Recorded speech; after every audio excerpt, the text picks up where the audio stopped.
Welcome everyone, I'm Ed the Hero, today joined by Pink, and maybe Mike later, and maybe Alex later as well. And this is the Shut Your Mouth Lounge, episode 241. Oh man, We've reached thus far. we've got so much progress here. Let's Yes. let's make sure to save our game so we don't lose it. Huh. Life again, you use the save. We're on hardcore mode. Once we get too rotten, it's like Hellblade. Once we get too rotten, our save file gets deleted. Oh no.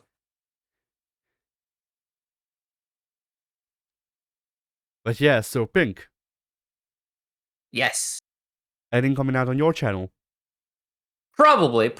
I should be pumping out Dead by Daylight on a semi-consistent basis.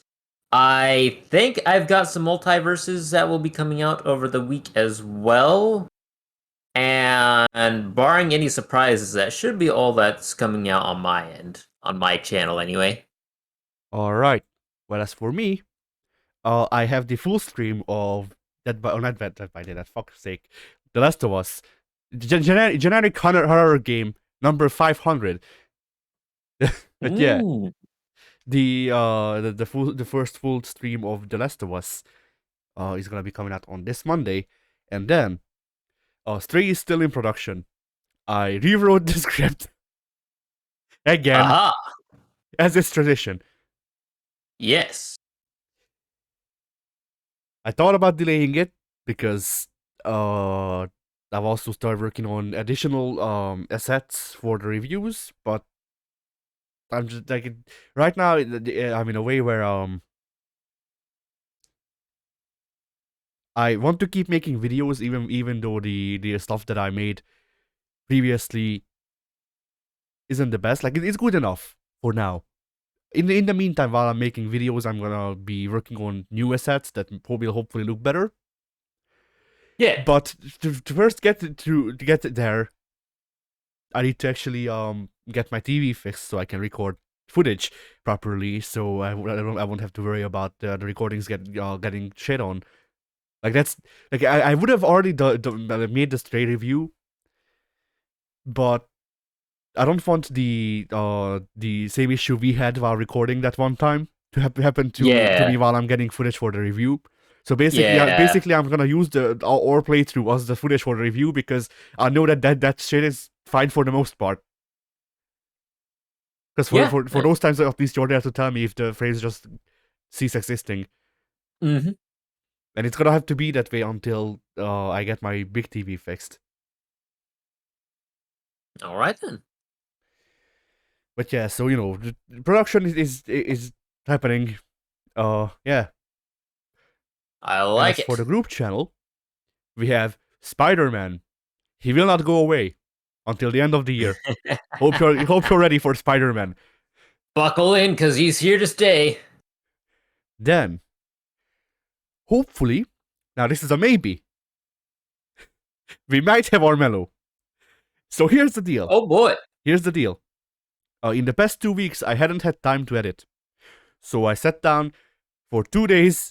In the past 2 days, I did a lot of editing. And I got everything we recorded in the past 2 weeks edited. But I did the math. And it will take me another 12 to 15 hours to export all of these videos. So, yeah. So I'm going to have to dedicate another 2 days to just exporting videos and uploading them. Understandable. And that's why some of these videos are still up in the air of whether or not they will come out this week or the next, because they technically don't exist. Like they are on my hard drive as saved files for Premiere, but whether or not they will get exported this week is not guaranteed. All right. But yeah, so Armello may continue this week. If not, it will return next, hopefully. And similar results for Stray. All right. Like I can't confirm that the last episode we have of Stray is episode 4. I don't know if the one that released today is episode 4 or not. So I don't know. Oh wait, check that real quick, because it should show up in my subscription box. Hang on one second. Part 3 episode today. All right. Episode today. Yeah. Release today. All right. So yeah, next week we're running out of Stray. We should be fine because I should have a top up. But yeah, and that's it for the group channel, I think. Yeah. So Pink, what have you done this week? What have I done this week? Let's start at the beginning, I think. I played a little bit of Soul Calibur 2 with my brother because we whipped out our GameCube and we found that disc lying somewhere in the house. I don't know. I don't know when it got unpacked or what happened with that, but we've got our GameCube back, we've got Soul Calibur back, and we played it for a little while, and it was a lot of fun. I had forgotten how much fun Link was to play in that game because for the past 6 years, I suppose, I've not personally had well, I've personally had a GameCube, but I've not personally had Soul Calibur 2 because I haven't had that game, the disc itself, in several years. But I had the what's it called, the remastered, I guess you could call it, re-release on the Xbox 360 Yeah. ish, which was backwards compatible, so it's technically on my Xbone, but nevertheless, that obviously does not feature Link. So playing it on the GameCube once again, where Link is a playable character, it's kind of cool, pretty rad. Played a lot of Link. He was very fun. Gave me a nice taste of nostalgia because I played that pretty regularly back when I was growing up. Definitely one of my favorite GameCube games of all time, and ranked amongst the top GameCube games for good reason. Oh, Mike just sent me an invite in Dead by Daylight, so he might join the Discord sooner or later. All right. Probably sooner. Also, look at this nerd with working six gen consoles and shit. Right? I don't know how I've managed that because I've I've had my I've had own for I've had two PlayStation 2 disc drives die on me. Two. Yeah, I've been very, very fortunate, unbelievably so, because the PS2 that I own, it's not even, I didn't buy it new. I bought it at a yard sale used. So, I would have assumed that thing would have died a decade ago, but it's actually still going strong. Or Yeah. at least I Hey, assume. Mike. I haven't played on it in a couple years. Hello, Mike. How's it going? Hello, not too bad. Just finished a Your match. your microphone is not in front of Oh, your face. thank you. You are Also, Straight correct. up your also, Mike. nose. Also, Mike. Welcome to the podcast. Oh, the podcast. Where's W? We don't Sleeping. know. That's why I I'm invited you assuming here. sleeping. Son of a bitch. What a jackass. This is his thing, isn't it? Well, I mean, I know Addy, it's your and his thing, but No, I'd like it's not to any do of us. Not any of ours thing. It's a shared that. thing. Oh, it's It's a grown. channel thing, and we're all slaves to it. Yeah. Okay. All right. Well, then, hello. How long have you guys been doing it? Like, today. 10 minutes or so, maybe. Oh, you Yeah. just started. Eight Okay. 8.5 minutes or so. I just Really? checked. Yeah. Okay. Yeah, for Pink's benefit, just really quick, I just had just only my first match. If you did send an invite, I didn't catch it, but I saw that Oh, we I didn't joined. If send I'm you anything because I oh joined and saw oh you were in match. So I oh was like, okay, even if I sent you an invite, you wouldn't be able to see it because you're in a match. You would have to that's what back I out of the match thought. and go into the lobby in order to actually see the invite. So I It was would like, be nah, kind of cool if there was still a pop up just to at least let you know, because otherwise, I don't think it remains. I don't think it yeah, appears after the match, so I would have never nope, known. nope, But yep. yeah, I happened to see you were online, and I was directly in the middle of the match. The good news, it was on RPD, which I know everyone hates, including yourself, but I love it. The other good news is no one disconnected, and it was actually a pretty decent, fair match, despite the fact that the bad news was it was a skilled Wraith. Mm. So yeah, so it had the potential for to be catastrophe on all fronts, but it was actually pretty good. He played just this side of cheap. Like he didn't camp, but he didn't ever stay too far from the like he stayed on the half of the map and on the floor of the map where someone was hooked. And he would let generators go because he was confident enough to know that if someone came for the hook, he'd then be able to swap and hit them too. And we had he relied on the fact that everyone was what's the word, altruistic, which they were. We were a good team, like we all cared about each other, which again is a rare good thing these days. So he was able to use that to his advantage and kill everybody, but he did it with skill, not cheapness. Again, we didn't get any disconnects, so ultimately for me it was a good match. It was a good match to start the day. Yeah, nice. Yeah. So anyway, not to interrupt you guys, I know you were obviously talking about something. So Yeah. I was talking about Soul Calibur 2. Soul Calibur 2, okay, that's supposed to be like the and best one, isn't it? Or at yes, least, I think yeah. that's where I more or less got cut off there momentarily. If I'm not mistaken, I was saying was one of my favorite games on the GameCube. Oh no, we were actually talking about consoles. That's where we went. But yeah, let me just re-clarify. It was one of my favorite games on the GameCube, and I firmly believe it deserves its place amongst the top-rated GameCube games of all time. And that kind of wrapped up my thoughts on Soul Calibur 2. Well, Eddie, you being a fighting game, I think that we both recently mentioned Soul Calibur to each other at one point. Just very, I think the last time we talked, didn't you mention Soul Calibur? You or W? I don't remember. I don't think Oh, I so. okay. actually mentioned it the other Oh, maybe it day. was you. Okay. Yes, because we were Someone talking did about. say. I think Addie might have been in the call, or it I was Alex. Somebody was talking about. I guess Addie was mentioned by proxy because we were talking about the lore of Assassin's Creed. Oh, yeah, yeah. you didn't see it 3 times, so I wasn't summoned. Yeah, yeah. Is this And another Wraith? possibly. What else Yes, I it did is. this week? Oh no, that's not good. That sucks. I The also other just fighting game I played this I also week. just like how that's my title now. I am a fighting game. Did I say that you're a fighting Yeah, game? Is that what I said? yeah. You said that Yeah. you Eddie, said you're a fighting game. yeah. What do you think about Soul Calibur? You're one of those. Yeah, Uh, I've never played a Soul Calibur game ever.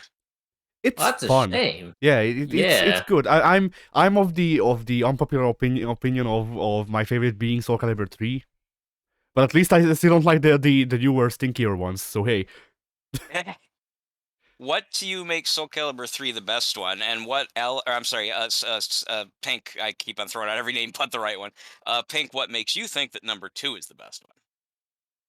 Um, for me, number two has my favorite arcade mode, and it has a weapons master mode that I enjoyed a bit more than whatever the equivalent was in three.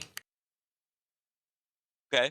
So honestly, like my things are pretty much just the same, but the inverse. Like it's yeah, literally just a thing of I prefer three's arcade mode and weapon master mode, and that's it. yeah.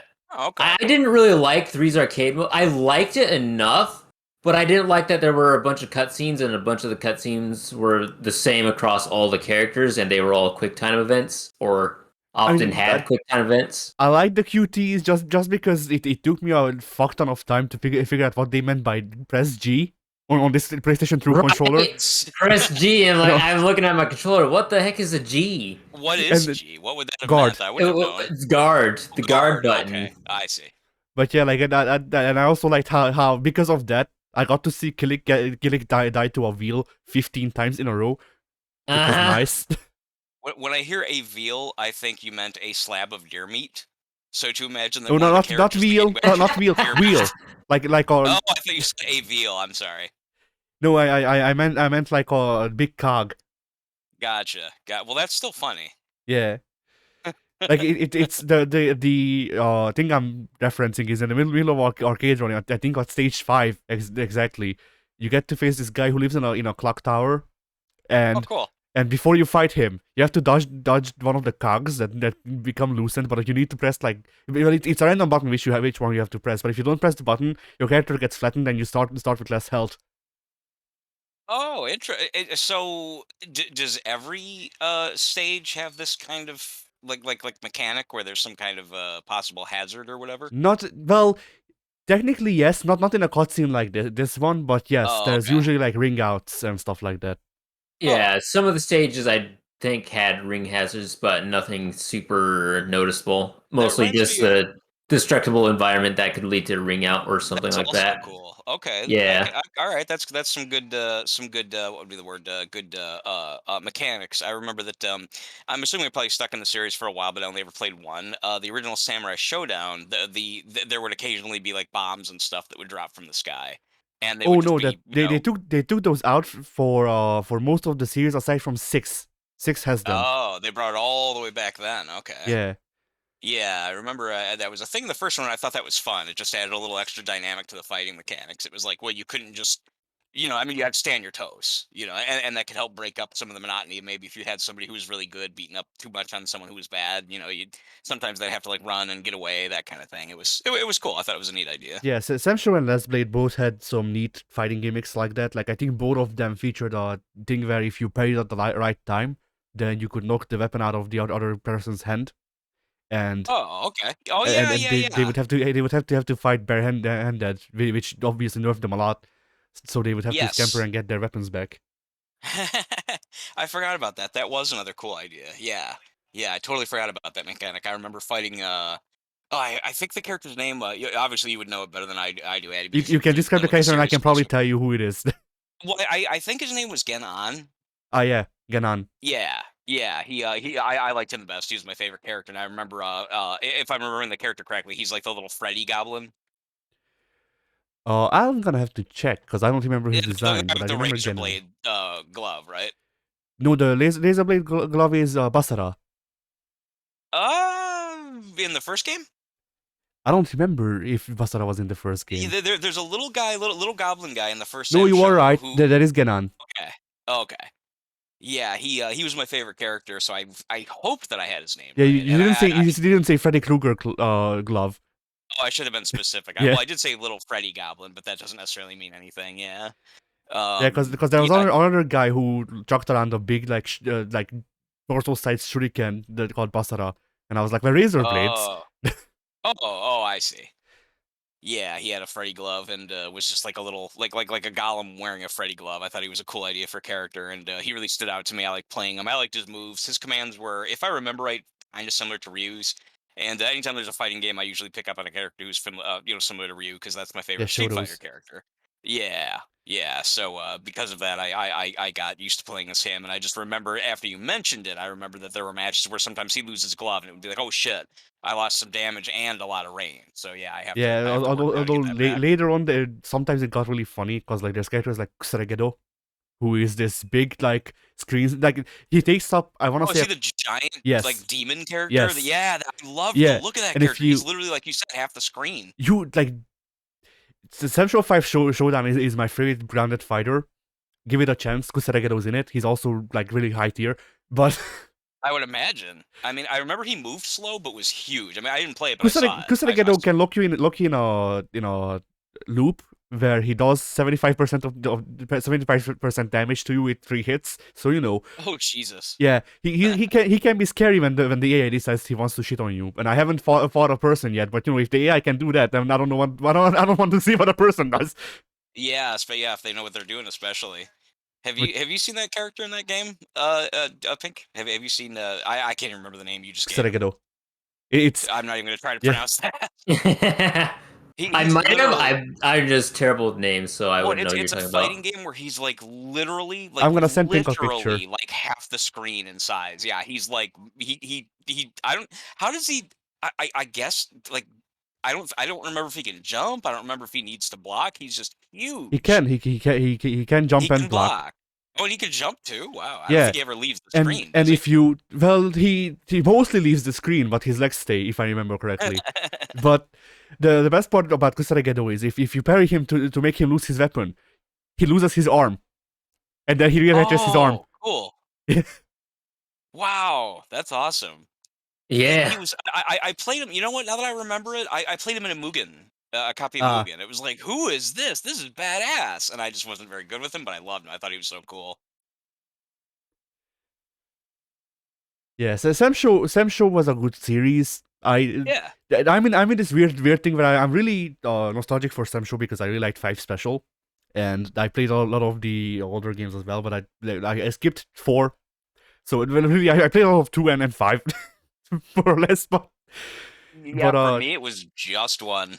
Sadly, and then a mix of the occasional Mugen characters, which God knows if they even had the regular moves they were supposed to. yeah. Yeah. But like the biggest thing for me about Sam Show is how much the last Blade was better but sold worse. I guess having made it to 6 at least, I'm assuming the series did pretty well, didn't it? Was it Sam Show financially Sam Show did successful? good. I mean Sam Show No, got 7. just grab the door and get out. Oh, sorry. Wait, what'd you? Oh shit, we're the only last two. Yeah. Holy shit. Yeah, he's got fucking Noed, and I'm looking for the last totem, but so much for that. It's right next to me on hook. Go Oh, are grab you the egg. serious? It's yep. Okay, then I'm gonna have to eventually make my way around over to your general area, regardless. Well, either way, I guess it doesn't matter. I mean, if he hits me, I'm out of the game anyway. Sorry, Eddie. Yeah, we're in a sudden last minute game here. I did not realize that. I thought we still had a couple people left. Shit. But yes, Essential got all the way to 7, but it's not numbered. It technically it would be 8. Wow, but Really? yeah, like there's a new Samurai Showdown just called Samurai Showdown, and it would be 8 because there was another one on the 360 called Sen. Wait, is Sen just Oh, 7? Am I dumb? probably. I mean, that would be my guess. They sound similar enough. I can I don't know check. Japanese. I vary wildly between knowing and not knowing the first 10 numbers in Japanese. So Right. Pink, I'm in a rock and a hard place here. The hatch isn't gonna appear, and there's that last totem, and I'm injured. So I have no choice. I have to come for you. There's literally nothing else I can do. All right then. Yeah. I hope maybe he got bored of. Okay, run. No, he didn't. Here, take me. Yeah, go for it, Pink. Do what you can do. He's gonna do the same thing to me, so I'm gonna die. Okie doke. Yeah, go ahead and find yourself no, Sen is something or not 7. somewhere. Actually, None. he is going for you at the moment. No, he's not. Sorry. Eddie, go ahead. 7 is not 7. Did you say? Sen is not 7. Nana is 7. Oh, So yeah, oh, The ice climber? yes. Ice Climber. There was a Then Nintendo game called Ice Climber. It was like the fifth And Nintendo game that ever existed. I really should have Yeah. remembered. I really should have remembered that freaking that 7 is Nana because I watched Dragon Ball Super with the original dub, and they kept calling 17 Junanago, which is literally Oh. just 17 in Japanese, but you know. 17. Oops. But yeah, anyway, so yeah, the last blade What, only did you got get the 2. hatch Pink? I wasn't even able to watch. I'm sorry, Addy. I got the door. Oh, you got the door? Really? You had enough time to get the door? Holy shit. Yep. Wow, nice. Good deal. Okay, good game all. That was as far as a Wraith game goes, that wasn't too bad. Yeah. Oh, I ran out of. Oh no, I was using a flan. How did I get so many points in the Wraith match that I played just before I joined with you today? I made like 94,000. This time I made about 40. So I'm just wondering what the difference is. I think maybe in the last game maybe someone else brought a second flan. I don't know. Possibly, Regardless, yeah. Either way, that's fine. It was also a much longer game too, so that had something to do with it. But anyway, yeah. Go ahead, Eddie. So yeah, the last blade was a sister series to Samurai Showdown that had a similar, like mostly similar premise of people with swords in feudal Japan, but it had better animation and also less characters because you know it took a lot of budget to make those characters because they looked better. Oh, okay. What? How old is the game? Like, what generation was it on? CPS 3 era, so you know, like 90s. Oh, arcade. Okay, Yeah. yeah. I see. Yeah, so yeah, mid to late 90s, I think. Like I want to say it was on the CPS3. It wasn't because they I don't think SNK would have licensed that competitor's whole thing. But you know, I wouldn't think so. I don't know though. I mean, it's probably not then. At least I mean, I know there have been crossovers. I think it would have been not like on. back I then. think it would have been on at like latest Dreamcast converter Dreamcast thing. Yeah, probably because I think Dreamcast. I think one of their debut games was one of the Soul Calibers. So I think that it was. Okay, then never mind. It wouldn't have even been on a converter Dreamcast because this game was 2D. Oh, okay. What? Well, go ahead. Someone just said, "What was that? You?" Yeah, Was that you, Eddie? I'm trying to figure out which arcade system it was on. Oh, okay, that's fine. Meanwhile, I'm trying to figure out why this match is taking a while. There we go. I unreadied because my controls got reverted to default. I'm assuming last night when I opened up Dead by Daylight 300,000 times and I had to turn my computer right. off. I remember that now. Yeah, you're right. That's probably what happened. Were you having trouble in that last match? As a result of that? Remembering what the default controls were? Yeah, a little bit. All I right, kept so trying to unhook or heal people with A when it's on RB by default. I see. according to the research I have done, who the fuck knows? Yeah, Oh, there it we'll is. just leave it at The that. Neo Geo MVS. There we go. Oh, okay. Neo Geo MVS, their own proprietary thing, which makes sense because Capcom was doing the same thing. But That does make sense. Yeah. but yeah, like Garo Mark of the Wolves and the Last Blade was on par with Third Strike's animation. It arguably it looks better just on by basis of the art style isn't bad. Like how Ryu looks like a cabinet in Third Strike. He looks like a cabinet. Yeah. I don't even know how to read what you mean. What you mean? I think it looks like a little boy. If it's the right entry I'm thinking of, because remember I got out of Street Fighter after Super Street Fighter 2. You're not thinking of the right one. Ryu, like in I'm thinking of Alpha. I'm thinking of Yeah. Alpha, where he looks like a little boy. Yeah, I you're mean, right. in that one, it makes sense though, because he is a little boy. Alpha is before 2. Oh, then I mean that would make sense. Yeah. Okay. Like Alpha He's is a beautiful little just- boy. I assumed it was more of Capcom's nonsense of just changing up the characters all the time and. yeah, no, you know, Alpha doing Alpha their is weird set before the thing. first game. Okay. Yeah, I was talking to Addie about this, Addie and W, and you might have been on the call as well. I'm sorry, not Addie. I was talking to Pink and W about this. Addie, I think I was talking to all three of you about it at one point, but I hate the character designs in Street Fighter 3, so I never played it. It looked like all the characters just looked so stupid to me. A bunch of half-naked guys, like some big brown guy in a Speedo, some weird like Martian-looking thing with no pupils and like a big long nose, and it's like, what is all this crap? Yeah, You like know, the Third Strike's thing artistically, and this is something that W and I argue over all the time. Yeah, I think I remember that. Is that he likes Third Strike's art because it's very fluidly animated, which it is. Like that's not something I can dispute. Fluid animation is good. Yeah, it has like very nicely animated 60 frames a second, like very fucking like it took a fucking lot of work to rotoscope all of those people. Yeah. half of the animation is rotoscoping, but still, like the animation is very nice. The art style that the animation is used on is, in my opinion, bad. I just didn't like the character design itself. Like I'm sure that the characters were animated Mike, very fluidly. I like Falcoon's designs in fucking KOF Maximum Impact. I don't give a fuck about character design. Well, I mean, if the character looks unappealing, you don't want to pick them though. I mean, and if none of the characters in the game look appealing, it's like, well, who wants to play? Yeah, I know. Like, Absolutely. if Ryu had like 5 heads, it'd be like, well, who wants to play Ryu now? I think I actually just call him Ryu, which is weird. Yeah, Yeah, it's like, who would want to play Ryu? If Ken like had like no feet and could fly, it's like, what the fuck is this? That's what Street RoboCan. Fighter 3 was to me. RoboCan, right? But yeah, like I know what you're talking about because there is a couple of games that I dislike because of their Yeah, character surely design. there has to Like be. Killer Instinct, the entire series. To me, like the older ones are just MK ripoffs, and the newer ones, the newer one is basically just like it's guilty. I heard that the newer one was really good. I've never played it. I've- I have no choice. I wouldn't say that, but then like Okay. it's up to argument. Like it's very is, much based yeah. on taste. Like the Yeah, I would assume so. Oh, really quick, I'm sorry. Pink, it's Blight, if you don't know. Okay. Thank you. Go on, Eddie.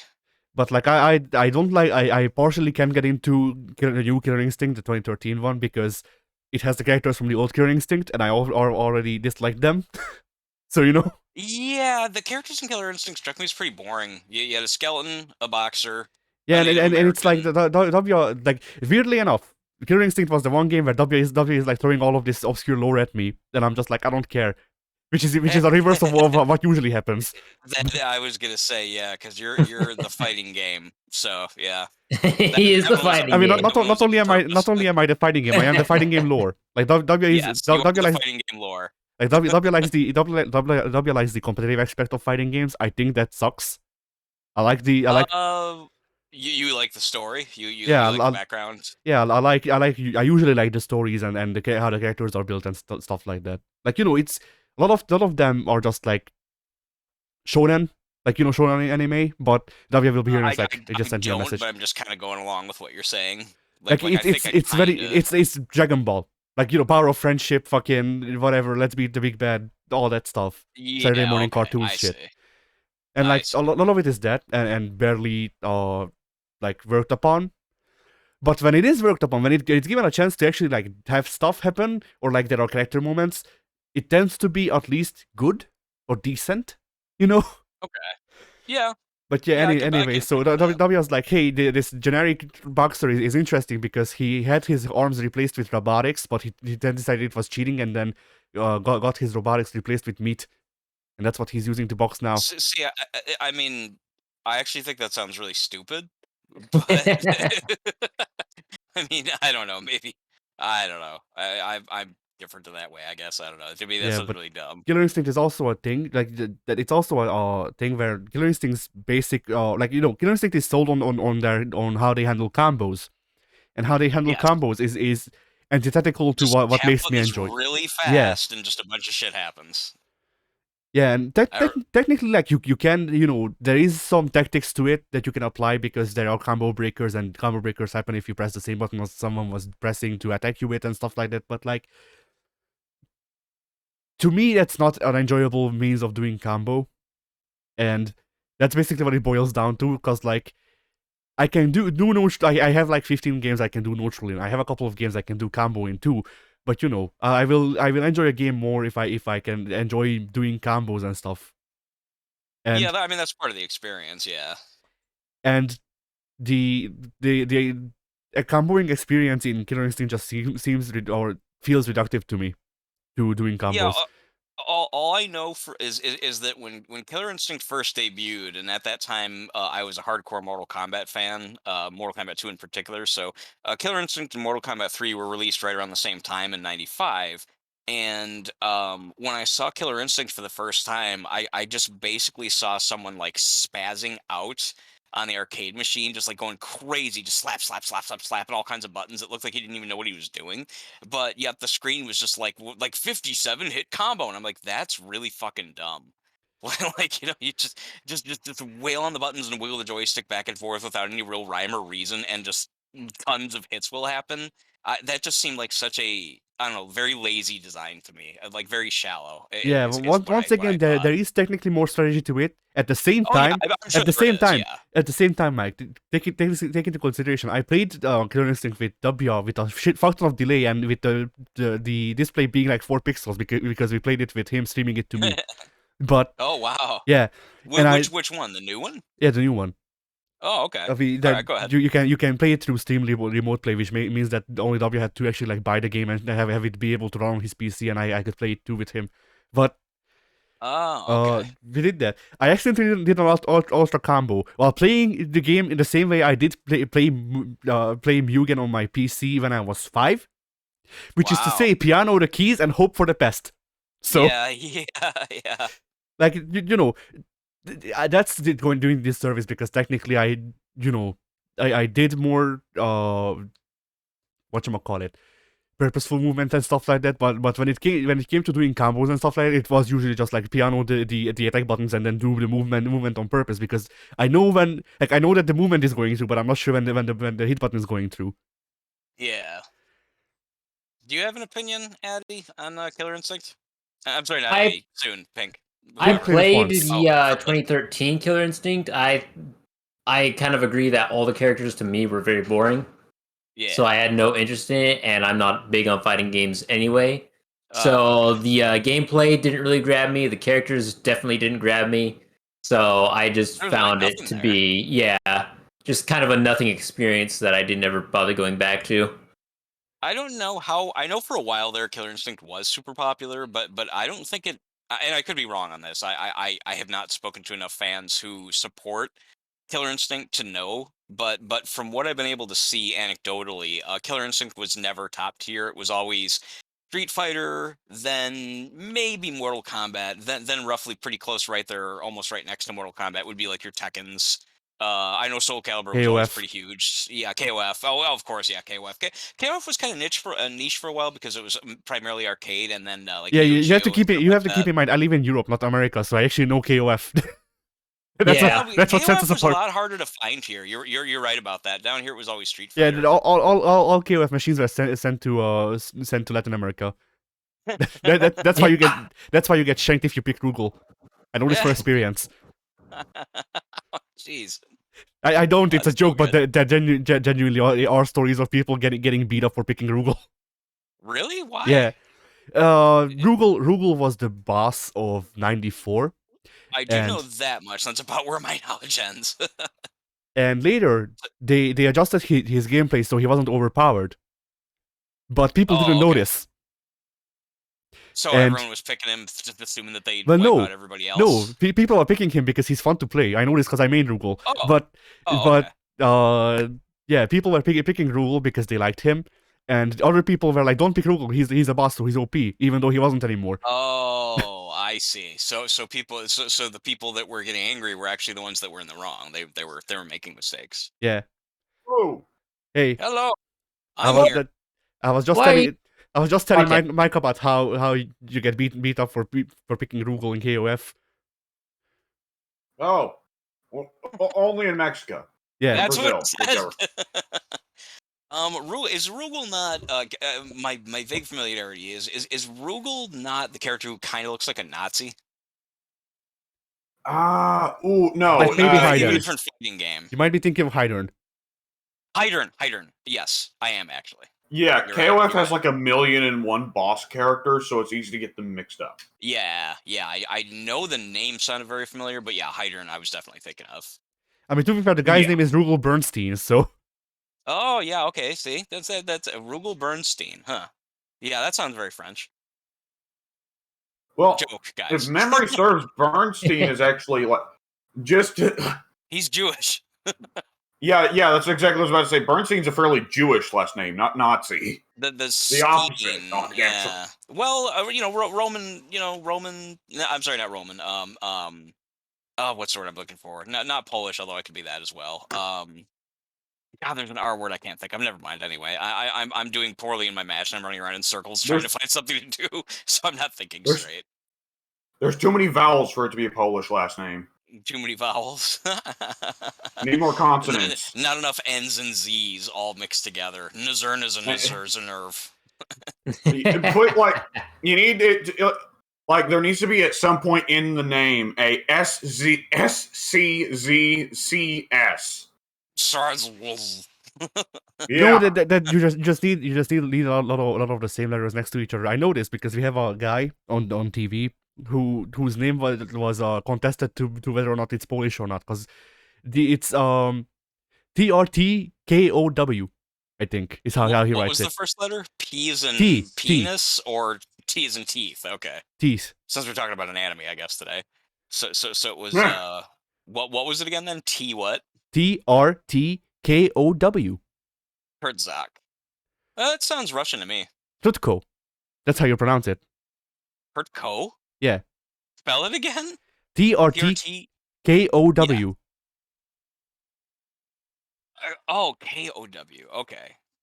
All right. Yeah. Okay. All right. At least I think that's how you pronounce it. His I whole think I name might is have misheard you the first time. Go ahead. I'm sorry. his whole name is weird like that. And I need to actually look up if I'm saying it right. Right. It might be no. It's TVRTKO apparently. All right. So yeah. TVR TKO Tvertko. Yeah. Tvertko. Yeah. Yeah. Again, to me, it sounds Russian. Bulgarian. I don't know. I mean, they're very similar. They're not similar cultures, but they're all partly Slavic heritage. Right. Yeah, I myself am Slavic, but I don't have a Slavic last name. I probably, if I were to dig into my ancestry, I probably would. Well, I guess ultimately sooner or later I would, but we somehow got settled with a French name. Although I am also French, so that sucks. So that's why you're shit. Yeah. I have the most gypsy name, Rank. Rank. That's kind of a cool name, actually. Wait, did you say no? You said Frank, right? Not yeah, rank. Frank. Okay, at first I'm hearing very badly today. I heard rank, and I thought you were talking about your last name. I was like, Rank's a cool last name. Joe Rank. I don't know. I mean, Vendor. technically, my last name is very gypsy-ish, but funnily enough, I got it from my completely Hungarian dad. So. Oh. Lots of surprises. Yeah. Yeah, I mean, again, our family last name was the name of some rando who married into the family, and then the adopted kids just took on the name. So, Hey, Sue. Now, Hey, what's up? It's Full podcast time. House. Full House. Play the Yeah, Full I House was team. Oh no, just don't. I never watched Full House. It might have been a good show. I'm betting that it wasn't. I didn't watch it either.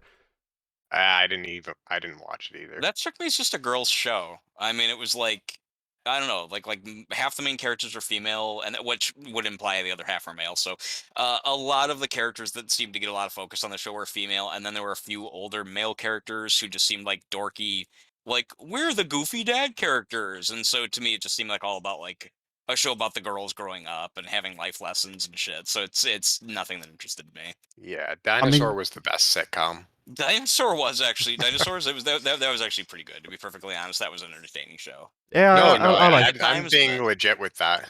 Oh, okay. You chuckled afterwards, so I thought you were being facetious. But yeah, Dinosaurs actually was pretty decent. I mean, derivative, but decent. It I was like honestly Married with kind Children. of a parody of the actual sitcoms, It kind of was in a way. which I think was what made it so good. I'd have to see it again to Partly. be able to pick up on that. That came out when I was about probably 10 to 12, so it's been a while for me. That came out before I was born by like almost 10 years. I'm saying like maybe 91 or 2. Does that sound about Yeah, right? 91 Okay. to Okay, 1994. There we go. Okay. Yeah, I didn't like the little baby character, and it turns out that he was the same character, voiced by the same guy who did Elmo. So I don't like screeching, high pitched, childlike creatures. That also explains why I don't like Ted. But anyway. I was going to do a shitty Elmo impression, then I remembered. Oh yeah, I don't know how to do Elmo. So Be as high pitched as you can and be very annoying.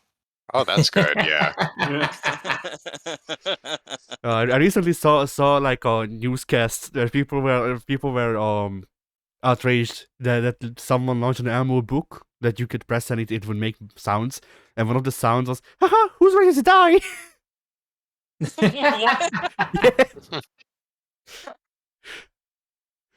It was like a toddler's potty training book, and that was one Oh of them. God.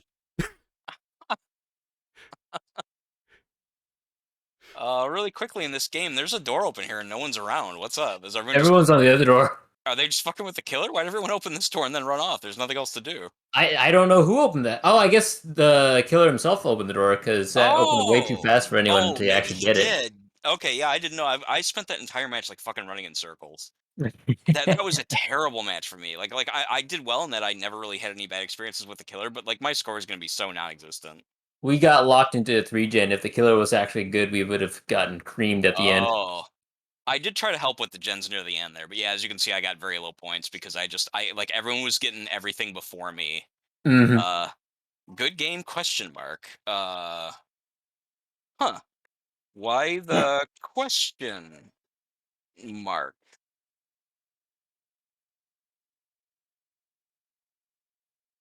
I'm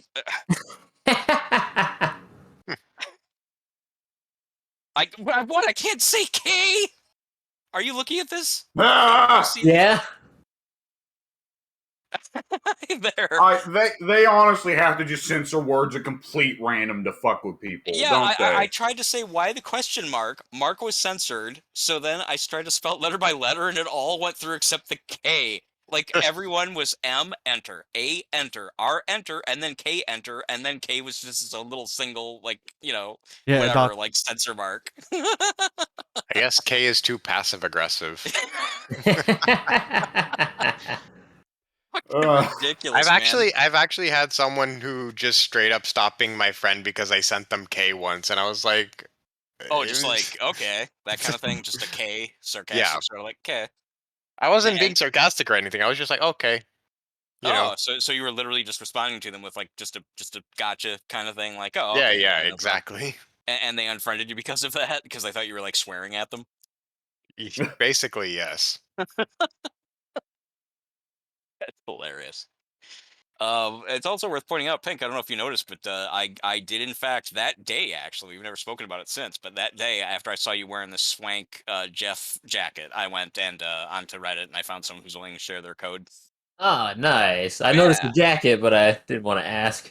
Oh yeah, I he's. didn't know what poor orphan you beat up to steal it from. I Tiny actually Tim. found several. Yeah, Tiny Tim. True Tiny Tim. What use did he even fucking have? It's like, oh yeah, poor fucking Bob Cratchit. But Mike is Like proving that he's a got true fan of the super best friends right now. Bob Cratchit has a great job, and all he has to do is just work and not burn too much coal, and he makes tons of money, and his Scrooge takes care of him.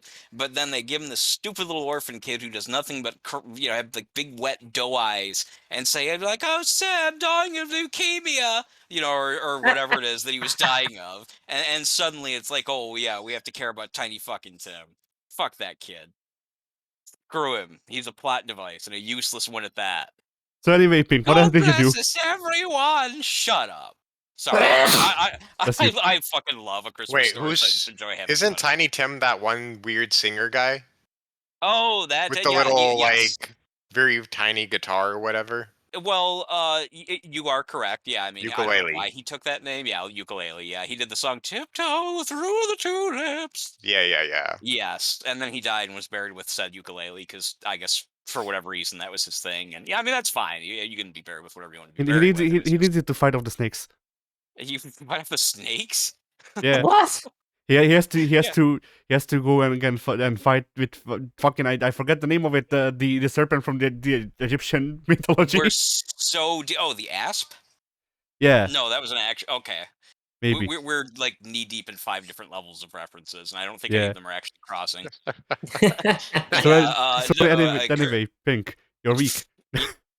My Oh week. yeah. Okay, yeah. Let's Beyond Soul Calibur 2, I played Marvel vs. Capcom 3 with my brother on the PS3. Everyone only plays fighting games now. What the hell? Don't worry, I'll get some more. It's not the ultimate version. It's the pre-patch, no DLC, just vanilla Marvel vs. Capcom 3. So you don't have Phoenix.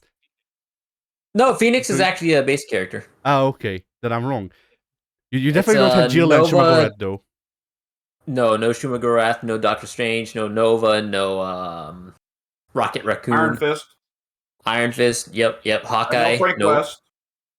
Who's Frank West?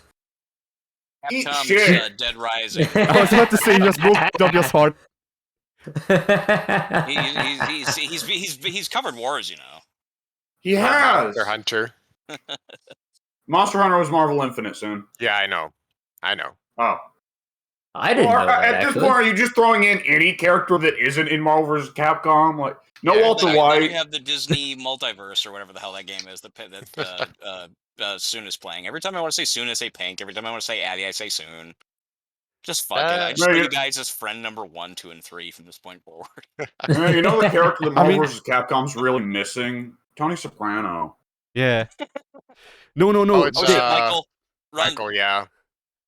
No, they can't have Tony Soprano because he's just a normal guy, but they can have at his alter ego, the Gabagool. He's on me. He decided to go after me instead of Mike. That is unusual. That goes against the laws of this game. It goes against the laws of nature. Yeah. Eddie, did I hear correctly? Did you invoke the Gabagool? Yes, I just did. I don't even know what that is. It's like a Sesame Street character. You don't need to know. Stay away from the Gabagool. You don't want to get gabbed. If you get contacted by the Gabagool, don't look at it. Don't talk to it. Run. That actually sounds kind of cool. I don't know what it is, but I'm probably giving it more credit than it deserves. He arrives. He kills someone, but he leaves behind a massive pile of quality Italian meats. Really? That's not so bad. Yeah, that's all right. It's fair trade. That sounds kind of cool. I mean, only run far enough away to get away from the Italian meat, and then come back when he's gone and eat it. Yeah. Wait until he's left and then come back and consume the food. I like that you don't even question how there seems to be an exchange. Like, where's the meat come from? It's just like, it's free meat. It's free meat. It's free meat. I ain't gonna question it, and I'm not even a meat eater. He's coming this way. This gen's almost finished. Meg, keep running. How are you not a meat eater? Meat eater is I'm a- like the best thing ever. I've been told that. My own experiences are contrary to that. My taste of nothing but Reese's Pieces. I might as well at this point. Reese is really angry because soon he's gonna be gone. That's terrible. I eating a guy with leprosy. His name's Reese. Yeah, no. I actually like M&M's peanut butter better than Reese's Pieces because of the candy shell. Reese's Pieces are just peanut butter, but with M&M you get the chocolate as well. Wait, Oh, M&M Yeah, I'm makes not peanut butter? particularly Yeah. fond of Reese's Pieces, but they're all right. I've Yeah, never had a peanut butter M&M though. yeah, peanut butter M&Ms. I knew M&M made spaghetti, but I didn't know he made Shut No, up. he Yeah, doesn't. that's It's his that's his mom. side It's his gig. mom. No, Oh, no, yeah, you're yeah. right. His mom. That's his mom. She's a hard He worker. doesn't even need it. He just gets He it all ain't over his stealing his sweater. mom's job. He's got enough issues with her. Oh, he's coming, but I'm gonna get healed. M&M care is what you coming. guys do. That's kind Oh, of no. a scary comment. He's coming. Like not even sexually. Just he's coming. You know, we're out here trying to evade a serial killer, and just to know that he's coming. That's oh god, he's on me all of a sudden. Holy shit! Get away from me! Okay, Well, I have you to, got some warning. Make a choice. I have to Sorry. I have to make this remark because Mike pointed out the sexual nature of the sentence he's coming, but the fact that in Hungarian we don't say coming but instead going makes Going? Really? makes the like I think it's like a petrol station chain or something called Come and Go really funny. Well, it's funny in either language, really. Yeah. But yeah, but it's just come. Just come. Jizz. Sorry, I was distracted because Michael's actually being nice to me. No, he was being nice to me too. Oh, okay.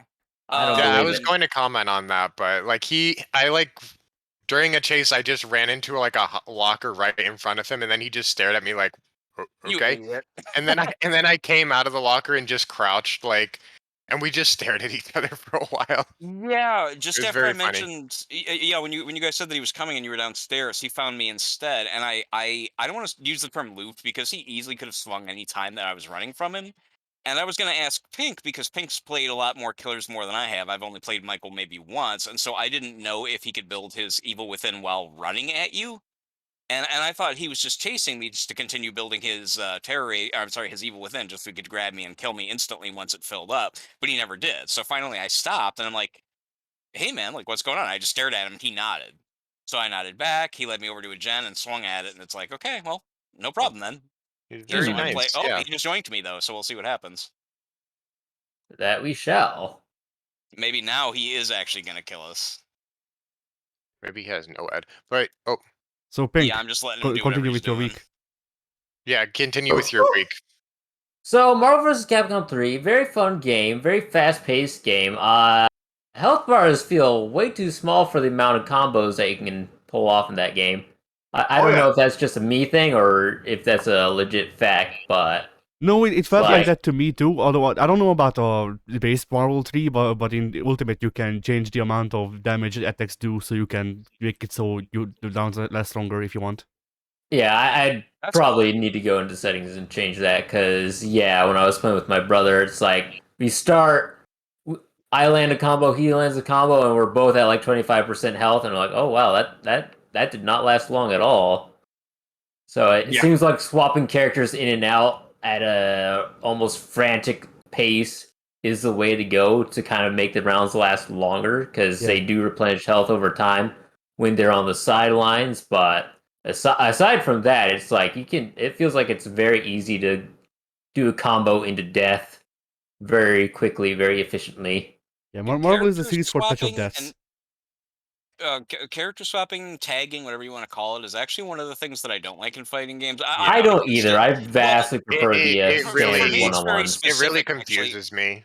Yeah, I was gonna say for me the reason is, and first of all, I'm fine with other people enjoying it. It's not something I would say remove these from fighting games, but as long as it's an option, I always keep it off. I prefer one-on-one because for me, Yeah. it's just too much anxiety for me at I guess my age, my level of gameplay, reflexes, memory, whatever, perhaps all the above. I cannot remember like which teams work best, which ones have the best combos, when to throw in guy number two to finish a really badass combo. It's like Mhm. it's way too much for me to concern myself with. It's like overcomplicates things to an extent where I don't enjoy it. Yeah, Yeah. same But here. I know that the people who like it, I can understand why it would be cool. It's just too much for me. Maybe when I was Mhm. younger, I probably would have gotten into it. Yeah, The it I gives you perfect just more solution. options, but it's just too many options in a game that Yes, already has a lot of options. yes. Yeah, The I perfect like play to Mortal Kombat pick the 9. character and see the opponent's character and know exactly what I'm going up against and what our equal strengths and weaknesses are. Yes, If I'm being asked to remember what 3 characters I picked and what moves they are, and the 3 characters that the other guy picked and what moves they have, that's asking too much for my brain, and I'm just gonna smash the controller against my ass and hope for the really, best. yeah. Mhm. I mean, everyone's got to remember that when I grew up with fighting games were new. Fighting games for me were Street Fighter 2, the original, Mortal Kombat 1. You know, you'd pick a character singular, and you'd only have to remember like 3 moves for that character. You know, and it's not a matter of being intellectually stunted or anything. It's just as fighting video games got more complicated and faster and like hyper and like Japanese influenced, and you were adding characters who could tag and everything like that, the rosters were getting bigger. It just got to a point where I just couldn't remember all that shit. And so I'd play a game like, for example, like let's say just Marvel versus Capcom 1, and I'd be like, okay, I guess I'll pick these 2 characters, and they'd be like, haha, those are like the 2 worst characters to put together. And I'm like, well, how am I supposed to know that? How do I drop the box, by the way? Ah, Uh, shit. Should be B. a button or equivalent of that. Yeah, it's I don't hard to know I what remember. I mean, just button that remember Mike, is. the main Circle. I'm pressing circle. I'm Yeah, pressing big circle, circle. and it's not Circle. letting me drop it. Oh, there Try it goes. your right bumper. Okay, I was too close to him, I think. Oh, okay. Were you trying to offer him a gift? Is that what's going Yeah, on? I Ah, was I just see. like standing too close to him, and it wasn't letting me drop it. I see.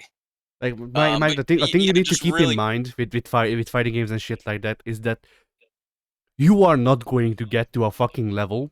Like, unless you spend the next 15 years, and this goes for anyone, Right. unless you spend the next Right. 15 years doing pretty much nothing but grinding fucking fighting games, you're not gonna get to a level where team composition or Yeah. fucking whichever character you choose really matters all that much. Like, sure, it Oh, matters. really It matters. matters. It Oh, matters. really? It matters either 1v1 in the sense that, you know, I don't know. This guy has slightly longer limbs than my guy does, which you can see from the character model. So, he will probably be able to punch me from farther. But aside from that, like, going into fucking like tier lists and matchups don't fucking matter because you're not at the high level of gameplay where it fucking matters. Yeah, I concur with that statement across all games. Many people talk about games at the highest level, what all the professionals are doing, etc. I have And a they crow talk right now like because I they're can't at get out that of It's level, not but letting you. discord. more Yeah, I often don't know than what's going not, on there. I don't quite understand. more So often sorry. than Sorry. not. Sorry, go ahead. He's literally body blocking. Soon. I'm not really sure why. Soon was nice to him from the sounds of it. What? That's how did that happen? Soon's upstairs in this house here by the exit and he literally won't let Soon go. He's moving. He's uh. I keep nodding at him. I think he might think that I'm. Well, he's telling me to leave. I, I'm sorry, Soon. I don't know what he's doing. I don't know what the story is there. I'm like, but my friend in there. How'd you get locked in the room? He was upstairs doing a gen, and oh, Oh, I thought that would have made him unbody blocked. I thought that would have nope. Wow, for some reason, yeah, he's got Soon body blocked upstairs. I can crawl under him now, I which is have. amusing. Oh yeah, you go ahead. You might as well heal me. I'll get the points at least. You're right. At the very least, he'll get some points. Yeah, he's upstairs body blocking Soon for reasons I can't understand, and Michael kept on nodding, like shaking his head to me, like, no, just let him stay in here. And now we're both caught in here. No, let me go. I have really fast crawl. Oh, there you go. I'll crawl out. You can't stop me. I have the time. That is such. I've never seen this situation. Poor Michael's. He's gonna try to deliver me to the exit, but he's not gonna make it. I don't know why he wanted you dead soon. Did you do something weird to him? I don't know. Oh, he hooked me. He got me at the last second. That was actually kind of funny. I do not understand the mythology of what just happened. Mentality. Technically, you can report that for halting Yeah, the he game. was not playing the game there at the Yeah. end. He was. Oh, the final shot was. I got a final close up of Michael looking up in the air, like literally looking at his face, looking up at the air. That actually made for a very funny shot. Um, yeah, I don't know what happened there at the end. That was really weird. We were all waiting to exit out, and I saw that there was a silhouette upstairs, and I'm like, "What's that guy doing?" And 7,000 points. Jesus Christ! I should play instead of talking. Yeah. And what happened was Soon couldn't get out, and Michael kept on shaking his head, no, like, no, I got this, go ahead and leave. I for some reason want to keep Soon trapped. And so I allowed Michael to swing at me and land a hit, which I thought would have then made him traversable for Soon to run through. I thought that that the killer couldn't body block once they take a hit, or once they take a swing. But apparently I was wrong. And so after that, I crawled under Michael to get into the room that Soon was strapped in, and Soon brought me back to life. He revived me onto my feet. So then I was now trapped, but then Soon crawled under him to get back out. And then when that happened, Michael was so convinced, I guess, that he wanted at least someone to die, I guess, that he took me and brought me to the hook. So I don't even know what the fuck happened. I'm so confused over everything I just witnessed.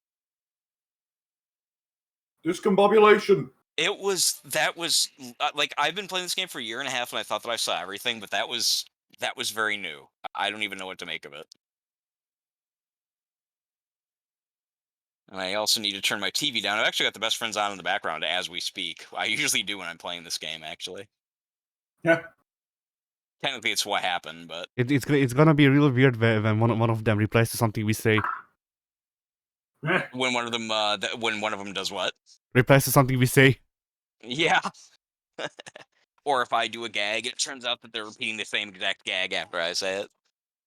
I'm referencing them, referencing Simpsons, and then they make the Simpsons reference. That'd be kind of spooky, honestly.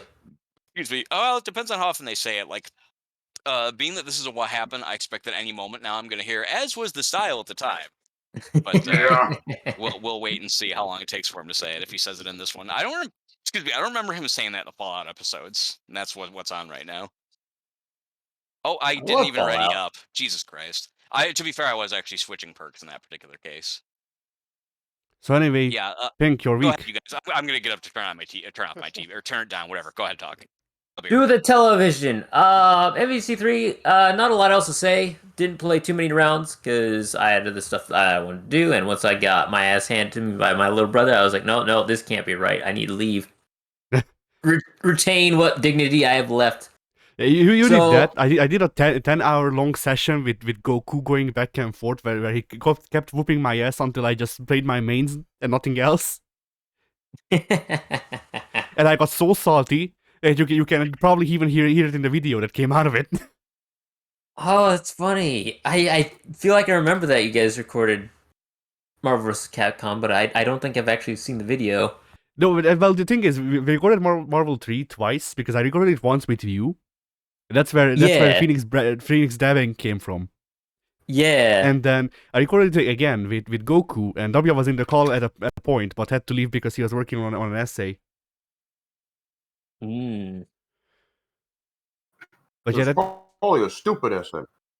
it Probably. was about something of the word, something about the new word.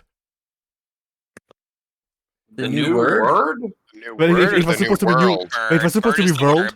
Bird. It was supposed to Go be ahead. world, but W made a typo and we made fun of it. Oh, the Ah, new word. Oh. I'd rather talk about the new word than the new world. Quite It's honestly, that sounds way more potential. The new word is eat. Eat. Discuss. I love eating. Eating's fun. No, not wait, eat, like eat. an essay on Brave New Yeet? World? Oh, Oh, yeet. fuck For fuck's off. sake, I could have just went out and taken a shit. Y-E-E-T? Yes. I rushed Pink. back to get that match. Ah. Damn it. Would I have didn't been the bother to look who Dredge. got disconnected Yep. there. Oh, we were going to go against the Dredge? He Damn it. he disconnected, so. He's the one who disconnected. Motherfucker. Yeah. Someone must have played an offering he didn't like. Although I didn't even see if anyone I don't did, think anyone because played any offerings at all. Oh God, did I not? Now that you It was mention just it, a shit. it was just a flan and another blood point boost. Oh, So- well, of course that would have made someone disconnect. So To, Pink to be Floyd fair, continue there are on. some killers that would see the survivors get a blood point boost and go, "Man, fuck these guys." Yeah, there are actually a lot of killers who do that. Some because they feel threatened because they're fucking bitches, and other ones just because they're assholes and don't want the killers to. I'm sorry, the survivors to get extra blood points, even at I've their own said it. cost. I've said it a million times, but it's the bizarre thing about this non-symmetrical multiplayer style is that it gets to be this thing where there are some people who only play killer, and they start to develop this attitude of, "Man, survivor mains are such bitches. They're all bad people. I don't know why, but they are. It Somebody's doesn't got to do help. something about it." It's You- that old like psychological thing where you have the other you and then there's the other, and you always look down on the other in quotation marks. Yes. I mean that's They're what not- politics is built They're off not of. with me, yeah, so they have to be Yeah, against me, and tribe therefore they are the mentality. enemy. Yeah, exactly. It doesn't help that it is true that most survivors do the fucking teabag bullshit, and now that I think about it, who among us seem to really, really, really get off on doing that? Anyone remember? Anyone want to throw out a name as to who I was constantly saying, will you please not do Sus. that? Sus, did you say? Yeah, Yeah. yeah, yeah, sus, we'll just leave it at that. Yeah, it was a little sussy. Continues to be. Without naming I don't names, like your just word really usage, Mike, quickly, because the word "sussy," like specifically that form of it, just fucking someone's on an image of the Amogus twerking, and I want it gone out of my brain. Images of what? The Amogus space Yeah, man what? twerking. Addy, stop speaking in memes for a little bit. Yeah, God, yeah. When you do that, you're just wasting everyone's time. Because if I don't understand what you're talking about, I'm not going to. I heard him say Among Us, but I didn't know the rest of it. And it's like, what? Huh? I'm trying to make a point. What are you interrupting me with here? What? Which is fine, but no. Wait, did we not all start together? We did. Leave That a happened pursuer, several Oh, times. okay. and it's a Yeah, nurse. shit, nurse. Yeah, and she's all decked out, so they expect this to be a short, unfun I said match. I said that the word "sussy" conjures up on an image of the Among Us spaceman twerking. The characters from the Among Us game. Yeah, what about the basement? What does that have to do with anything? Spaceman. Spaceman. Oh, I heard basement twerking. I was like, what? Yeah, I heard basement working. Yeah. Bless you. Bless you. Yeah. Either way, just to take a jab at the person who's not here and fuck them, I don't care. Yeah. Did anyone else notice the post today or yesterday or whatever that said, "My life is a torrent of pain and misery. Oh my God, you guys just don't know." Yeah. Yeah. What the fuck ever. That's all I have to say about that. Anyone else have a thought? Nope. Not Okay. really. All right, moving on. But yeah. Yeah. Speaking of people who, that was that. Oh, that was a. I don't know what that was. Someone posted Someone something. leave or join? Addy posting Somebody a furry posted something. meme. Yeah, I Oh, could okay. use that for the join and leave noise as well. That's why I quieted down for a second. I was about to say, well, speak of the devil, bye guys. Yeah. Marvel and Star Wars. Marvel and Star Wars. Marvel and Star Wars. Right. I like action figures. Here's my favorite one. Yeah. Just really quickly. I never thought about it until just now, which is why I made the point of it. That talking Alex, you know what I mean when I say that I never really thought about it until now, that Korn of all people just really seemed to get off on agitating the killer, and I would constantly ask him to please not do that, and it's like, dude, the guy, he wasn't bad, he wasn't trying to play like a jerk, you don't have to, could you like not increase the toxicity at least when you're playing with us? And he just seemed to really relish it. And I don't know. That just goes to some stuff that we've discussed before. That's who he's always been. That's the exact fucking personality traits of his that I've been bitching about for the last couple weeks. That's what I mean. That it's weird that I've only just now started kind of putting some of these pieces together. It's like, wow, there's some stuff to consider there. I don't know. Was there anything else you did this week, Pink? Yes, I Nice played diplomatic multiverses. I was about to say, I think we're making Soon very uncomfortable here. At the end of the day, I think there's a difference in sympathies for Korn in our group. Really? Okay. Well, that's okay. I'll leave it at that then. That's fine. To each their own. Anyway, yeah. Let's talk about your week. What else did you do? Multiverses. Oh, It's a you're doing that game. too. Yeah, it's Smash Brothers, but with not Nickelodeon. The other one. Warner Brothers. Yeah, one of the big companies. Yeah, one of the big companies with lots of characters. They're doing their own Smash Brothers, and it's pretty fun. For a free-to-play game, it's actually very, very good. I'll judge it as a free-to-play game. If this was a game that cost money, I would not be as big of a fan. But it's free-to-play, and I think it's got some very solid fundamentals. Is I it free to think- play in the sense that you don't have to buy anything, including characters? You have Yeah, to you don't have to buy grind for anything. You can characters, earn all but of you the don't. characters. You don't need to Huh. pay the money for them. Yeah. It's a Well, little how does bit it make slow, any but not profit too bad. whatsoever. The game's free to play and they give you everything in it. Then how do they make their money? They don't give you Well, you everything in get it. like cosmetics and stuff, Ah, okay. like skins, like in Dead by Daylight. But those cannot be earned by gameplay. No, those can't be earned by gameplay. I see. Well, some of them can, but most of them you would need to buy. Ah. Yay! I love Try Hard Nurses. They're Anyone else pretty having cool. fun? No. Multiverses was very fun from what little I played of it. I kind of didn't like that it kind of got a identity crisis of it does some things almost the intent it feels like that they want it to be competitively viable, but also want it to be very family friendly, everyone can play this and have a good time type of game. And I don't think those two styles mesh well at all. How so? Or how not? How can I explain best? So they have a system in place where if you spam the same attack over and over again, you'll get a little pop-up notification that says, what does it say soon? You're Decay. experience. Yeah, decay or something like that. Which means your attacks of that specific attack will do less damage, so you can't spam the same button over and over and over again to rack up lots of damage. That damage will decrease over time. But Right. to me, it activates too soon, and it's very frustrating because, yes, maybe I'm landing the same attack over and over again, but it's not taking into account that I have tried other options. It just didn't connect with the opponent. So if I'm falling back into a standard attack that I hit 2 minutes ago, and we just haven't smashed each other since then, I don't feel the need to give my character decay for something that I can't really control. Right. And a lot of the hitboxes seem very, very funky. Yeah, they're currently working on that. That actually ended up being the reason that they delayed the release of season 1 was because they're doing an entire overhaul of all the hitboxes and everything. That's cool. I mean, I'd complain about Wonder Woman's hitboxes, but I'm also running a mod that makes her like 3 times bigger than she should be, so I can't really judge that too harshly. Wait a minute. You're running mods on a competitive fighting multiplayer game? Yeah, I'm gonna get banned sooner or later, but I don't care. Okay. Well, I hope you enjoy your time with the game that you're deliberately sabotaging for yourself and others. I mean, it Yeah. depends. Competitive They fighting games haven't can banned allow anyone mods. else using mods, as far as I'm aware. I've heard nothing about it.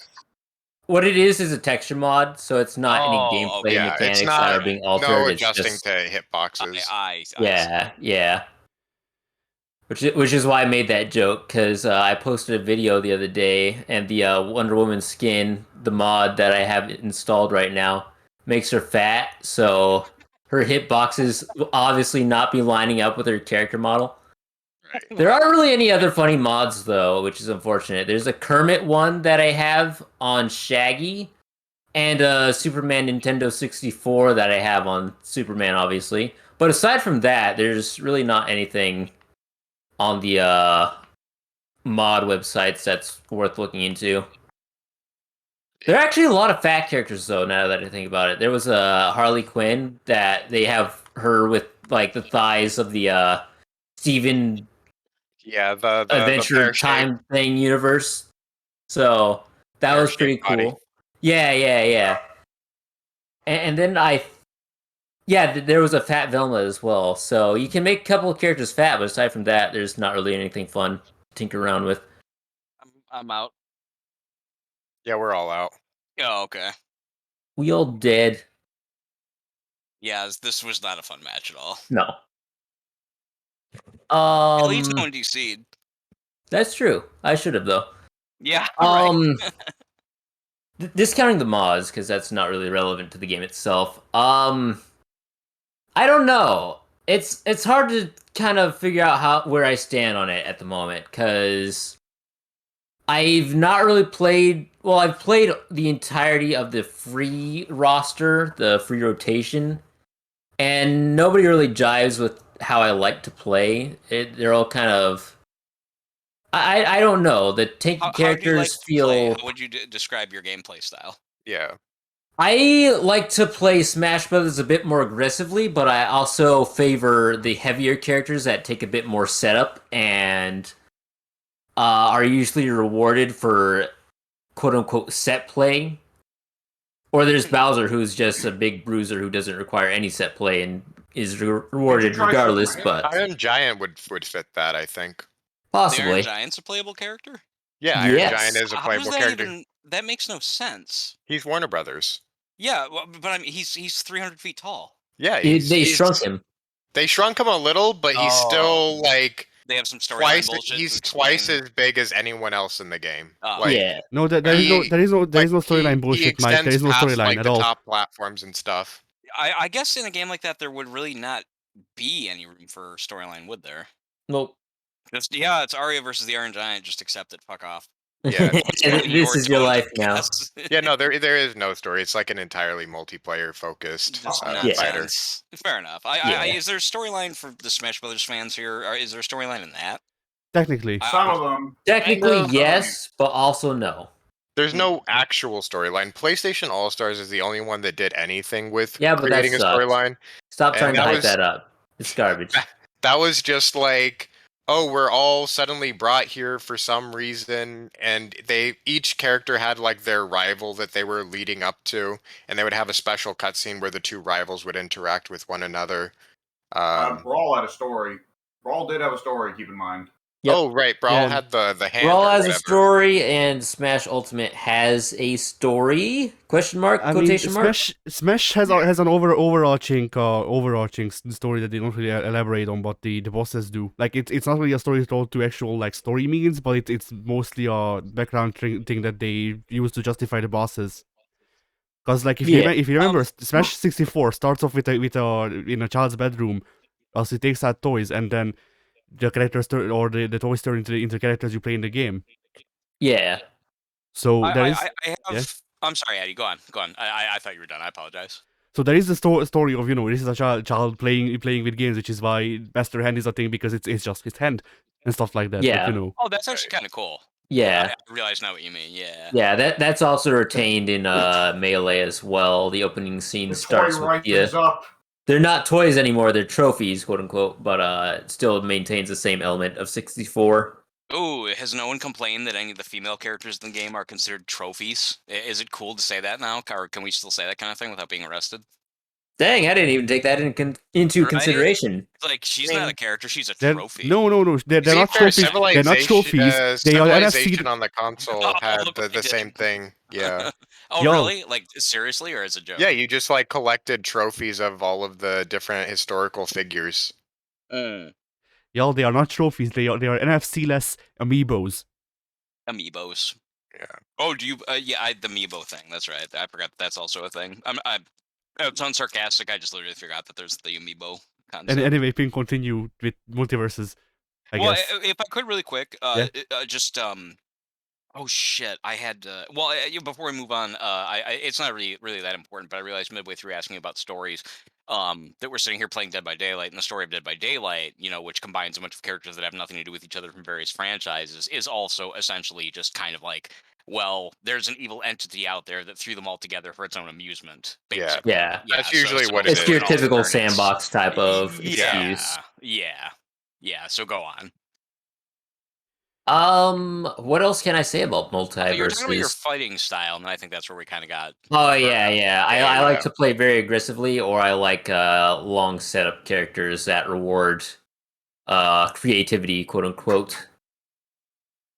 So I Tom and Jerry and Bugs Bunny would fit you best. Then they're very set heavy. but I don't like Tom and Jerry.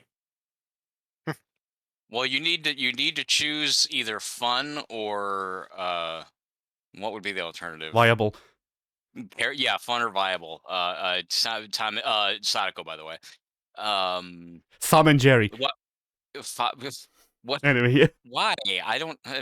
What do you have against Tom and Jerry? I haven't watched them in like 37 years, but why do you specifically? What do you have against Tom The and new Jerry? movie sucked. Jerry showed his asshole. I'm only half joking. I don't even know how to comment on that. So I'm not going in to. a children's movie, they specifically included a scene where it's like, "Hey, check this out." Sadako, yeah. It's just going to be Jerry. Fucking Your goddamn audience, it, fuck Eddie. you. No, I got that one. That one actually got. Damn it! Oh, I know you got No! it. You're But joking. you speak. What's Your going on over fault, there with bro. you soon? Sorry, I just literally had it. It was literally like there was no gray area between the bar and the finish line, Oh no! and I got pulled off. Oh, It like the bar was 100% full, and I got pulled off. Oh shit! How's Can anyone that? still get that gen? Is anyone over And there? then I see the someone gen hitting got you. blocked because I got pulled off it. It got blocked. What perk does that? Where you're taking off the thing and it? That's thrilling tremors. tremors. Of Thrilling course. tremors. We're about to get one over here. Myself and Pool Boy. Me. Oh, that's God you. damn it! Oh, Pool Boy's Meg. You're right. Damn Oh, it! did you get God again soon? Yeah. Yeah, you did. Hey, good thing that they buffed that borrowed time and They skip out of time, so good. yeah, all 5 seconds of it, like 2 of which include you being pulled off the hook, the animation. Yep. Thank you very much. Not a problem. The character I've been playing the most in Multiverses is Wonder Woman. She reminds me a bit of Zero Suit Samus in Brawl and Ultimate, because she doesn't really have a lot of kill options. A lot of it is very dependent on combinations and set play. Sorry, I don't mean to interrupt you, but just so you know, so everyone knows, the Meg up there is just she's literally in the inside of the big the cathedral or whatever. Just like she was literally just like watching fucking Soon on the hook through the window. That's cool. Yeah, so if you can, like, make sure that Sadako goes. Oh, in you're first, or- joking! Fuck No, I'm this. on her. I'm on her. Just keep running. Yeah, giving you a break soon. If anyone can attend to soon, I've got Sadako on me. No problem. I'll Since try to Meg is find him. literally. I well, played Meg's a not bit of doing it yet. Superman. He's kind of interesting. I didn't really vibe well with him. Yeah, he's weird. You have to rely on the Yeah. super armor. Yeah, and I don't know what triggers super armor or anything, so that's beyond me. Yeah, that's the charged abilities. Fuck, I'm just gonna run. Try and get her to get Meg. Meg. Nope, Like I said, literally just Oh watching. yeah, she is on Meg. Good. Thank But you. yeah, his charged attacks, like his charged up ground, his just charged neutral ground attack, those give you super armor. Oh, What speaking of else? the charge, that's something I really didn't like about their this gameplay design. The quote unquote smash attack, your right bumper or whatever, it doesn't take input directions. So if you want to do an up smash or a down smash, you actually have to hold the attack button in that direction. You can't just press the smash button, the dedicated smash button, and the up on the control stick or down on the control stick or even left or right, etc. It's just always going to come out as your basic smash attack, and I really don't like that. I think that, There's a I game think that's called- because RB is is by default mapped to neutral special. I think. I haven't had any issues with that at all. I have. I really dislike the smash system that they have because I am very, very, very against holding down a button to trigger it. It's too finicky. I don't like it.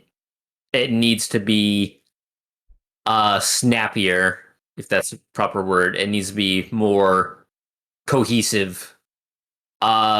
Smash Brothers obviously did it great with their C-stick implementation and the fact that you can smash the stick to the left or right or up or down, etc., and hitting the A button will then make it a smash attack. It can be a little bit awkward because sometimes you'll accidentally throw out a smash attack when you're just wanting to hit an attack but also proceed to the left and or right. But that's not too bad. Rivals of Aether is a game that is very much a Smash clone. And their Smash button, quote unquote, implementation is great because it's like Multiverses, where it's a dedicated Smash button, but it does accept analog stick input. So to me, that they really set the standard for what the Smash button should be, and even do it better than Smash Brothers itself does. So I would like to see Multiverses implement that, and I hope down the line, since this is still a game very much in development, that they do implement it. Otherwise, I'm very against the current Smash button system that they have now. I find it very unenjoyable to deal with, and overall, my final thoughts on Multiverses: it's fun. It's a great free to play Smash Brothers, but it's not my favorite thing in the world. I don't know how much time I'd dedicate to it by myself because I'm already not a big Smash Online player. And, Multiverses, all the online lobbies are you versus Finn, and that wore thin very, very, very quickly. So I probably won't be touching it again until it comes out of open beta, unless you guys are down to play with it, and then I'd be down to play with you. But on my own, it's like I've got plenty of other things that I can do in my free time, so probably not going to dedicate too much time to Multiverses. It's fun. I like what they're trying to do. I feel like everything they're trying to do is kind of half baked, though. Fucking Meg. What'd she do? Or He- not do? He hopped on the generator and immediately blew it. I mean, that does suck, but to be fair, that does happen a lot of the It time. was without like trying 1 to. second into being on the generator, she blew it. That's impressive. He literally hopped on and then it exploded. As much as I am biased to wanting to mock her for that, because I did see her just standing up there, not saving you. You're in that first hook. I have to admit that there have been times I jumped on a gen and it immediately fucking gave an unexpected skill check. So it sadly it does happen. Yeah. I'll screw her anyway.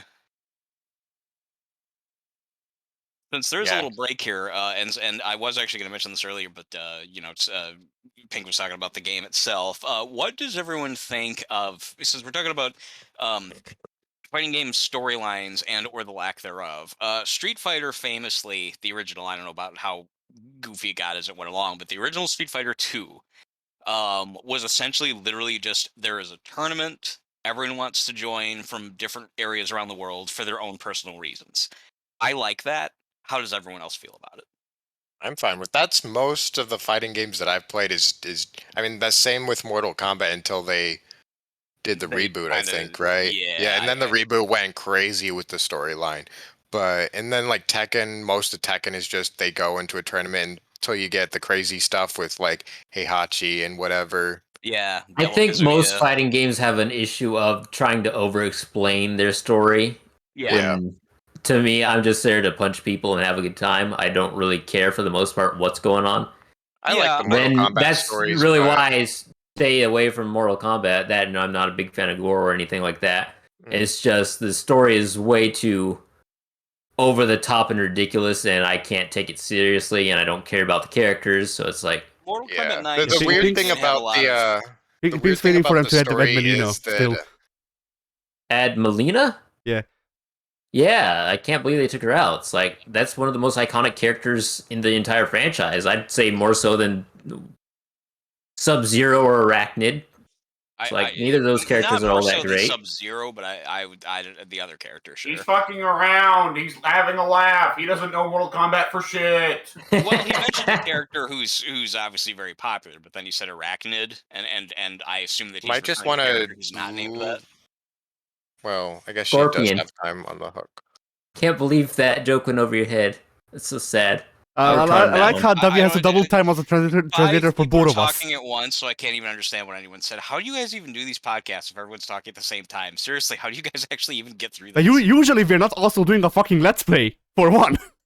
That is true. That is true. Well, I'm not talking about the game. I've made a few comments about the game that are important, like, oh shit, we got screwed. Be careful, that person's gonna come get you or whatever. But beyond that, it's mostly us been talking about fighting games. In fact, that's actually primarily all we've talked about for like the last hour. Yeah, this kind of Yeah. became a fighting games R. It did, yeah. I mean, I'm fine with that. I don't have anything Uh, against fighting games. I'm just saying that, there are so many people trying to explain so many things at once, and I heard that someone made a joke that went over someone's head, and I don't know if that was referring to me, and I asked the question, and then 3 other people started talking, so it's like, it's okay, whatever.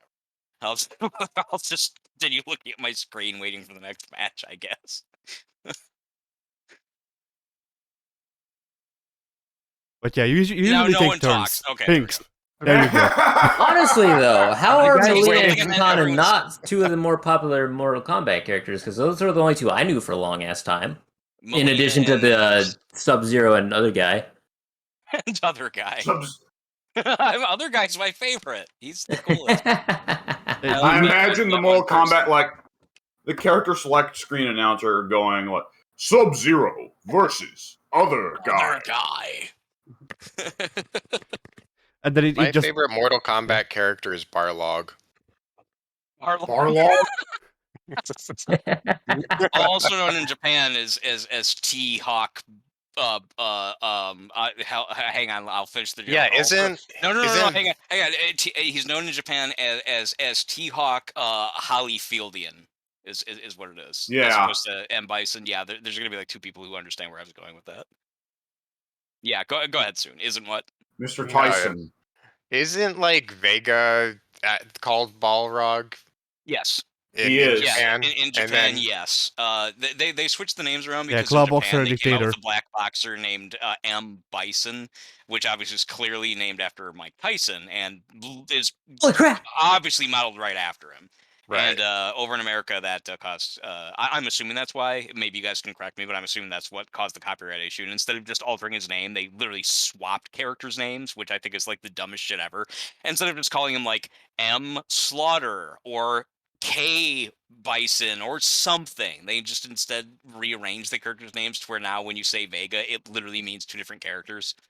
my It's favorite Street Fighter character Then is Merchant Balrog is Slaughter. also M. Bison, and Yes. M. Bison is also the villain. Right? M. Bison in Japan is the boxer, the Mike Tyson ripoff. Here in America, he's the bad guy because again they just Yeah. rotated the names instead of correcting the. So what's the bad guy's name in Japan? Vega. Vega. Vega? Vega. Vega. Okay. Vega. Yeah, I know. Yeah, I heard that. So shit. soon, You're right. soon. You're right. It's stupid. This is why in fighting games commentary people usually call them Boxer, Claw, and Dictator. That's it's actually fucking true. easier. That actually is legit what he just said. Yeah. I honestly never knew that. Yep. Yeah, because of the stupid. It's like how in America when they released Final Fantasy, Nintendo decided, well, people are dumb, so no one will realize that we imported 2 Final Fantasy games from Japan that were 4 entries, well, technically 2 entries apart. So we'll just say that Final Fantasy 4 is actually Final Fantasy 2. No one will know. No one talks to Japan. No one there's no way to actually interact. There's no internet, whatever. That's half sarcasm, half honesty. And then finally with number 7, Square was like, look, this is dumb. This is the 7th game in Japan and the 7th game in America. This is just Final Fantasy VII. Let's get it right. Let's correct it. Let's not keep doing this stupid. The games have different numbers depending on what region you live in. That's just dumb. And to their credit, even though the game is wildly overrated, they decided that 7 would be the one that sets the bar straight. Yeah. American Final Fantasy II, in Japan is Final Fantasy IV, complicating things further in Japan because they think that Americans are Nimrods. They made Final Fantasy IV Easy Type, which is based on the American version of the game, which again in America is called Final Fantasy II. Then Final Fantasy III in America is actually technically Final Fantasy VI. And then again, so for number 7, they were like, this is nonsense. It's just Final Fantasy VII. There's a lot of stories about other cultures thinking that Americans are stupid and changing the names of things, like Harry Potter and the Sorcerer's Oh, you're right. Yeah, it used to Stone. be Philosopher's Stone. You're correct. Yeah, about that. Philosopher's Stone in the UK. But the reason why they changed it to Sorcerer's Stone is because they figured that Americans don't know what a Americans philosopher would is. be- Satanism reference. would be they would be the American kids would be afraid of reading something about philosophy. I've heard that same explanation. See, Yes, calling it I've actually Sorcerer's heard Stone, that. though, just made all the Christian American moms scared of it even That's more. also true. Yeah, Yeah, exactly. they heard about that. And it's like I remember hearing about that. I legitimately heard from people who said that Harry Potter was about Satanism. It's like, why? Because he has magic, and they're like, yeah, He has which glasses. Oh, okay. He has glasses and a I- lightning on He his, looks on like his John head. Lennon. I don't know. as No, someone no, who- he's the worst. I'm kind of imagining these same people going to the theater to see Lord of the Rings, But when Yeah. they do, when there's the scene where Gandalf drives all the orcs out of Helm's Deep by slamming his staff into the ground, also they run out of the theater in fear. I No, like no, no. that. Is- They isn't wouldn't I'm even gonna be shut in the that for a minute theater. here They real wouldn't quick. even be in You the got that? theater because it's called Lord of the Rings. That would deter Oh, them. that's from true. there. No, Mike, Can Mike, I you're just thinking about chime this in the wrong because I way. actually have Yeah, go ahead. something to Yeah, say ahead, about Soon. for it, this. Soon. Yeah, I want to hear I it, Soon. was raised in a family that had the whole satanic panic thing. I was not allowed to watch Lord of the Rings because it had Oh magic no! and stuff, and so therefore it was satanic. The only reason Like, that I was ever when was allowed it to get decided? into anything fantasy related is because I was like, Lord of the Rings was written by a Catholic, a Oh, that very made it devout okay. Catholic. Oh, No, that of course that made it okay. And then my Lord, parents are Lord of the repeating the Rings is same okay. thing with their grandchildren, so oh that's cool. no, man! I'm sorry. Lord of the Rings is okay because Lord is in the title because it's a Jesus book. It's a Jesus book. Yeah. The only fantasy I was allowed to get into was Narnia because C.S. Lewis, because that was a right. who That's was very well known as being Christian. Well, I mean, you Chronicles, at least the Lion, the Witch, and the Wardrobe. There's obviously a very direct fucking Jesus reference. I really Jesus hated crucifixion Narnia. reference. What's that? Not to mention that C.S. Lewis was he wrote a lot of books about Christian theology and stuff, like a lot of books. So My girlfriend dragged me to see Lion, the Witch, and the Wardrobe, and I have to admit I liked it. I actually thought it was pretty good. no, it's a great movie. It's Yeah, it's a very like one-to-one adaptation. Honestly, probably that's the cool. closest adaptation that I've seen personally. That's definitely cool. I expected like a corny kids movie, and it was a good fairy tale. It was well acted, well filmed. I enjoyed it. I Yeah, didn't pursue Yeah. the rest, but I thought it was good. yeah, they included a lot of stuff that other movies would have cut, like Santa Claus coming in. And giving them weapons. You giving them weapons. No other fucking Hollywood producer would have allowed that. That's true. You know, We can't have that. That's gonna make the kids pick people, our movie. That's my gonna. kids are gonna be so confused. What is this Santa Claus doing in this? I was kind of confused because, like, was it actually legit supposed to be Santa Claus, or was it Yeah. supposed to be like it was okay? Yeah, it was just straight It up was Santa actually Claus, straight up Santa and that's Claus. in the Okay. book. Yes. What's in Santa Claus the book? What? In Santa Claus the movie, which is an actual film released in 1985, Dudley Moore makes bad jokes, and the movie Oh. bombed at the box office. That's what someone's saying. I see. Yeah, and, in the Chronicles of Narnia, the first movie, there's literally a scene where like the kids, like the main characters, are like, struggling to figure out a way to beat the villain, which is the Ice Queen, the White Witch. I think. Am I correct about that? Was she called the White Witch? The White Okay. Witch. Yeah, she's one of my two favorite characters. The other being Edmund. I thought that their dynamic was really good. Oh yeah, Edmund was great. Yeah. I thought the actor who played him was very good. This one again? Wasn't this the third time? This is the third time in a row. Third or fourth. Is anyone Nope. does anyone mistake Not have an me. offering? No, Not I haven't me. looked at the offering screens. This is odd to have three mats. No offering. In the same. Weird. But yeah, when I saw the movie, I wasn't sure if it was supposed to be Santa or like whatever, like a vague deity that just happened to be what we consider to be Santa. If that makes any sense. Yeah, no, it was just straight up Santa, and Aslan is just straight up Jesus in the books, but Jesus It in definitely another seemed world. that way. And that's not Okay. just like an allegory. He's just straight up Jesus, but in Oh, another he's world. literally Jesus, but to us it shows up as a lion. Yeah, well, Jesus / God, same thing Sure. basically. I see. Yeah, no, he's just straight up the same God and Jesus. He's just in a different world. Interesting. Yeah, I hear chainsaw, by the way, guys. I don't know if anyone Pretty else sure it's does. Billy. In your ass Okay. raw. Skin your ass raw. Billy. I don't remember there being a chainsaw in Narnia. There was. Now they mention it. It's the extended director's cut. It's actually like I don't think your parents would have approved of that when it got pretty hardcore. Really serious, like deep ancestral sex who scenes did between the Santa main give the characters. chainsaw to? The main dude, the one who becomes kind of like the King Arthur sort of guy, the one who takes the throne at the end.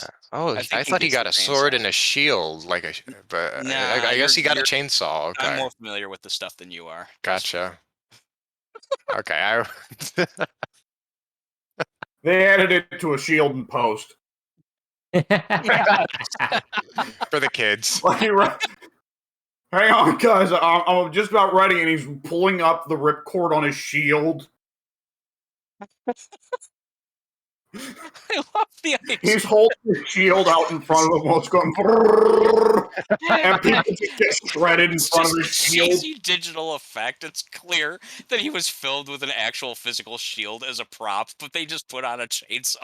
And like no one would know.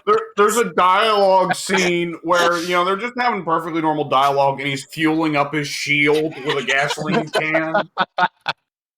He's overdubbed. There's a scene where he's like, "We need to go consult with Aslan," but instead it's like, "I love my chainsaw."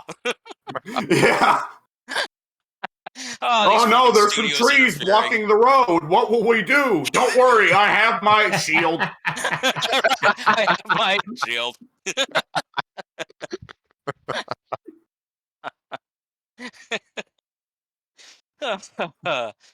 Yeah.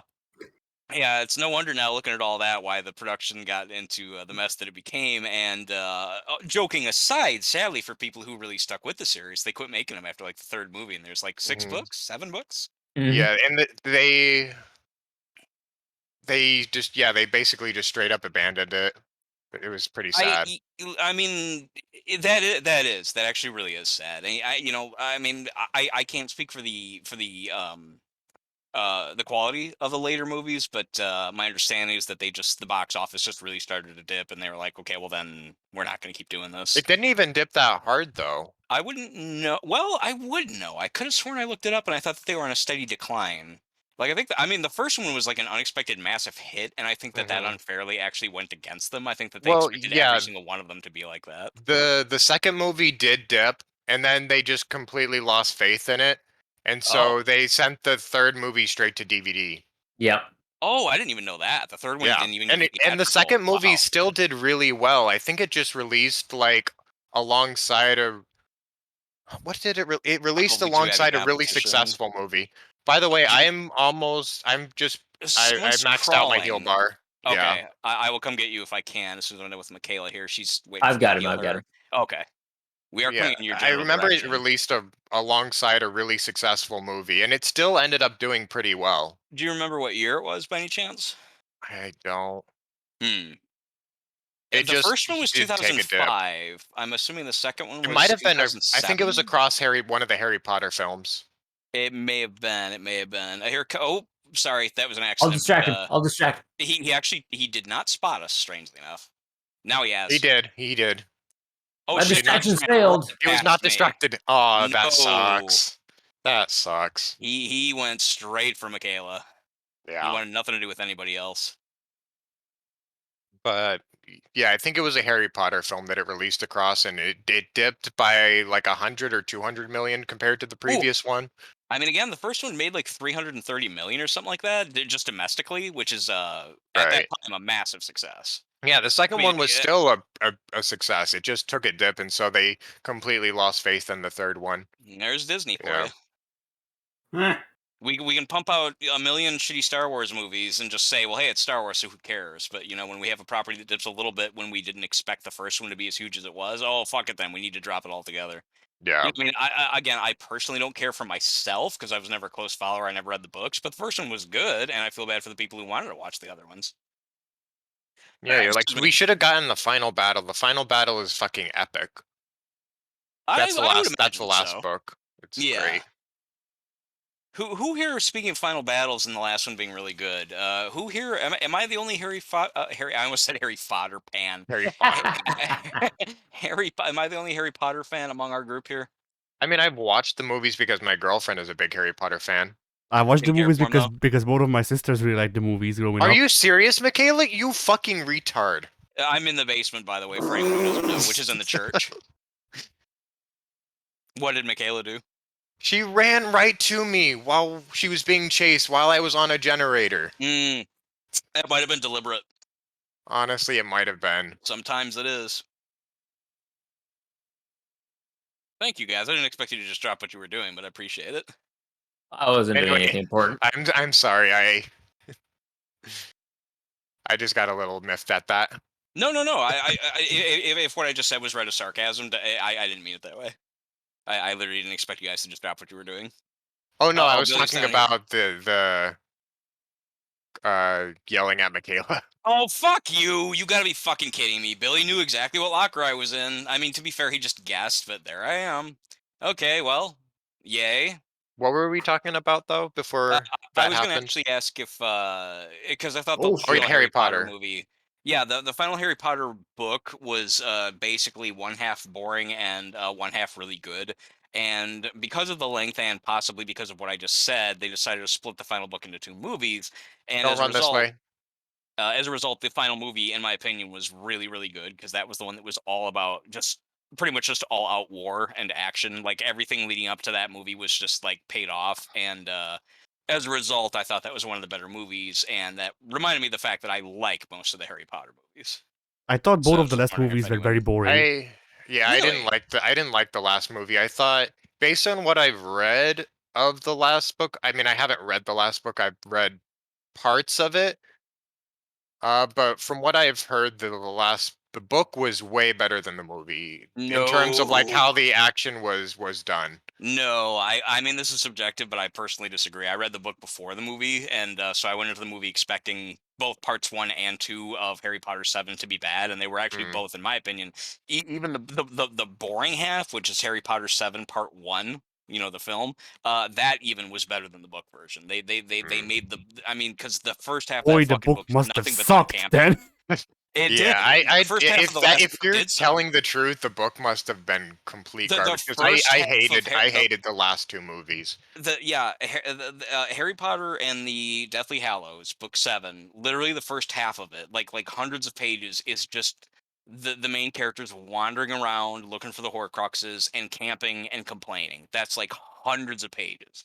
Then things start to pick up midway through the Mm, book. We start to get some revelations, some twists, some reveals. Then everything starts to kick into gear, and then it's like the all-out war at Hogwarts. And I feel stupid saying that term because there's still a bunch of shit about Harry Potter I don't like the kitty language, Hogwarts, Muggle, I'm 5 years old, whatever. But that later half of the book I thought was good, and the film versions I thought did both sections of the book better than the book itself, especially that first half, which was nothing but the camping. Like in the movie, at least it's, well, at least in my opinion, there's like interesting dialogue and shit. In the book, it's just like it's camping. It's fucking camping and camping and mm. camping and camping. It's I swear to God, it's awful. But anyway, you guys let me die in the basement, by the way, so that's all on you. Yeah. Yeah. Yeah, he rehooked me again, and no one bothered to come to my rescue, even though he wasn't even camping at that point. So fuck you all. It's all coming down. Yeah, that actually, now that I think about it, that's actually kind of cool. Yeah, Billy down in the basement with his chainsaw, but yeah, they see we need. Oh man, they should have released Dennis Hopper with Leatherface. That would have been badass.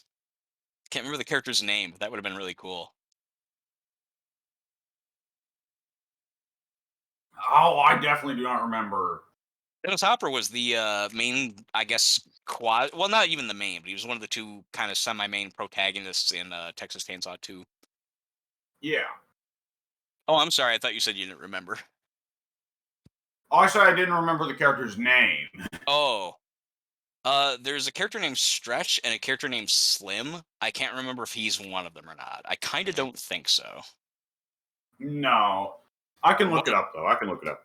I think Stretch is the main female character, but then I don't know who Slim is, if that's the case. Eminem.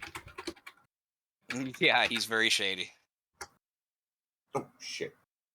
Second Eminem reference in like half an hour. You must have just listened to him. Or I think someone else made the other No, reference. Soon I made made reference. the Soon Eminem did. reference. You did. Dennis Hopper as Lieutenant Bowed. I don't know how you're supposed to pronounce that. Lefty Enright. Lefty. All the characters had weird names. Lefty, Slim, Stretch. Caroline Williams was Stretch. Okay, that's kind of what I thought. Well, I see Pink. Oh, and I see Billy behind Don't him. see me. You can't see me. Oh, yep, there it goes. I'm looking for a fourth perk that'll defend me against shitty teammates, including you guys. Have you heard of the new perk they're gonna be Okay, patching Pink in is called Gun? dead. What about Gun? Have you heard about the new perk they're patching in? I need to step out because Bowie demands it. Oh, good Okay. lord. Alright. Okay, we'll see you. What about Gun? Fuck it. Yeah. Oh Doesn't shit, he's matter. on me. He's on me. He caught me. He caught a whiff of me, I think. I can't tell. I saw his eyes. I don't know if he saw me.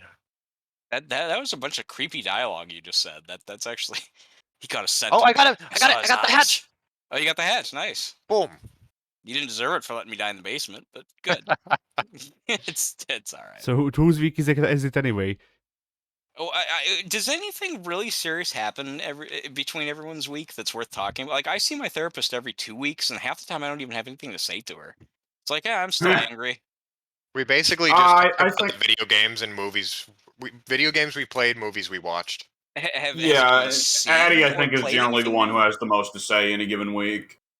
Like, I'm not trying to condemn. That was an honest question. It's just like when I think to myself, it's like I've watched like 2 movies in the last month and a half. I mentioned both on the forum, and the only thing was Ted said, "Well, you don't like good horror movies because you like to get out," and that was the only response I got on anything I said about either movie. So it was like, well, I tried. I mean, that's been most of my attempts to bring up any game or movie that I've watched or played recently on the forum, so I just stopped bothering. I honestly just figured that you were deep into multiverses, which is with me. Obviously, I'm so deep into Dead by Daylight. I don't have a lot of game news to discuss other than the Steam Deck thing. Yeah, it's just not worth bringing any of it up on the forum anymore. Nobody cares. I like how we're all in the same predicament.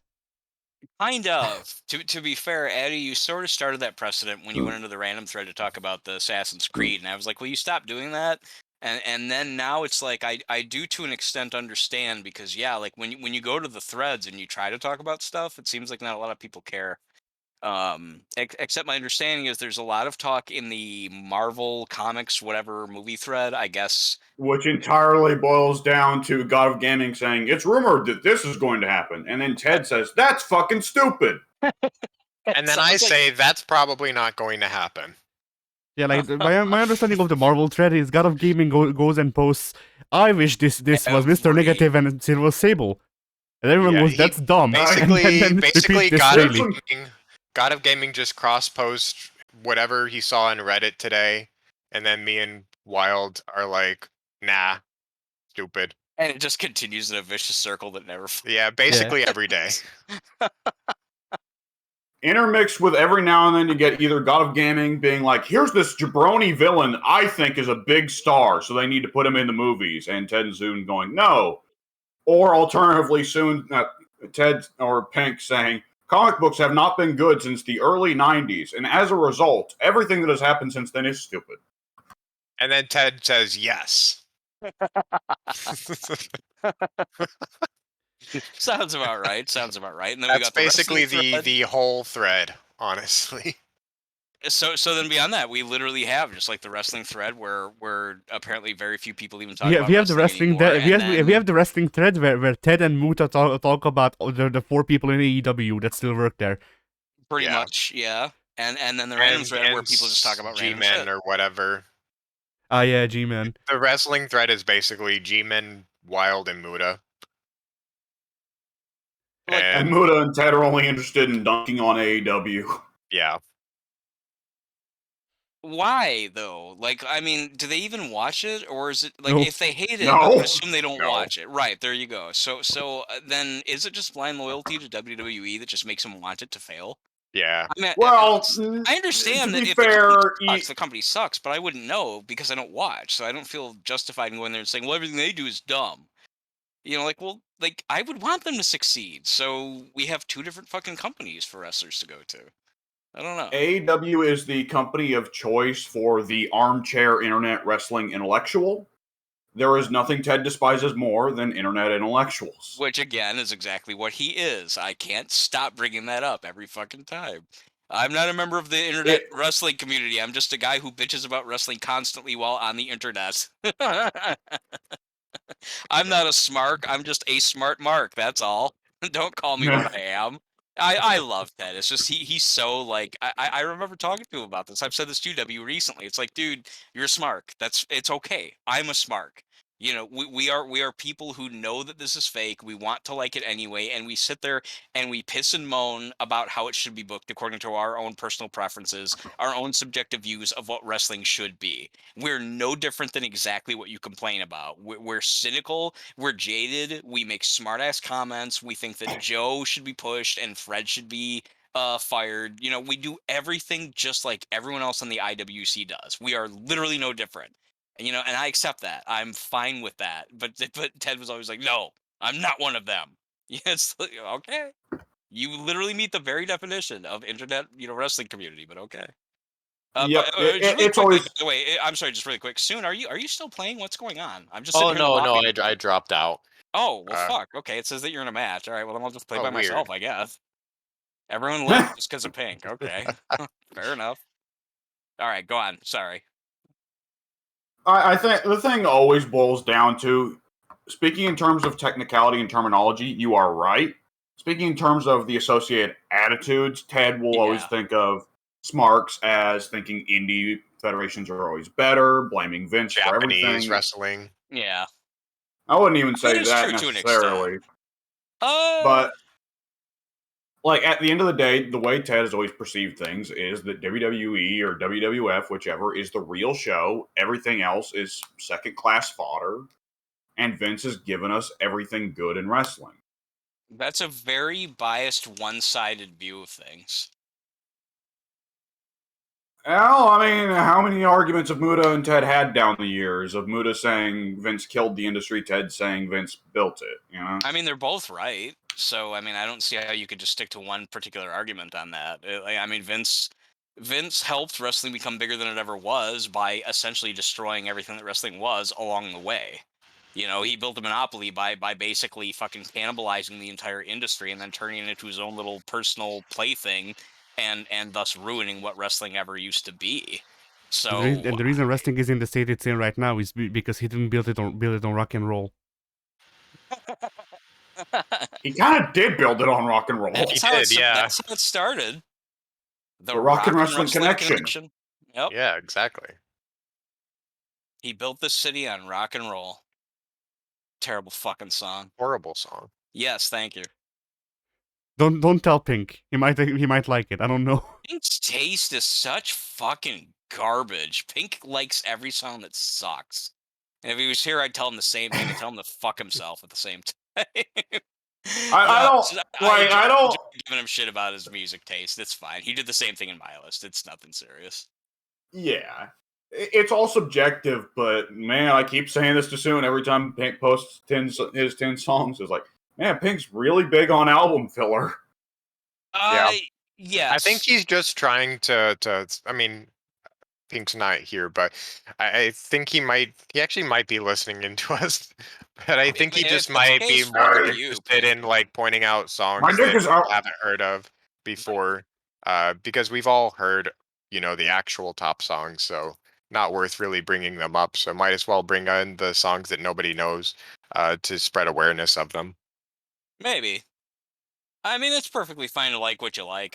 I'm just surprised that like one of the comments I made was one of the more real comments that I made in terms of bashing his musical taste, which is like I can tell that you did not grow up in the same era that I grew up because it seems like all the songs that you reference that you like from my era are either like all the most radio friendly songs that were played to death that no one from my era actually likes anymore, or like the random shit no one's ever heard of from like I don't know Nickelback or whatever.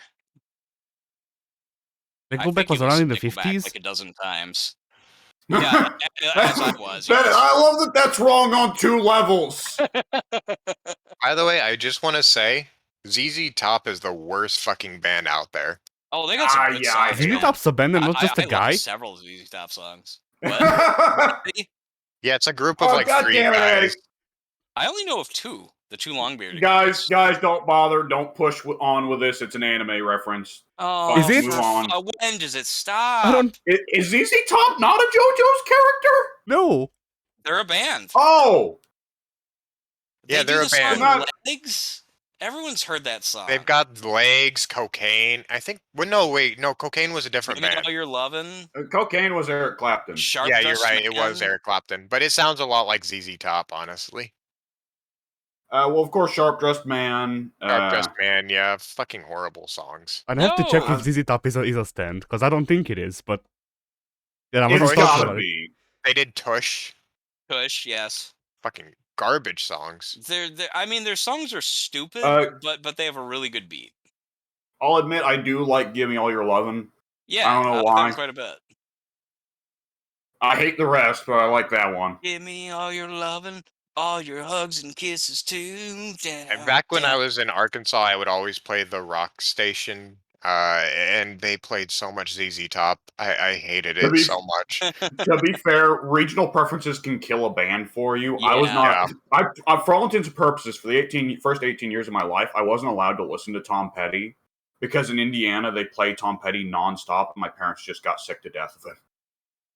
But he's so Okay. good. So the reason It's pretty great. the reason I Like didn't... his songs are so unique. He doesn't have like the same fucking sound like ZZ Top does. I do have to agree with that. I like ZZ Top, but you're correct. Well, Or I even think like a lot of it was they AC/DC. just played. Oh God, I fucking hate AC/DC. Or Scorpions, or There's every AC/DC song right there. Guns N' Roses even. Fuck Guns N' Roses. Y'all are just I like naming Guns all N' of the Roses, y'all are just but naming all of the they bands that sound my a dad lot of their told songs me when sound I the asked him same. about what metal was. They aren't metal. None of those I are know. metal. I None of know. those are fucking metal.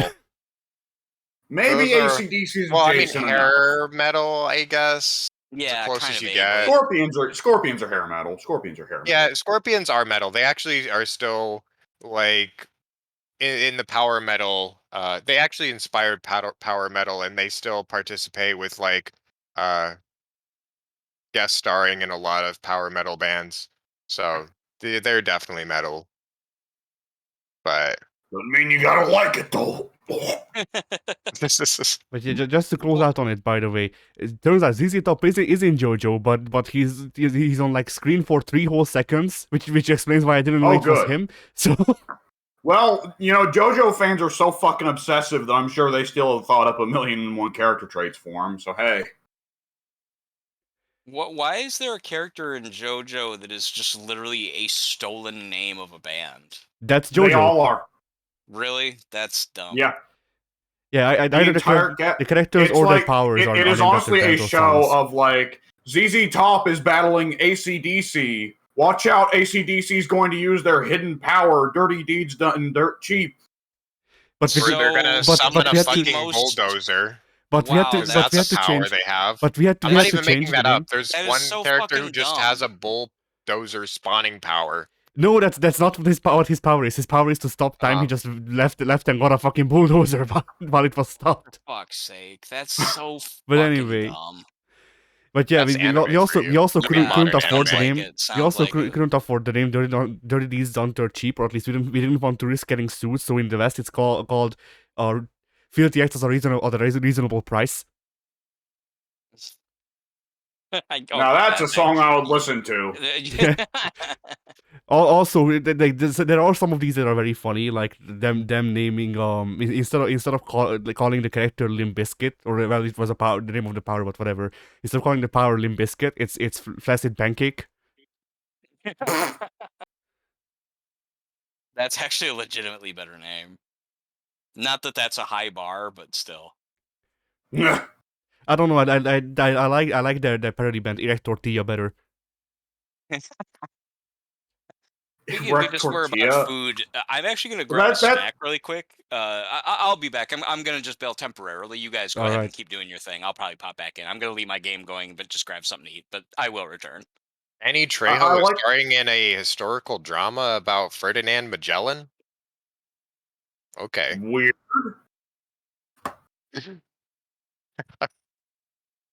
I just got like an alert on my phone telling me that Danny Trejo was starring as Ferdinand Magellan in a Yeah, historical drama. it's your Danny Trejo alarm. This Yeah. is what Danny Trejo. What's Danny Trejo doing today?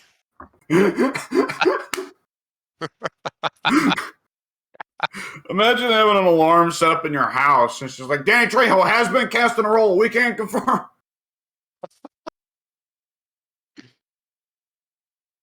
Oh, that's good. That's good. Addy, here's something that's rough. We are this far in. Addy, you have not yet started your week. Addy, you usually have the most to talk about with your week. Yeah. Oh, Jesus. There's a good chance that I'm not going to start my week. I'm just going to fuck off at some point. It's a possibility. So anyway, soon, Yeah. your week. I did almost nothing. I mean, I didn't play any games really. I played a couple matches of multiverses, but mostly I was just writing. So that was my Alright. week. Alright. I mostly worked Yes. and then wrote after I worked Yeah. Alright, Why you I work guess so much? because I have a job. for now, Oh, he's gonna steal it. Things gonna steal it. how much does He it needs the pay? I money. might. I mean, about $16 an hour plus commission. Oh, that's pretty good. And then I might be getting promoted. I've got an interview for a promotion Tuesday, actually. Nice. Nice. But yeah, I was working on just writing more, and that's about it. Alright. I guess I'll move on to my week then. Since Mike has been disposed of. Is Alex just slowly clapping? Yeah. Over there. You don't know for what, though. It's not his hands. Yeah. So anyway. Let's see. Well, as y'all might have noticed, although I wouldn't blame you for not, because I don't know if it's a big enough change, but hey, I did update my avatar because, but I did update my avatar once again, even though I did it last week, because, while making assets for my channel, I accidentally made one that's too good, and I was like, fuck it, this is my avatar now. Huh. So, yeah. But aside from it, Yes. I don't think I drew anything. It's more. I've mostly been focused on like making either thumbnails for the YouTube channel for this channel, or making assets for my reviews that I will get around to eventually. So yeah, that's it for drawing. Nice. Then, I guess I'll start with the shows I watched. So I watched a series and a pilot that's technically kind of a movie, a short movie, I guess, for a series. Okay. So, if y'all remember, I talked about this show called Hell of a Boss a while back. I was in like last year, a while back. And Okay, I didn't remember it, so I was like, I don't know. But a year back, yeah, no, I don't remember it. yeah.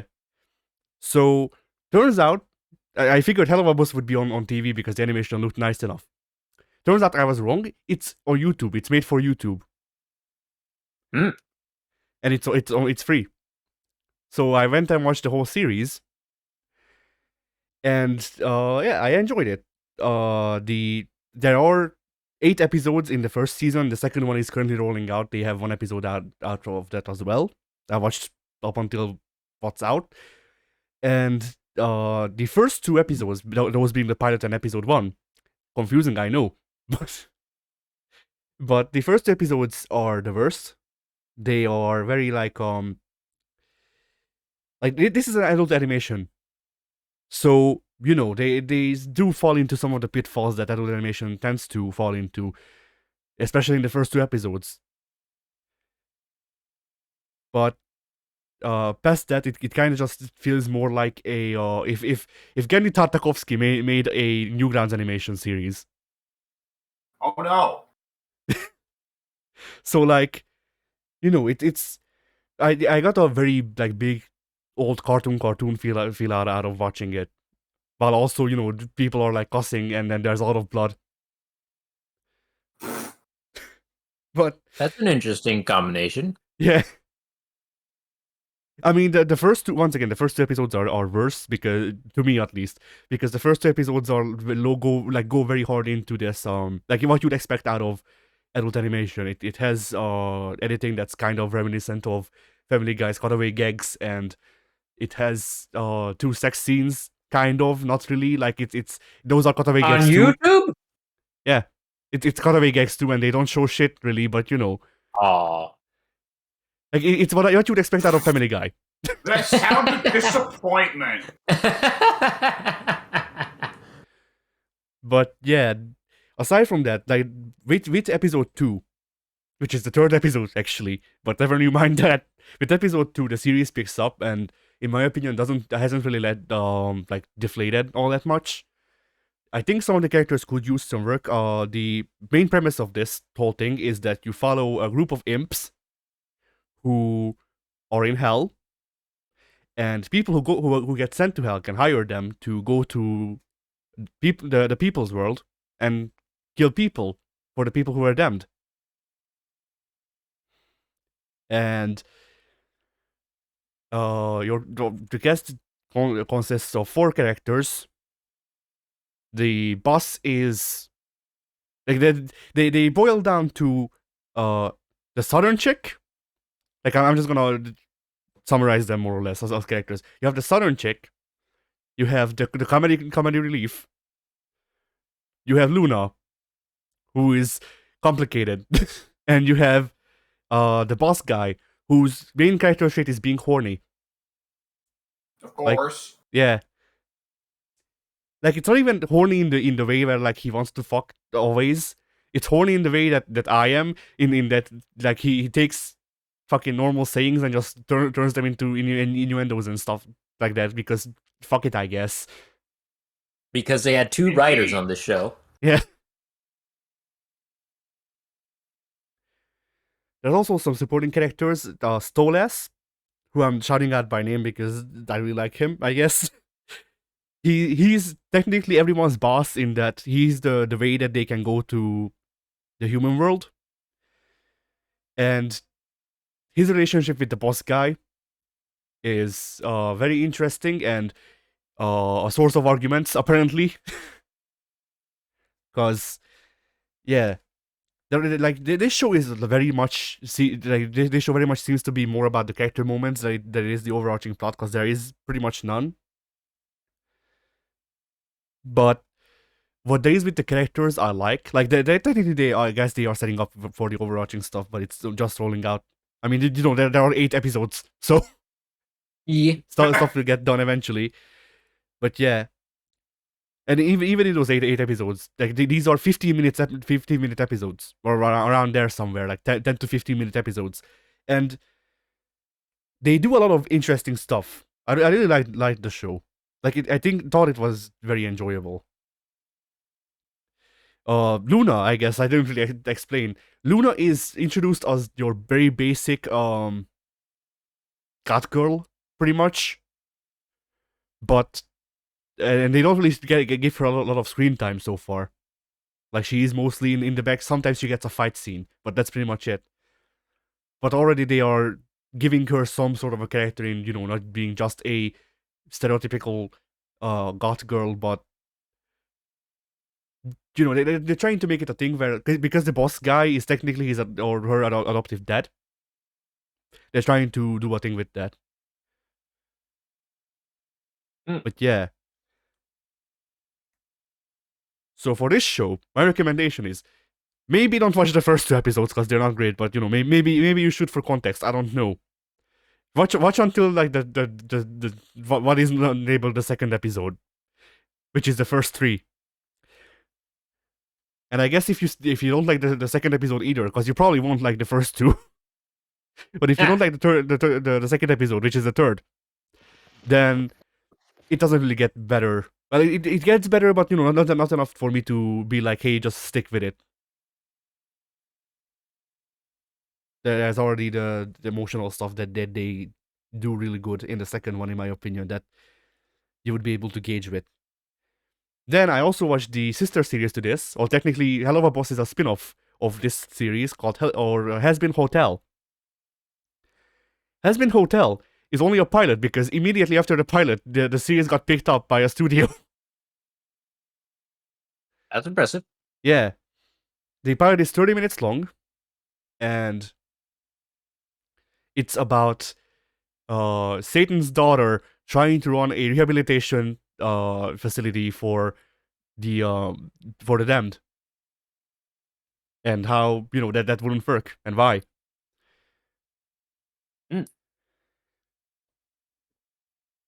I don't know really what I can exactly point out about it. Like it is like the two series feel very much similar, which makes sense considering that Hell of a Boss is a spin-off. They are in the same world with the same characters. The bossman from Hell of a Boss and Luna even show up in Has Been Hotel as background characters. I see. But yeah, Has Been Hotel was an interesting watch for me because the antagonist, I guess. I don't know. They didn't really make it obvious, but the one of the key players in the pilot, and as far as I know the story thus far, is Alistair, who is a high-ranking demon who is canonically at OAS, and they even played around with it somewhat in the pilot, which was surprising to me.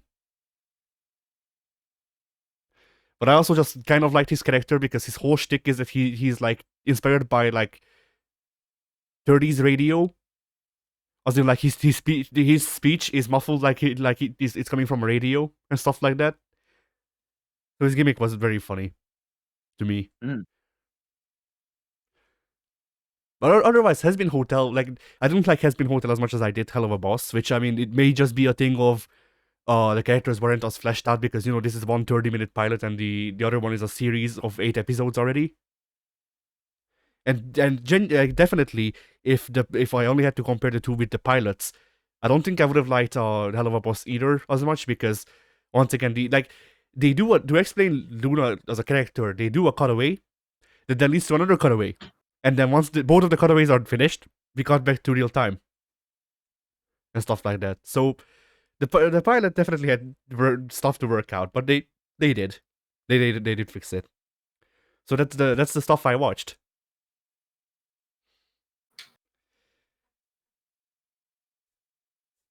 All right. Then, oh yeah, I also need to point out because I nearly forgot. Hell of a Boss is a fucking musical. So it won't How does be that happen?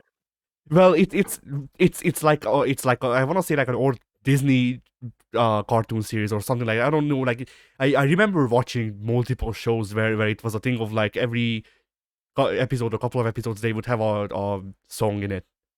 Fairly Odd Parents. Fuck. Anyway. So yeah. I remember growing up on cartoons that would have musical numbers to explain stuff happen sometimes. Every Phineas and Ferb episode had a musical number, didn't it? It did, but Phineas and Ferb came out when I was like 7, and I was close to stopping to like I was close to quitting TV at that point. Oh, Yeah, I didn't quit watching cartoons till I was like 13 or 14. I never stopped watching cartoons. I would still watch cartoons if they were available to me because I like animation as a medium. It's just that I wouldn't watch enough TV to justify plugging in the set-top box. Hey guys, I'm back. All right, Welcome back. we're talking about Welcome back, cartoons. Mike. Yeah, I just I just did a little bit of snacking and I came back in and I heard you you were talking about a show that I was not familiar with and I was kind of tuning out because I didn't understand the details, but then you mentioned cartoons and that just made me want to ask what kind of cartoons did you guys watch when you guys were younger? The old cartoons for me. Old I- cartoons? The Cartoon Network cartoons in that era. Oh, Cartoon Network. Okay. Yeah, I watched a lot of Cartoon Network, like Teen Titans. I didn't watch a lot of Avatar actually when I was younger. I only I watched did. that when I got older. But I mostly watched Teen Titans. Let me think. What else? My gym partner was a monkey, which was honestly Is that kind a of title? stupid. I Yeah, I had no idea where you going with Yeah, that. for a second I At thought first, you I was were like, "What? literally What are you saying talking Jim about? What Carter does was that a mean?" monkey. That's a Fairly show. Odd Do, Parents. do you I all not watched a remember that lot show? of I've never heard of that show until now. Oh Which Foster's boy. one? Home for Imaginary Friends, Yeah, that was good. I've heard of most of Ben these. 10. Yeah. I Yeah. watched a lot of Ben 10. I mean, basically just whatever was on Cartoon Network or Yeah, go ahead. yeah, Cartoon Network in the mid 2000s, early mid 2000s. Yeah, The for me, I generational gap is watched. that. Oh, I'm sorry. Go Yeah, on, Eddie. yeah. For me, it was those, and also stuff like Robot Boy, which was also Cartoon Network. I want to say Juniper Lee, which was Disney Channel. I want to say fucking what was the name of it? I Ooh, don't Codename remember. Kids Next Door. Yeah, Codename Kids Next Door. That too. Uh, Grim Grim Adventures of Adventures. Billy and Yeah, Mandy. Courage the Cowardly Dog. yeah. Scourge was my one of my favorites growing up. Uh, what else? Scooby Doo I Ed watched and a lot Eddie. of, I think. Ed and Eddie. Yeah, Ed, and Eddie too. Same here. What I find interesting is that the generational gap, the Generational. generational gap is such that I thought that there might be a little overflow between what the cartoons I watched as a kid and some of the ones that you caught, but no, there really is a distinct difference. For me, it was Rescue Rangers, DuckTales. Oh, I I watched some watched those Rescue too. Oh, Rangers you did? too. Okay, Yeah. there Yeah. you go. Yeah, They I those just also were weren't. good I cartoons. actually forgot about Rescue Rangers, but no, I had like Rescue Rangers toys and Oh, cool. video. There was a video game Rescue Rangers. I had Yeah, which that. was really good, by the way. Yeah. Yeah, it was. I had a crush on Dale when I was 5. So Bale? Who's Bale? Dale, Bale. Dale, don't remember a Chip and character Dale. named Bale. Oh, Dale. Well, that's fine because I had a crush on Gadget. So, fair enough. I had a man. crush on Raven. Raven. From Of Teen That Titans. So Raven? Oh, okay, I was gonna No, say. Teen Titans, not that so Raven. I was No, gonna say, yeah, nobody Raven had a. Simone's kind of fucked up, yeah. She But was the unwanted Cosby child. Oh wait, I but wasn't thinking of Rescue Rangers. I was thinking of shit. What was it called? There was Baloo's Darkwing shit. Duck, Tailspin, Gummy Bears, What was Baloo's Rescue show? Rangers. Shit.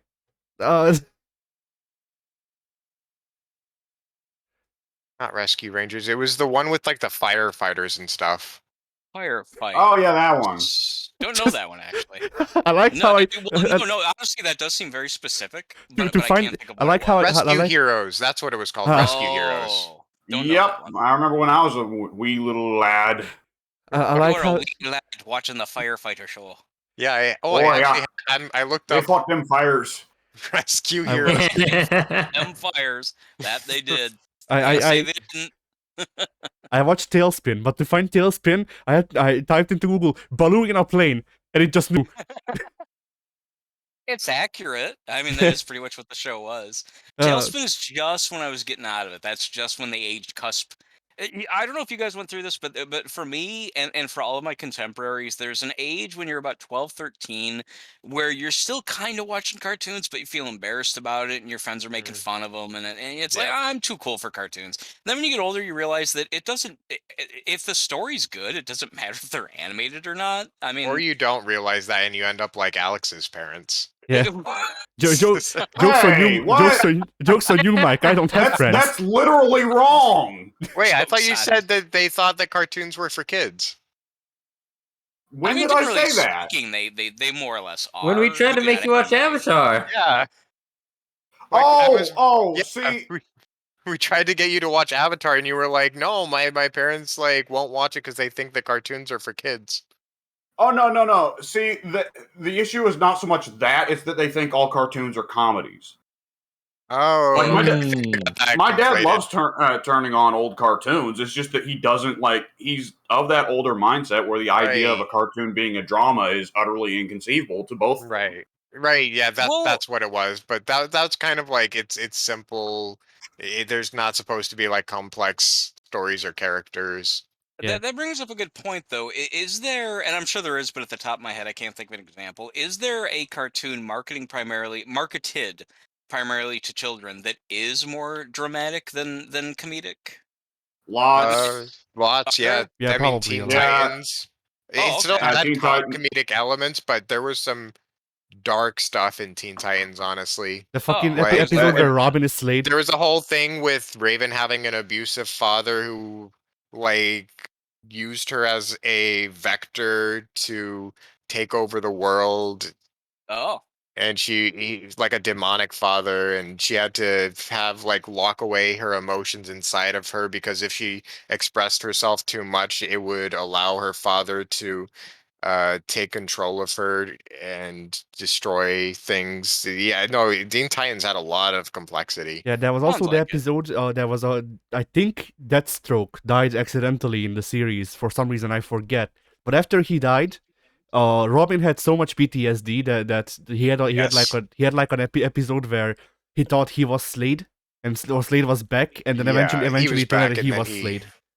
yeah, he just straight up, there was just straight up a PTSD episode about Robin going crazy and starting to like attack his friends and like abandon them because he was so driven by his PTSD and traumatic experiences.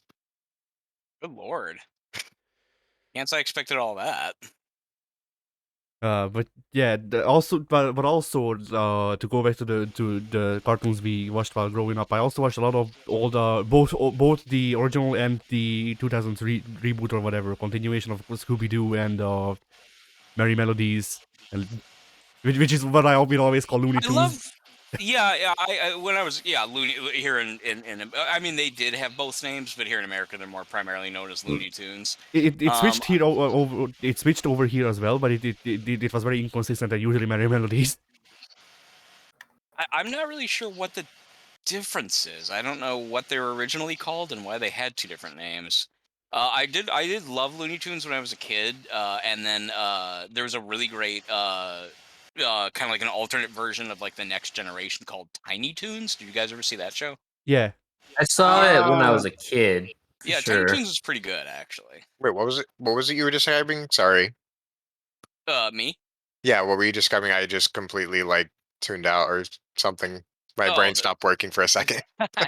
That's fine. I was saying that there was basically an offshoot. Warner Brothers, totally was in with it. It wasn't like a sleazy thing or whatever. It was a Spielberg produced second generation of Looney Tunes characters called Tiny Toons, and that was a good show. I don't think I've heard of it. Let's say about 1991 or two thereabouts, and it was essentially just like like the young versions of like again the second generation of like Bugs Bunny and Daffy Duck and all that, and they were like going to Acme University to learn how to be good toon characters, and it was fun. It was pretty subversive, pretty witty writing. That eventually spun off into I didn't like the show, but it spun off into the Animaniacs, which was very popular. Oh yeah, I definitely know Animaniacs. Yeah, that was around the same time. Very well reviewed show. It just that one didn't happen to hook me. I'm looking it up, and apparently the difference between Merry Melodies and Looney Tunes is that Merry Melodies was in color and one shots. Oh, okay. Well, there you go. Was not aware of that. I don't even know what that means. What's color? And Well, now we made by find the out that government. he's colorblind. Yeah. That would be disappointing to learn that you had that unfortunate affliction. And we've been playing video games with him for years, so you think it would have come up at some point where it's like, Pink, you're shooting at your teammates. I'm what? There's nobody there. So something even as simple as like, oh, the bar on What? where your thing is filling up. Well, you're colorblind, not full blind. But if he's blending with the bushes, I wouldn't notice. True. Probably. True. There'd still be like definition, like It'd be harder to see, though, I think. maybe, Colorblind, but like, I can't hear you. yeah. Oh yeah. But by the way, just really quick. Speaking of this, Pink, are you back in the game or are you just in the chat?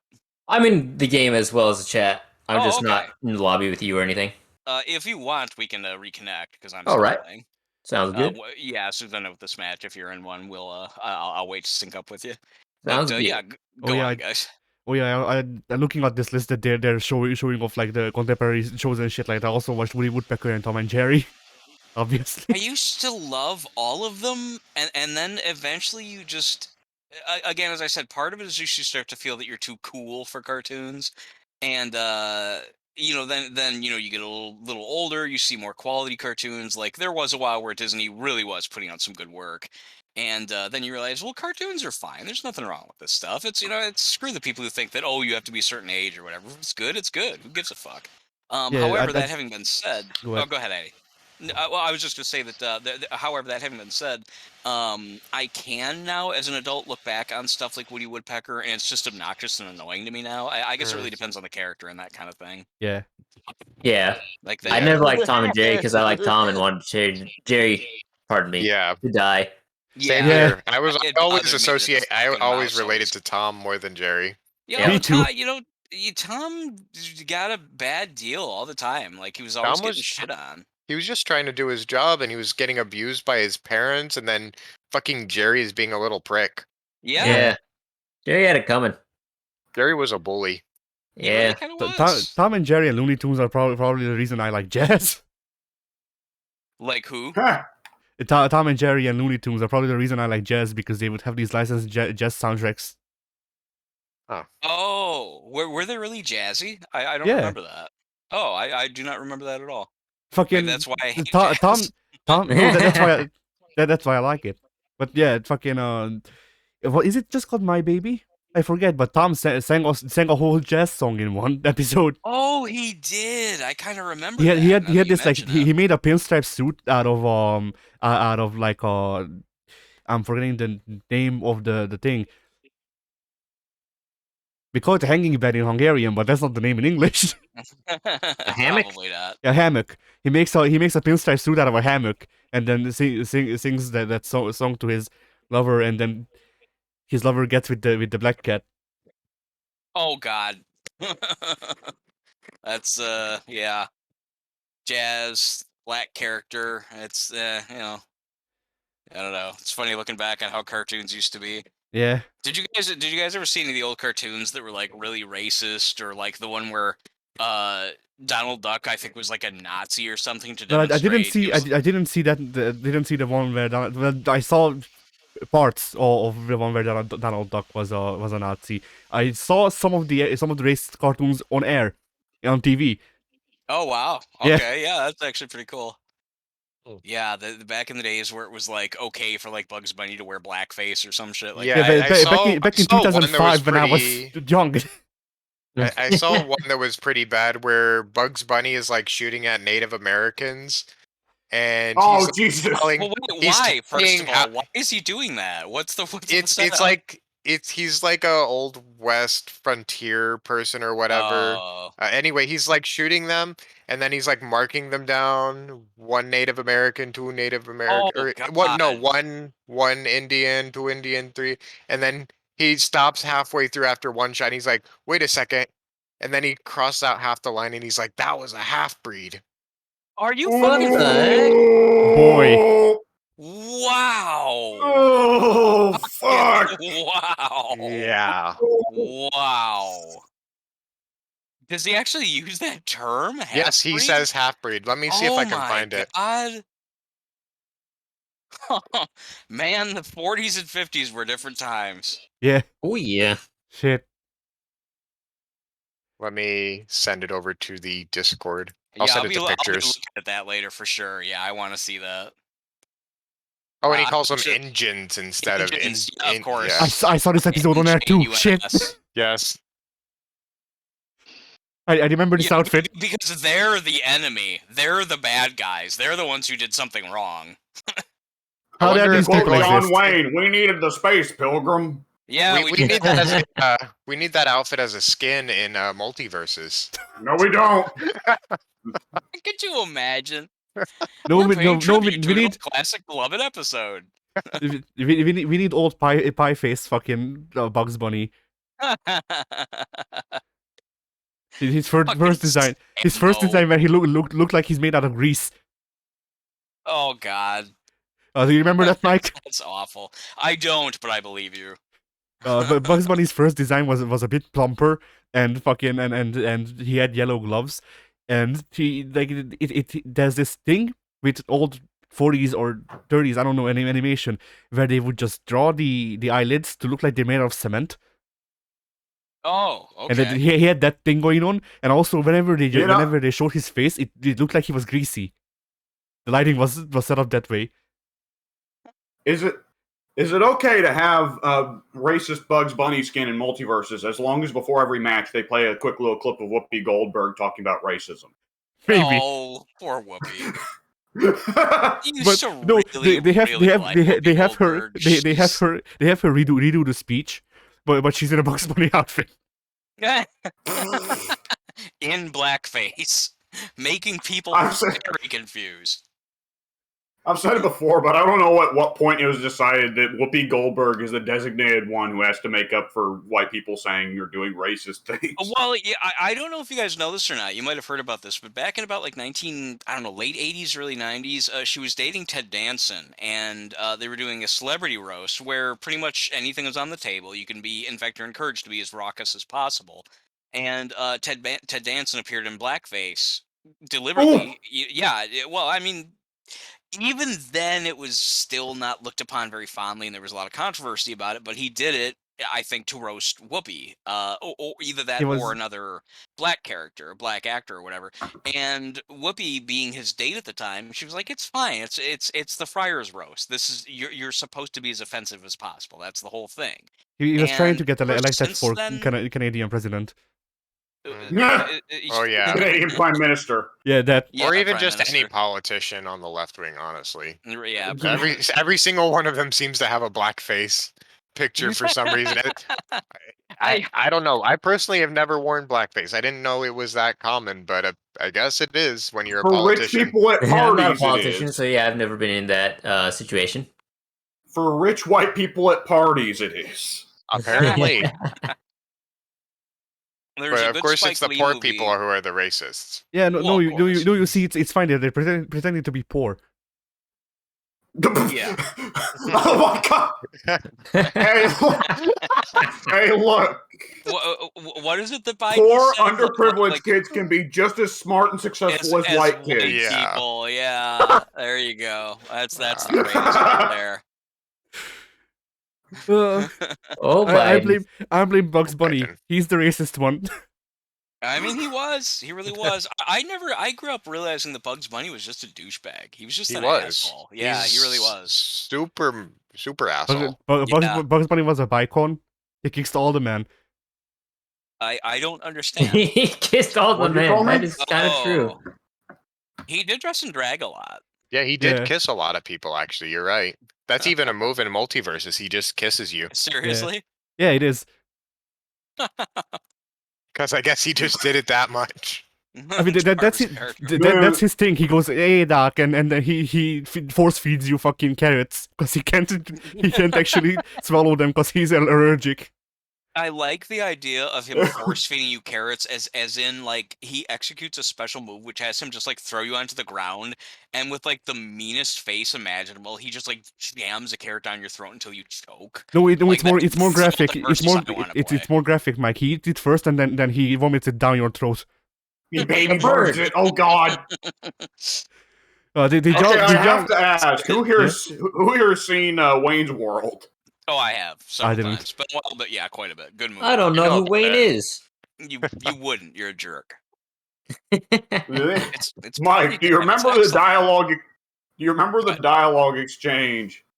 Hey Wayne, did you ever think like when Bugs Bunny dressed up as a woman, that it's kind of hot?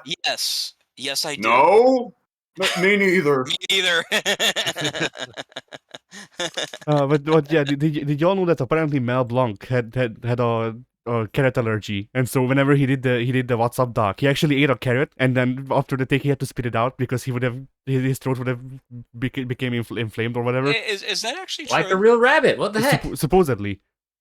I would tend to believe that because he always had the chomping sound effect, so he was chewing on something. But you would think that, if he was allergic to carrots, they would have found like celery or something else Yeah. that would have produced a I similar think sound effect. Celery nearly wouldn't have killed worked you. as well because that's very fibery and stringy, but they could have found Who something are else. you to doubt Mel Blanc's dedication to his art? I mean, That's he true. was a man of like 100 voices. I'll give him that. I mean, granted, 50 of them sounded the same, but still.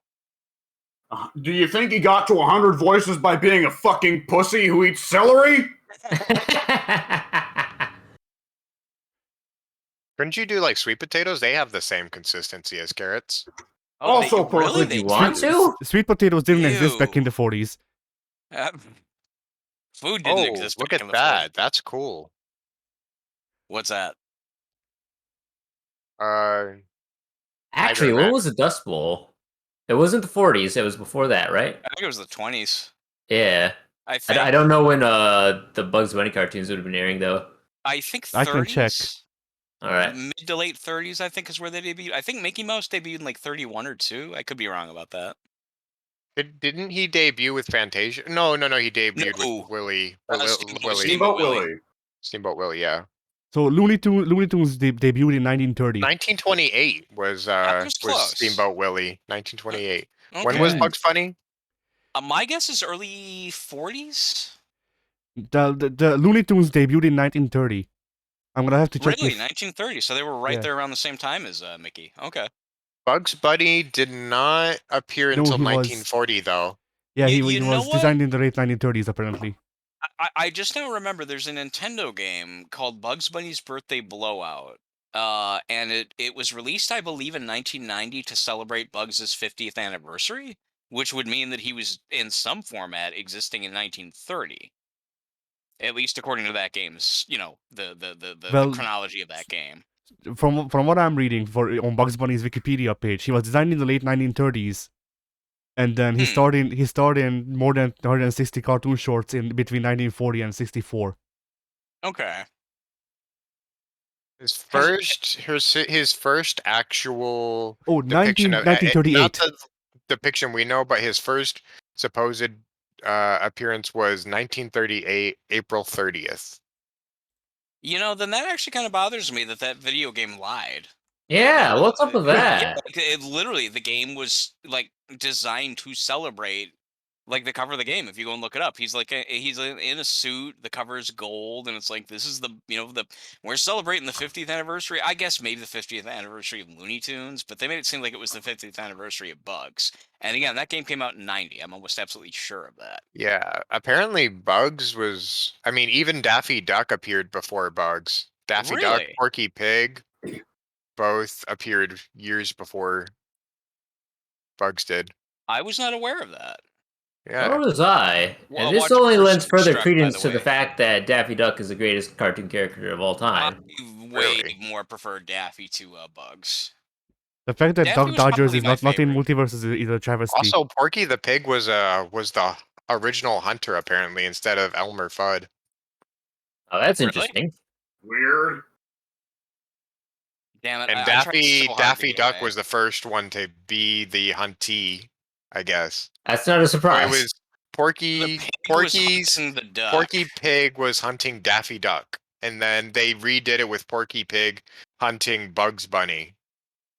It's actually They pretty didn't know how to amusing draw when you think about humans it. yet.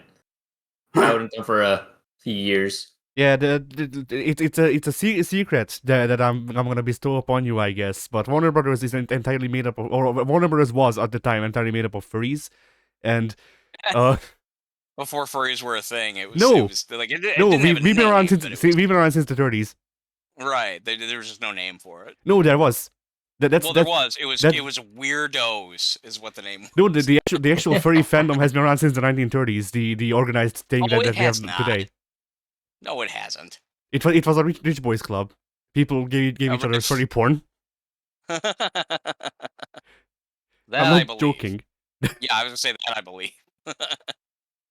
Was it furry porn or bestiality porn? Because rich people tend to like the The The more bad- exotic thing. Whatever was Yeah. more illegal at Yeah. the time. whatever was not okay. Where the Whatever examples was now. the examples I've seen of what went around that time was more like softcore anthro porn. So you know, it's Soft corn. Yeah. Soft corn is the best type of corn. I don't want to look this up to Yeah, see I what you're wouldn't talking Don't about. bother. Don't. Yeah. I mean, will it only was lead to basically bad just like places. people were just like drawing the stuff I saw was just people basically draw actually sexy drag bugs and shit like that. Sexy what? Bugs in drag. But with tits. Okay. Bugs in Drag was like 40s. Yes, but I'm saying that this would before then that someone made a character that was a bunny with tits, and it had a lounge suit. I just like the term "a bunny with tits." What the Amazing. fuck? No wonder this country is so fucked up. Look at what we grew up with. Confusing man. kids by making cartoon characters that are men, but then they dress in drag and then they're hot because they have boobs and we're too young to understand why those are attractive. They just are. I'm older and I still don't understand why they're attractive. I The honestly card- literally don't. I have a breast fetish and I don't understand why. They're just blobs of fat. That's not something that should be attractive, but for some reason they really are. I don't know. I didn't used to like asses until I was like in my mid-20s, and I got with a couple girls that had nice ones, and it was like, oh, those are more than just something that's like a blob of fat that shit comes out of. I mean, it's the New instinctual fetish response unlocked. because they're better breeders or something, and your body Something knows like that that. instinctually, and so you've evolved to like that way, Oh, Yeah, or something scientific like that. something like that. And I have been sent here to seize humanity, which is why I'm asexual and also a furry. I mean, you know, you gotta, you do you. Actually, he won't be doing anyone. Ah, That's my secret. I don't have to fuck, so I can focus on destroying the world. Yeah, well, yeah, priorities, you know. no distractions. He can finally take over Eastern Europe. Someone has to, besides Putin. We're worried about Putin right now, but we should be Right. worried about Addy.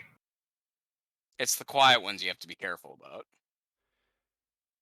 I will take over the world with nothing but fucking a safety pin, a pen, Guys, and Bugs Bunny in drag. Okay, you see on the news, Putin is doing a news conference somewhere. Out of nowhere appears a young Hungarian man in a wolf fursuit who promptly does Iron Man combos on Putin until Putin dies. I can think of But worse things. I'm yelling the fucking Infinite Videos script as I'm doing it. Light Weird. punch, medium punch, light kick, heavy punch. Don't you drop that shit! Punch. Does he not say the N-word at some point in that Yeah, video? but he calls him Sentinel. oh no. Wait, who does? Who says the N-word in what video? There is a video of there's a video that's very popular in the fighting game community of a guy that's basically supposed to just be teaching an infinite combo with the character Iron Man in Marvel vs. Capcom. However, it is beloved because the guy doing the tutorial is very enthusiastic and very loud and very aggressive, and is shouting the moves at you while also shouting, "Don't you drop that shit!" and stuff like that. Yeah, and then he has Psylocke and Sentinel on his assists, and then he's just like he calls inside and he just goes, "Look at this bitch. You can do the combo with this bitch." And then he just continues like that. That's a normal way to talk about fucking teammates. You want to see how to do a fucking infinite? I'll show you how to do a fucking infinite. Fucking That easy. should Watch. sound pretty 1, 2, entertaining. 3. And then he drops the combo. Punch, medium kick. Anyone could do this shit. Anyone can do this shit. And then my favorite is that it ends with him just yelling while it zooms. I think it even zooms in on Iron Man just doing the infinite, and that's how the video ends. This is your new cyclical hell. Like I'm gonna send this to you, Mike, later. Yeah, Because obviously I thi- can this watch is- it now, but this is I'm curious. this video is genuinely my favorite fighting games video, just ever. Have Iron Man any of you Infinite. guys seen the video? I don't even know how to describe it. It's someone being equally inexplicably enthusiastic about a clip of like the Magic School Bus. I've not seen it, but now I want to see it. It's like a 30-second clip, and I'm not familiar with the cartoon, so I don't know quite what the context is. But my understanding is like the teacher who like runs the Magic School Bus or whatever, it is like they go to space or something like that, and like Oh, I think I like, know the video. yeah, you probably do. I can't remember exactly what's going on, but like a character is in danger or he gets lost or something, or they all get separated or something like that, and there's just like this throwaway line of dialogue like, oh no, we lost whatever, we lost Joe or something. I can't remember exactly what the specifics are, and the person filming himself watching this clip, you don't see the person, but it's a handheld camera of the episode unfolding in question, and you hear the guy filming it reacting like incredibly intensely, like, oh no, man, you hear that? Oh, Joe got lost. Oh, no fucking way, bitch. Nah. And it's just like for no reason. It's just someone like going like out of their mind over this like innocuous little cartoon development. And Okay, I don't yeah. know why. I think it was just made for funnies, but like the guy sounds like heavily overly invested in this mild cartoon development from the Magic School Bus. And if I can find the clip, I'll send it to you guys. But All it's right. We've it's pretty also got great. to, of course, mention I'm the Juggernaut, bitch. Yeah, please fill me in on that. I know that clip in an isolated context from a brief shot of two best friends. Is that is that like a legendary thing simply because that's a silly line, or is it because it was delivered How it silly, or was like delivered, I think. is that what Yeah. it? Okay. Because I don't know who the Jug. I mean, I I'm the know I've Juggernaut, seen the bitch. Juggernaut, but I don't know if he's supposed to have the accent. I don't know if he would normally No, he in the isn't. comics No, say no, no, something no, like no. that. No, it's a really bad fan dub. Are That's you like serious? That's a fan dub? yes, it's a Or deliberately bad, funny fan dub of like what like Juggernaut is usually like I am the Juggernaut. I have come here to crush the X-Men or whatever. But they suddenly, for whatever reason, they're like, I'm a Juggernaut. I'm gonna pimp slap your ass, bitch. okay. The scene, the Wait, I only thought isolated. this was in The Last Stand, wasn't it? Well, they I they did that as remembered. a reference to this. They did Oh, that as a reference to this. I didn't know that was a reference. Let I me didn't take you know to it the. was a dub over. I thought that was the legit thing. I No, think it you was. Well, didn't. all right, Shut up. wait. Yeah, I did. I've seen the Last Stand like once when I was.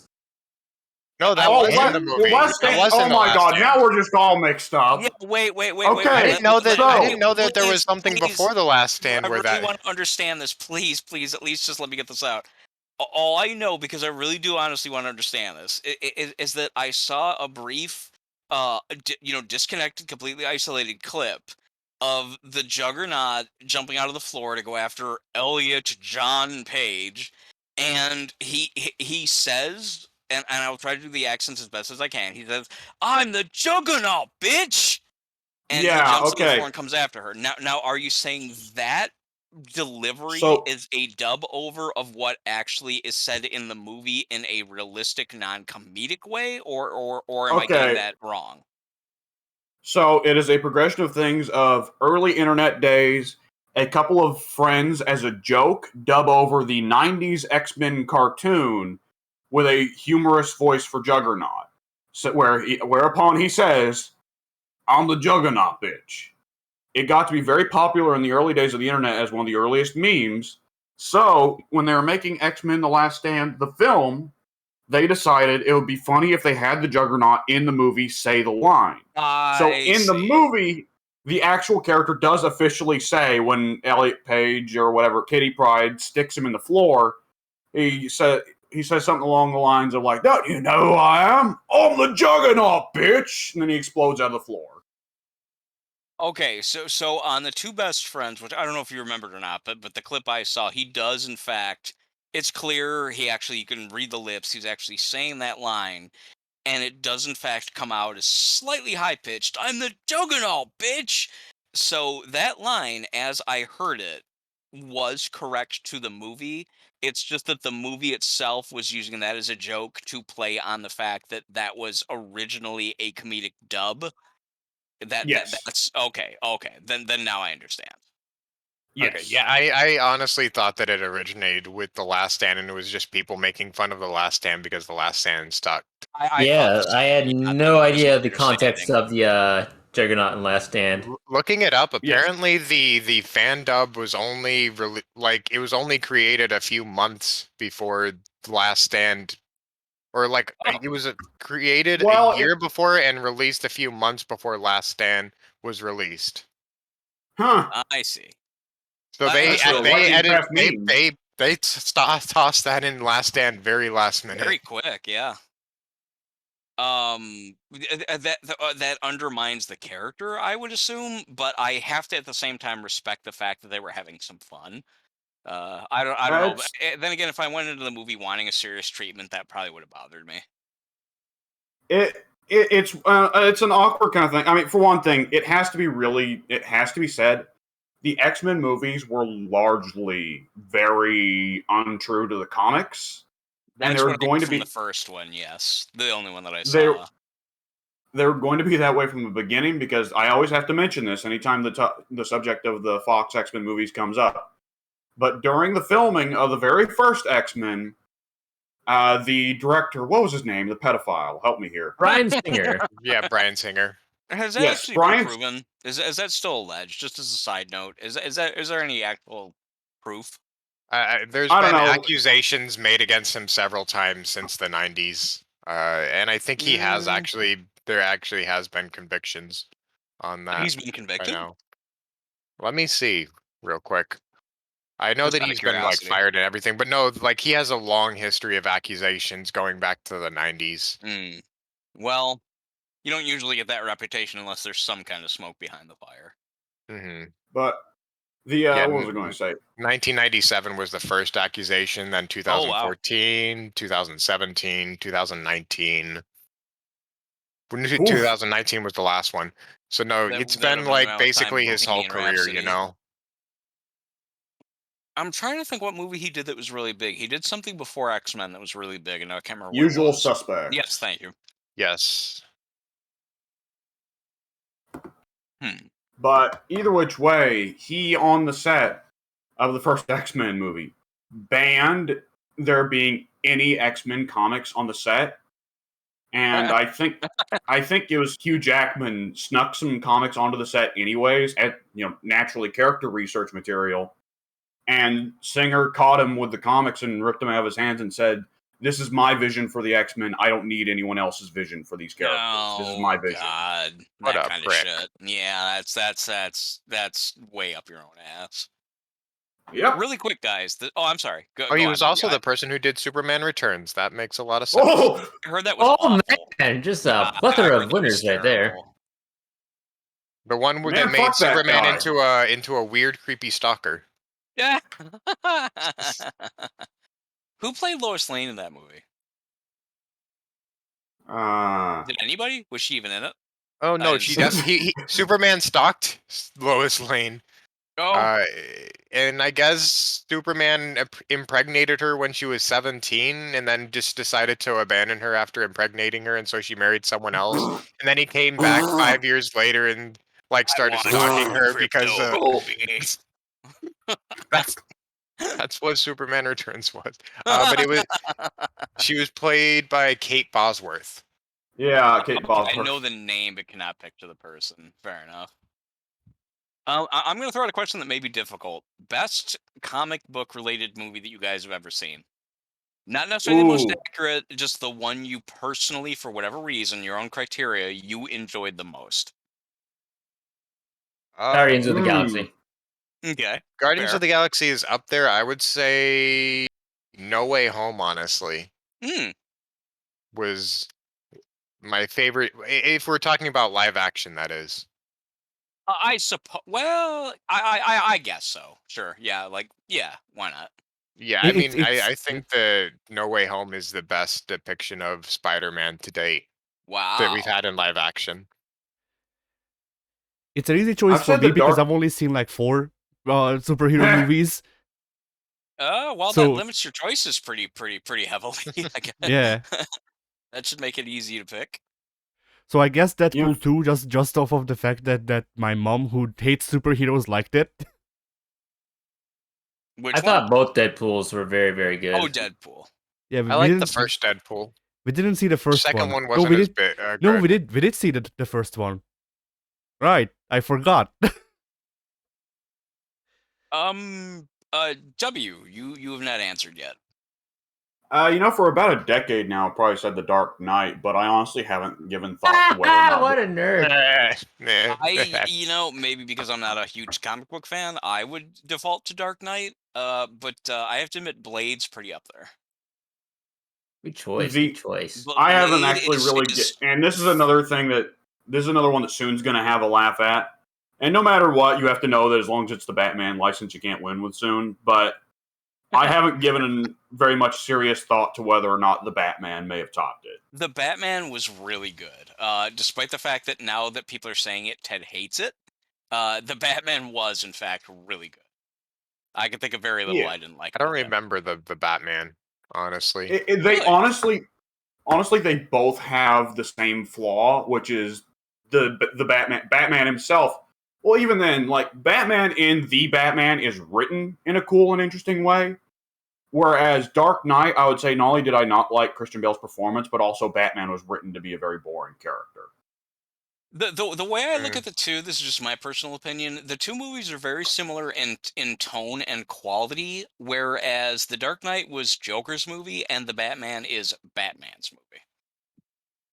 Kind as of, far as yeah. emphasis and character development, yeah, that's how I feel. I mean, not that Yeah, Joker got a lot of character development.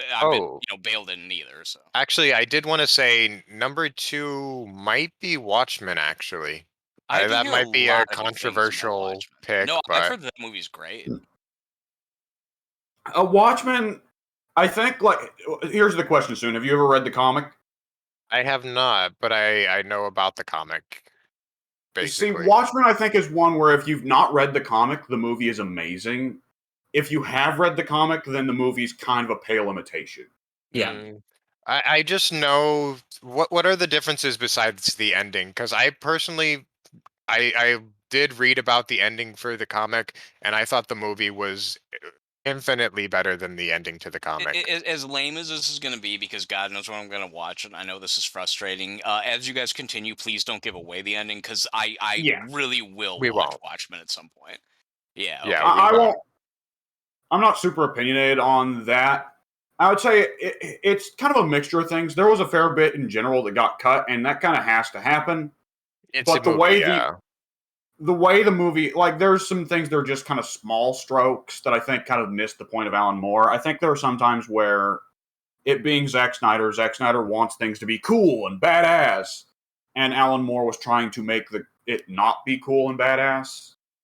Specifically, the opening scene, the murder that opens the movie, right? The character that gets murdered in the opening of the movie. In the book, it's a very quick, simple, brutal, like, he is just killed out of the blue, and there's virtually no fight at all. It's like it's almost kind of framed as like the tragic death of an old soldier, right? Right. Like a random murder. Whereas in the movie, they make him put up this big whole action movie fight. I'm trying so hard to get extra points. Sorry, guys. This game was just completely handed to us, so I'm just trying to scoop up as many points as I can. Oh, yeah, all right. Sorry, guys. We just were completely. I'm guessing it was a Wraith that was just like AFK in a corner because he didn't like that map or something. Which is funny because I love Haddonfield now. Crazily enough. It was Ghostface, and he was defending his totem the entire time. Are you really? Are you serious? Yep. He was just literally hanging. So he wasn't AFK. He was just hanging around his totem the whole time. Yep. Wow. I went up to him. He shook his head no, and I was like, "Fair enough, sir. Enjoy your day." I will do anything to keep my ruin. It wasn't even ruin. It was undying. There's God! No point to bringing undying on its own. What? He just brought undying with no other hexes? Nothing. Yep. That was his only perk. That's it. And he also brought Survivor Pudding. Oh my God, 0 points. He did nothing. How did he? That means he would you get points just for being in the match. How did he get? He never initiated a chase with anyone because he was always in stealth mode.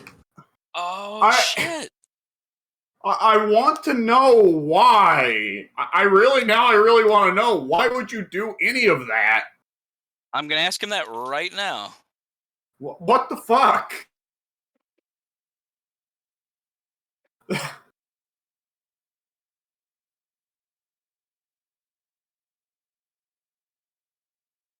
Yeah, I'm asking him right Like- now. I said, well, it's cool. You just got to be more active. That's all. Because he said, oh man, I should have played better. And I was like, well, just you can't just really stay in one place. And he said, more active, bruh. I stayed in one spot the whole game. And so I just said, why? I mean, it's cool. Play how you like, but what made you decide not to chase? And he had a challenge. Oh, you had a challenge. Ah. I'm sorry. That sucks. I understand now, though. I see. Yeah, that does suck. I don't know what the challenge is. Pink, do you know? Just to have that lasting throughout the whole match I or would something, and if it gets assume snuffed? it's the killer challenge in the current rift that we got going, where it's have a totem active in the end game or whatever. Let me actually open up the rift and see what it specifically says. I know it's in here somewhere because I saw it the other day. Finish the trial with at least one hex totems remaining while using the perk Hex Undying. So he just slapped Okay. on He did Undying when very his trial, literally. Yeah. made sure that Undying didn't get broken, and then finished the trial once everyone escapes. Interesting. So he wasted his survivor pudding, but he kind of does walk away from that match with 35,000 blood points. So that's not bad. Fair trade, I suppose. And plus, Yeah. he's got more challenges in the Rift to Probably to the best way to complete that challenge, honestly, because if you bring Undying in any other Hex perk, second a Hex gets cleansed, they've got multiple choices to cleanse it, but it's always going to be Undying that breaks first, so might as well ensure that Undying does not die. I mean, that does make sense, yeah. Because undying, of course, means well, okay. So then, which is funny now that I think about it. I've got a bunch of thoughts going in my head. The first of which is I was running around trying to find as many totems as I could. So I think it's funny that the one that would have mattered, that would have fucked him over, I couldn't find. Like I literally, I didn't even, I didn't know where the killer was or even who it was. I was just running around just getting stuff done. But I got like 3 or 4 totems. So I guess one of the last ones was, well, the last 2. Undying makes 2 of them. No, Undying is only one. Haunted Ground is the only one that spawns 2. Are you sure? I thought that Yes. Undying I'm gonna has throw out the 2 of piss. them. All Okay. right. Haunted Ground spawns 2? Really? Yep. I know Undying transfers the existing totem to a different one, but I thought that Undying starts with 2. No, you're right, because you pair Undying with another perk, and so therefore if someone snuffs it, then that other hex has a chance to then transfer over to the other copy of. Well, no, wait a minute. Yeah, no, okay, yeah, you're right. I didn't know that Haunted Ground had 2. You probably said that recently and I just forgot because I'm me. Either way, yeah, a very interesting match. That was I enjoyed it. And the guy did get his challenge, so I guess win. I Yeah. don't know how he got out of that with 0 points though. That literally doesn't make any sense to me. I mean, even having survivors come near him should have given him points of like whatever. Like maybe if not chase, then at least I don't know, something. It wouldn't activate because he was in stealth mode. So in stealth, you just do not get chase points. Like you can follow somebody around in stealth mode the whole match, and you won't get anything for it. If you're not moving, yes. So he was literally just standing there. Yep, he was crouched on top of his totem, and he was not letting anyone touch it.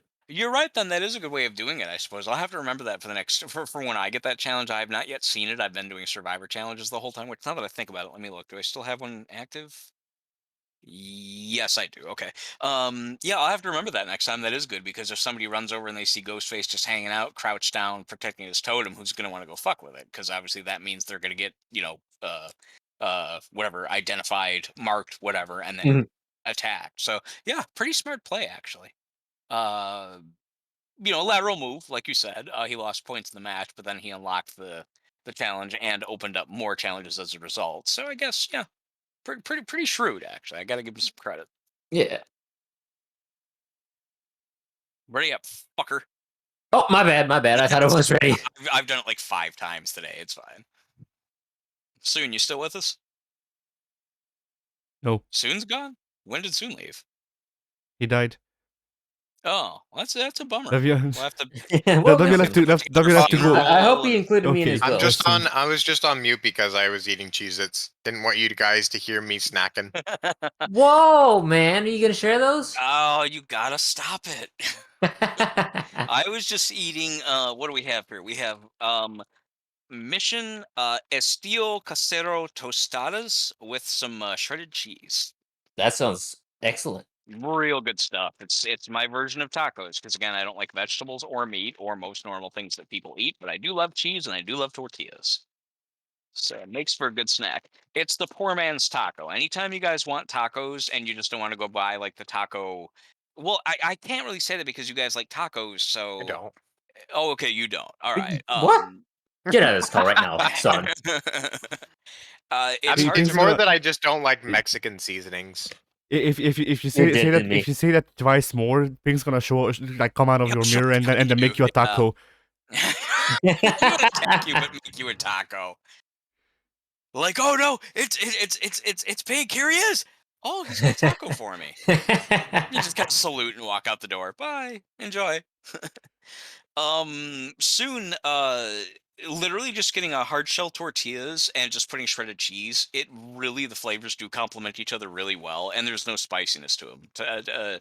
Plain tortillas, hard shell tortillas, they're just flour and corn. Right. Yeah, it's pretty good. I would recommend trying it sometime. But I'm weird. Have you guys ever had a potato chip sandwich? Yeah. No. You have? No, Are you I have seriously? not. Is that just shoving potato chips inside your sandwich? Yes. You literally just get a hamburger bun and just fill it with potato chips. And it honestly Nothing is else? as dumb as yep, nothing else. It sounds ridiculous, but it actually really tastes good. Again, it's the flavor profiles combining in a way that's very pleasant. Yeah, I don't think I like it's bread like enough eating to a have a sandwich but having chips on the potato side. chip sandwich. That's kind of weird to me. Yeah, that's It kind of is. weird. It is weird, but if you You don't tried even it, like honestly, put mayo in it or anything. Just No. I to mean, just have. you could. I'm sure. See, this is what's difficult. Patty, is you're explaining European. this. I know you eat a lot of mayo. Don't lie to me. I don't fucking eat condiments, my dude. I hate all of them. Even You're I'll not be honest, I European, don't then. eat like mayonnaise or Miracle Whip or any of that nonsense. I Ooh, just fuck slap that. some mustard on it, and usually that's Yeah, what enough. And if it's not, there's always a pickle in there, so that should be sufficing. My girlfriend is Romanian, and so she has a whole family of full-blooded Romanians, and her uncle will like just eat mayo out of the jar. He'll just Oh, like That's God. disturbing. pull Yeah, out some that's- mayo and just start scooping it into his mouth. It's Oh, gross. that hurts to hear. Yeah, But that's that's my Europe for sister you. too. Yeah, see? But Probably Legion, by the way, just so you guys know. Someone went. Probably. yeah, like you see the icon. there's not been a condiment I've tasted that I've liked. I ate all of them Do you because really they not like ketchup? yeah, not even ketchup because they all Wow. leave the same, like especially ketchup even. Really? Yeah, Weird. because Well, I like mean, that's fine. You Just don't it's like Yeah. have you tried you haven't even tried like ketchup and mayo together? That's a great sauce. yes, I hated that Mm. too. Oh. In fact I choked on that. Maple syrup and mayo? That's a pretty good sauce Oh, too. the maple God. syrup. No, it's good. It's ma- good, I tell you. maple syrup I- and mayo. The maple Yes. syrup I ate. Under what circumstances would that even come together naturally? It works fine. But I mean, like, how It did that does. even happen? Like, I put it on my burger Maple But syrup, why? right? because it tasted good. You're and a I'm the weird maniac. Why one for did not you eating find condiments. that out? Because that's I what I'm What figured kind of I could madman just puts maple syrup in mayonnaise? you can just combine most things with mayonnaise and it'll create a sauce. So I was just like, what about creating a sweet sauce like maple syrup and mayo? Maple And it worked well mayonnaise. together because of And course that's it when would. your girlfriend said, "I'm leaving you." Yes. You have You tainted missed this the part where I mayonnaise. said that she was European, Alex. What, Oh, no. Europeans are super loyal. They don't leave, or they're just like. Again, No, the Europeans no. love mayo. No, They'll They'll dip their soon French fries into mayo. soon It's your like a girlfriend- delicacy over your there. girlfriend Now, is gonna cheese fries are phenomenal. soon your girlfriend is gonna leave you because you tainted the mayo. It's in Yeah. the mayo. I think There's it's a an mayo. entendre in there somewhere, and I'm not going to take it. It Oh, seriously I can't is find a good. girl You to should take try my it. mayo. I'll try the I don't potato like chip mayo, nor burger. my That is fair. If you try that, maybe I will try the mayo thing. I mean, the potatoes. See, it's difficult when I talk about like the poor man's taco, as I describe just the tortilla and cheese. Just as it's difficult to describe the poor man's sandwich, which is just as I said, just hot dog with potato chips in it. Because though they taste good together, the thing is, you guys, most normal people, I recognize I'm the weirdo here, are used to having way more flavors with the dishes I described. You're used to having tacos with meat and lettuce and everything else. You're used to having sandwiches with meat and everything else. So to you guys, it would probably be a step backwards. It would feel bland. Maybe something was missing. But for me, who doesn't like that extra shit, literally the taste of a hamburger bun with chips, it just the flavors really do complement each other really well to where it's a tasty dish, even if at least speaking for myself, even if you don't have the extra stuff that normally someone would expect to be in a sandwich. Yeah, I don't know if I'd call It it cracks me up tasty. every time you're The- like, poor man's taco, and it's like, it's called a quesadilla, Mike. Is a quesadilla literally just a taco shell with cheese, nothing else? It's a tortilla with More or cheese. less. That's Tortilla with literally melted it. cheese. Nothing else. No veggies. No meat. Congratulations, Mike. You Nope. invented the Nope, quesadilla. just tortilla. It's I was basically like I was not it's aware of that. basically grilled cheese, but on a tortilla instead of bread. Oh, that's Yep. okay. I did not know. Thanks for the education. I'll have to ask for a. Did you say this is a quesadilla? Yes. Okay, I will look into that then. Yeah, Is it soft shell or hard shell? It probably doesn't Usually matter. They both soft sound shell. Soft They- most they- of the time, like 99.9% Yeah, of the time. That does sound tasty. Definitely sounds tasty. What is your favorite food? Is it everybody? isn't hard shell more like an American thing than? Yes. Yeah, like To from my what I understanding. understand, real uh Latinos use soft shell or Yeah, tortillas. boy. Do you guys remember when Taco Bell came out with the combination of tacos that were both hard shell and soft shell together? Those were good. I mean, you got the crunchiness I feel and like I know they cheese. existed, but I don't know that I've ever had one. Oh, they were good. I mean, again, I was the idiot who said, please just give me cheese. And then the even dumber idiots were like, okay, we'll give you like a tiny pinch because of portion control. And I'll I'm give gonna you the say, portion size of cheese, which is, I will say this until I die. It was so stupid. I'm like, no, you don't get it. I just want you to fill it with cheese. I don't want the lettuce or meat or anything else. Well, we can only give you a little pinch. We have to give you the normal amount. No, you don't, because I'm saving you money on all the other ingredients that you're not putting in the fucking taco. Some I can't do that, people sir. some people at their job just don't. They're too dumb to go outside of what they're told to do. I mean, you If I can't even put more imagine how cheese many on this times I taco, used my to go, girlfriend's gonna kill "You're me. gonna kill me." I mean, you cannot believe who is how so many concerned about their job that they're not willing to put a at bit more Taco cheese? Bell of all Yeah, places. it's Exactly. bizarre. next The time, price next of time, people the peeing next, in the sauce. yeah, the next time, Mike, just go into Taco Bell and ask for Joe Quesada. They'll get it. Shut up. I'd give Yeah. people free shit at Home Depot all the time if I could. Um, They gave you like $50 that you could mark off any item for really any reason, and so Oh, I wow. would do that all the time for people. This reminds me of just kind of like a side observation. Whenever I see videos, of which there are a surprising abundance of, to my surprise, whenever you see videos of like heroic gas station clerks defends against a robber, dude, if I was working at a gas station, someone came in with a gun, I'd be like, okay, the safe's over here. We have Do insurance. you want That's me to what give you're you a supposed card? to do. Yeah, Damn that's In what retail, they're- especially, they are say what you're trained you to are do. You do literally not are. engage. That is for the That police. is We like have rule closed number circuit one. security. Yes, they It's make you. like, And you were yo, actually- don't you can bother. actually Your life is get, not worth a couple of bucks. That's You can also exactly get what you're fired taught. if you do engage because that opens you up to lawsuits. Lawsuits. Yep. Yes, You're right. lawsuits. My at Home Depot we had a loss prevention guy, and at one point he was trying to stop someone who was clearly stealing something, and then the person he was trying to stop threw a shovel at his head, Oh, and so he like defended himself and he got fired because of it. ah, jeez. It was fucking, and then he was also trying to become a cop, so that ruined his ability to become a cop because he had that. on his his record. That yeah. sucks. It was horrible and stupid. That's a bummer because he was just trying to do the right thing. But yeah, Yeah. that's just it. You know, they don't want. I mean, I mean, a part of it is human. You know, obviously, like, look, we don't want you to die for the store. We don't want you to die because whatever $500 got taken out of the register. It's not worth it. But yes, part of it is also liability. We don't want you to die because then we have a lot of bullshit that we have to go through as a result of you, going out and trying to stop the robber. Yeah. But I mean, even beyond that, just for me, it's like it is literally, and maybe this is my cynicism, but like again, if I was working at a gas station, McDonald's, whatever, and someone came in and tried to rob the place, I would be like, dude, like I'm with you. If you want something for free, take it. Hell, I will help you. Do you want me to load up your car with it? Fuck it, man. I ain't dying. Take whatever you want, man. I'm not gonna step in your way. But I see video just the other day. I saw a video of a woman who assaulted a guy with like an umbrella or some shit, and she succeeded. The guy ran off, and it's like, okay, well, I guess the story's got a good And ending, but I wouldn't have fucking done that. Fuck in that. fairness, a lot of those cases are the person who's getting robbed is the owner, That is true. Yeah, that is a and good so point. they're actually defending their livelihood there. Yes, that does make sense. And it's usually like a small, like little mom and pop Mom and shop. pop. Yeah, That and like they have to if set an they, example. yeah, or it's more so if they are robbed, then that like significantly affects their ability to pay for like property taxes, business taxes, etc. Yeah, So yeah, that does that's make sense. actually it can honestly end a business if they get robbed too badly.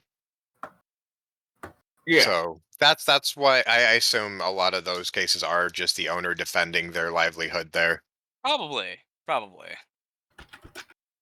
Only just now realized, just as a quick aside, we've not done one generator, which I'm shocked. I thought we were actually doing really well in this match, and I turned to look that we've all been hooked a million times. No one's gotten one gen done once. It's like, what the fuck's happening here? We've gotten several really close, but then Merciless Storm kicks in, and then we blow up the gen and get blocked from it. Then Legion's right on our ass, so it's not been I a fun see. round.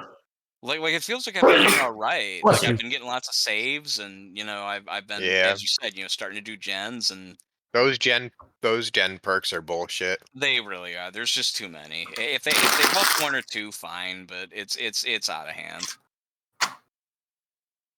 Okay, we lost. Who did we lose? The rando, one of the two. Hey. What's randos. 89x? What? What is Alex eating? Trivia of the day. I heard the crumple. I did too. Oh, There was that a crumbling. Water. That was water. crumbling. Just a water bottle? Yeah. Weak. One of He those was really eating cheap-ass water. water Can't bottles. share that. That's not food. I have to eat the entire bottle. It's ecologically efficient. Yes. you You Or will. was it tasty water? No, but I had tasty water yesterday. Good. Honestly, Walmart has a brand of water. I can't remember what it's called, but it actually really does have a little bit of crispness and a slight bit of flavor that does make it Mhm. tasty. Yeah, Like, you no, can tell the like difference. you can definitely tell the difference between waters. Strangely enough, There was a period where I got a little bit too into what type of water I was getting. it's all right. Yeah, like Well, based on the pH levels and stuff. That's you just can it. get- Yeah, the water I get from Walmart has like a 9% pH level or whatever, and it's got like Yeah. electrolytes for flavor, and it's like, oh, what the fuck ever, but it's cheap, I'll buy it, and it's like, no, this is actually like it tastes more refreshing, if that makes any sense. That's because it is. Yeah, higher Yeah. pH means that it actually is more refreshing. Although Makes it does sense. have a slight bitter tang to it, which is probably why they had to add a little bit of electrolytes to even that out. That's interesting. I did not know that. I didn't notice the bitter tang you describe. I believe you, but I didn't pick up on that myself. Someone needs to get a gen just so I feel better about this match. Go ahead, W. I want to mention this real quick. I should probably step out in about 15 minutes because I did say to my family really wants to start watching Better Call Saul season 6 again, and Nice. I said I would be out in an hour, and that was 10 minutes ago. So, Mm. What episode? Like what number? If you recall, well, what's the? Can you allude the to me? Kettlemans just came back. Okay, that. All right, that's fine. They don't Yeah. stick around very long, which is a shame because No, they don't. kind of have a Is- thing. for I just saw them is- exit. yeah, Is season 6 the season. latest season? Technically, Latest and season last. 6B. Okay. Yeah, latest and last. Okay. They split the season for Emmy consideration. It's a 13-episode thing, and they've divided it in half. They are now 2 episodes away from the show being finished. Interesting. That's the second show this year to do that. Sopranos is the first one I'm aware of to start that. I find it silly, but Yeah, it is Stranger what it Things is. also did that, except they split it into 8 and 2. Yeah, I think it was 6 and 2 Ah, okay. instead of even. Wait, Huh. really? 6 and 2 episodes? Yeah, like you mean? 6 episodes and then 2 episodes. Those last 2 must have been really long, but you guys said they were. Yeah, they were. They were like 4 hours total. Oh, okay. Just those 2 episodes. Gotcha. Pink, when All did right, you I guess die? if you have to Good leave, while W, then ago. go with your weekend, and I'll get mine done Yeah. in the next Millennia. Oh, wow. Oh boy. Hattie's week isn't done. That was I haven't over an even hour mentioned ago. mine. Oh, yeah, we need to get Mike's week, too. It doesn't matter. I'm honestly not that concerned about it. My week has been fiddling with the Steam Deck to the point where I finally got it about where I want it. I'm very happy about that. What did you Yeah. do this week, Alex? Let's see. I did well. I guess I haven't. Luckily, I guess I haven't really done a terrific amount. A fair bit of my week has been trying to get my sleep schedule in order. I guess I'm failing at it. As you can I tell need by to the point fact I was out, late. I did accidentally. There are probably 5 major "don't blow them" incidents in Better Call Saul, and I blew one of the biggest ones to Alex by complete accident. Oh yeah, I guess I did watch Better Call Saul, so I guess I should speak about that. That Did one, you catch up to that episode? No, you didn't. You wouldn't have yet. No. Okay. Though my sister has apparently watched through all of season 6 that's out so far, and I did mention to her that you had accidentally spoiled that for me, and she kind of went like, "Motherfucker." Yeah, well, did you tell her that I already took that upon myself and said the same thing about me? Like, I did you think let her know so. that I was so upset with myself for doing that? I think I did mention that. Yeah. Yeah. Yeah, it was a matter of just for the rest of you guys. There was a moment where, to give you the scenario. Hang on one second. There was a moment where I can't remember who else. One of you guys was in the call with us. It was about 2 months ago, maybe.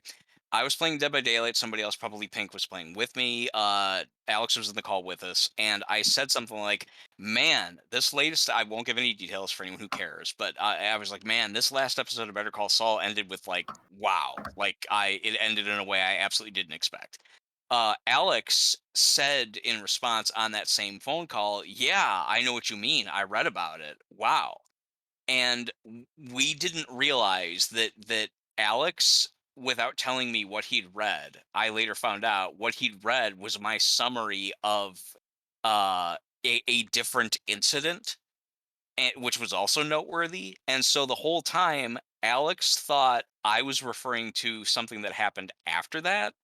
I'm sorry, Alex thought that I was referring to something. I was referring to when I said that something big happened. It was the same day that I happened to mention on the forum in spoilers something else that had happened previous. Alex was like, "Oh yeah, I read that was a big moment tonight on Better Call Saul," and I was like, "Yeah, it was," or whatever.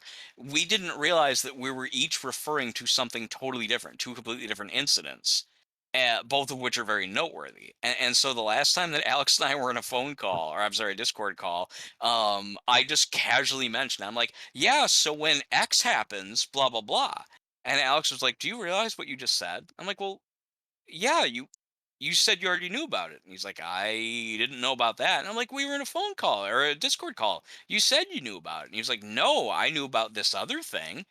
And I'm like, "Well, all I knew is that you told me that you read that you knew about what I was talking about when I said that there was a huge moment on Better Call Saul." And Alex is like, "Yeah, the moment I'm referring to is when you made a post, you said that this thing happened that apparently happened before the incident you are now talking about." And I was like, "Oh, fuck." So we both misunderstood that we were both thinking that each other was talking about the same thing when in fact I casually just blurted out to him a major major plot point that he assumed I was referencing as a plot point that had happened previous to that, which he had already read about in one of my posts. And so, in other words, long story short, I blew a massive, massive plot point to Alex like 5 episodes before he's been able to get to it. And I felt like such a raving asshole. I felt so bad.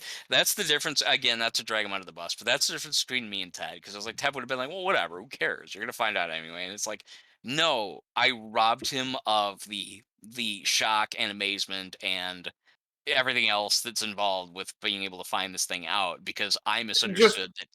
Is I this thought something that I would understand as a Breaking Bad fan, or would I have to watch Better no. Call Saul to understand how? no, it's completely meaningless for Breaking Bad.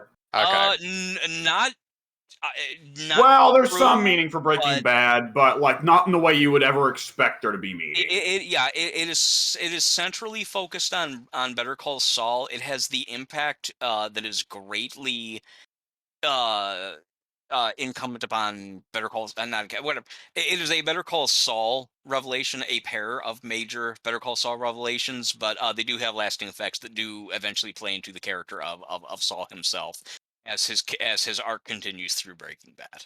Okay. Is there Yeah. like a comparison to an event that happened in another show that you could draw Yes, in terms of scale? to put a comparison here, he pretty well accidentally spoiled. Just as a like direct comparison in terms of like how it is structured in season 6A versus season 6B, the same way Breaking Bad had season 5A, season 5B, Mike, for all intents and purposes, accidentally spoiled to me the WW bit from Breaking Bad. The big oh shit moment from the end of the first half of the season that's supposed to hook you in for the latter half of the season. Yeah, there's a moment at the end of season 5 of Breaking Bad. It involves Hank on the toilet. Anyone who's familiar will know what I'm talking about. And that's where the season ends, and it's like, oh shit, now it's on. I have to tune in for the final episodes because now all hell's gonna break loose. Right. And I spoiled the Better Call Saul equivalent of that to Alex because I mistakenly thought that Alex, in saying that he knew what I was talking about at a previous time, was talking about that incident when in fact he was talking about a prior, almost as large and important incident that was not the same one. Gotcha. Yes. Yeah, and I just felt again, I felt utterly awful. I robbed him of something. I mean, again, Alex, I think you will enjoy it when it plays out, and what Yes. comes next is also very important. And I'm now going to make sure I don't go anywhere in that direction. That's why I strongly advise you to avoid any further spoilers from this point. But yeah, just it's again when I look at the history of Better Call Saul as an entire show, there are again in my mind about 5 major, massive, groundbreaking incidents, and that was one of them, and I would say that's probably within like the top 3. And it just really sucks that in this late stage I went and spoiled it without. I mean, I didn't do it on purpose. I didn't realize we each thought we were referring to something else, Yeah. but it still sucks. I still feel Yeah. crappy. I'll say for my week, just to get it done real quick, there was quite a bit of TV watching. We powered through the first season of Mandalorian, the first couple episodes of season 2 of Mandalorian. Show's real fucking good. Real Star Wars, ground level perspective. It's cool. Yeah. Better Call Saul, we powered through the 5th season. I enjoyed the 5th season a fair bit. It is very definitely funny how you can notice in the latter seasons, once Chuck exits the show, how Jimmy's arc becomes, we need to have Jimmy and Kim just kind of run in place until the Gus Mike storyline catches up where they can fit in, you know? Kind of. There, I will say there's a little bit of payoff to that without going into detail. I get sick. My least favorite instance of Better Call Saul. I've said this before. Are seeing Jimmy and Mike. I'm sorry, Jimmy and Kim do scams. That just gets boring to me really fast. Ultimately, Well, it depends on that's how creative the addressed. scam is. It depends on how creative the scam is for my 2 cents. Could you? I'm sorry. Could you speak a little bit louder? I didn't catch you. I think Jimmy and Kim, the entertainment value from Jimmy and Kim depends on how creative the scam is. That's true. That's true. Like my least favorite episode of the entire show is where they spent like 10 literal minutes of them scamming a guy at a bar who was like a Yeah. prick, and they scammed him for insurance or whatever, and it went on so fucking long, and it was just like, I don't care. It's a funny thing because like Jimmy kind of waffles so badly throughout the seasons. Like Kim, think is a lot more interesting because Kim, you can tell, is 100% written to be the exact opposite of Skylar, Yes. right? God, Kim's 'Cause a at the end far of the- better character than Skylar. Well, yes, but I'm finding it funny. Like supposedly there's even having opposite crowd reactions of like Rhea Seehorn has had like people go up to her like, "Oh my God, Kim is my hero," and Oh, Rhea people Seehorn goes, love Kim. "No." Well, that's funny actually. Kim is a complex character. She's very the gist of Kim is, and I'm not spoiling anything here. The gist of Kim is that is similar to Jimmy, a good person who wants to do well, but she's torn by her love for Jimmy and his carefree attitude about pulling pranks, and she enjoys that. She has fun. But then at the end of the day, she has more of a conscience than Jimmy does, and eventually it catches up to her, and she's like, "We're kind of taking this too far." And Jimmy's like, "Ah, yeah, but look, it's cool, and we're getting along, and we're having a good time." And she's like, "Well, yeah." But you can tell that it's kind of eating at her, like with the whole Chuck scenario, which I won't get into detail. It's like, well, things played out in a way with Chuck to where it's like she was complicit in it, but then it's like, well, this kind of sucks that it went this way. Whereas Jimmy's like, fuck it. And Yeah. and again, I will say that does get some dialogue. There's still some stuff coming up to where there's some discussion about that. But beyond that, well, I'm sorry, I don't want to take over your conversation. You go ahead. I took over for you. Go on. Yeah, it's just I feel that the Jimmy Kim storyline sometimes it kind of boils down to I'd rather see what Kim is doing than what Jimmy is doing at sometimes. Because Jimmy is a bit too much of the old waffling back and forth between I want to help people, but at the same time I was raised to be a lying scumbag who is selfish. Oh, I don't know for about 5 seasons. Whereas Kim seems more of a steady decline from I am a professional lawyer to I think it's fun to scam people that deserve it. To by the Yes. time of late season 5 and early season 6, she is full scale. Fuck what happens to anybody else as long as like I can still feel good about myself. Yeah, I don't care to fuck me over and Jimmy are having a innocents. good time. Yeah. Yeah. I mean, I- like, it's telling there is a whole thing throughout the latter half of season 5 of Jimmy is hiding something horrible from Kim in the same way that Walt always hid horrible things from Skylar. And Skylar and Kim have near complete opposite reactions. Skylar's reaction Yes. is, "Oh my God, Walt, how dare you hide this from me? You could have been killed out there. You could have got innocents killed out there. What the fuck is wrong with you?" Which is a reaction that viewers will find annoying because nobody wants to hear their character get bitched out. But it is Right. honestly the right reaction. Whereas Kim has Yes. the complete opposite reaction of, "Oh, well, Jimmy, shit happens. I understand." Which, for us as the viewer is much more pleasant because we don't want to hear bitching. But in universe, it's like, Kim, he nearly got killed, and that behavior he engaged in will probably get a lot of other innocent people killed. You shouldn't be you shouldn't be so like lackadaisical about it. Right. Yeah, I ultimately I accept the show for what it is. I don't just accept it, I embrace it. I think it's a great show. However, it is true that while the show, I credit the fact that the developers, the writers, everyone else. I don't feel that they should be obligated to rush anything. They're taking their time. They're building a lot of character development. Jimmy is a slow unspooling basically mass of uncertainties and indecision. He wants to do well, but he's compelled to do the wrong thing because it's fun, it's instant gratification, etc. However, as a whole, that concept can only last so long and be exemplified so many times before you start preferring the more consistently fresh and original Mike and Gus storylines that are Yeah. different all the time, that don't just rely on that one trope. Yeah.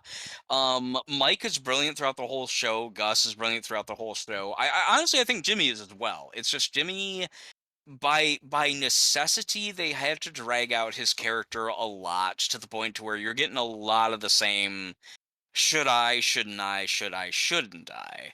And Yes. that does get tiresome. I won't say it won't, but ultimately it is, I think, feeding the character in such a way that when all is said and done, especially now that I've seen more of the final episodes of season 6, it is coming together to a point where it seems like like I don't want to I don't want to, and I therefore I will not give anything away, but there's an episode that left me speechless that's coming up. Like just the way it was filmed was so good. The way certain things were delivered were like they really kind of hit you in the gut. And when the episode ends, it's like, wow, okay, well that happened, and now here we are. And everything that's happened so far in Better Call Saul has informed the character, meaning it has made the character, become more pronounced as to defining who he is and why. And I think the same has happened to all the other characters, Mike, Gus. um in the episode that I blew for you by accident, Alex, near the end of the episode where we see the two things that are in the place. uh there's a Yeah. shot of Mike looking very like, this is not what I signed up for. This is really, unfortunate, kind of. You're seeing the consequences start to play out now. And the journey has been a little bit strenuous at times, because Jimmy's story has been, I guess, somewhat by necessity, but nonetheless kind of irritatingly repetitive. But it is kind of paying off in a way to where it's like consequences are now starting to unfold in a way that makes sense. So it's like I feel that when the show is over, and I could be wrong, there's 2 episodes left. We'll see. One of them airs in 2 days. I feel that when everything is said and done, I think that both Better Call Saul and Breaking Bad, we will now have, I think, a much fuller examination of why Jimmy became Saul and what's really motivating him. And the journey has been worth it, even though it was very slow at times. I guess ultimately Yes. is what I'm trying to say. Yes. Sorry I spent 1,000 words to say 5 things, but that's Mike. That's why you love me.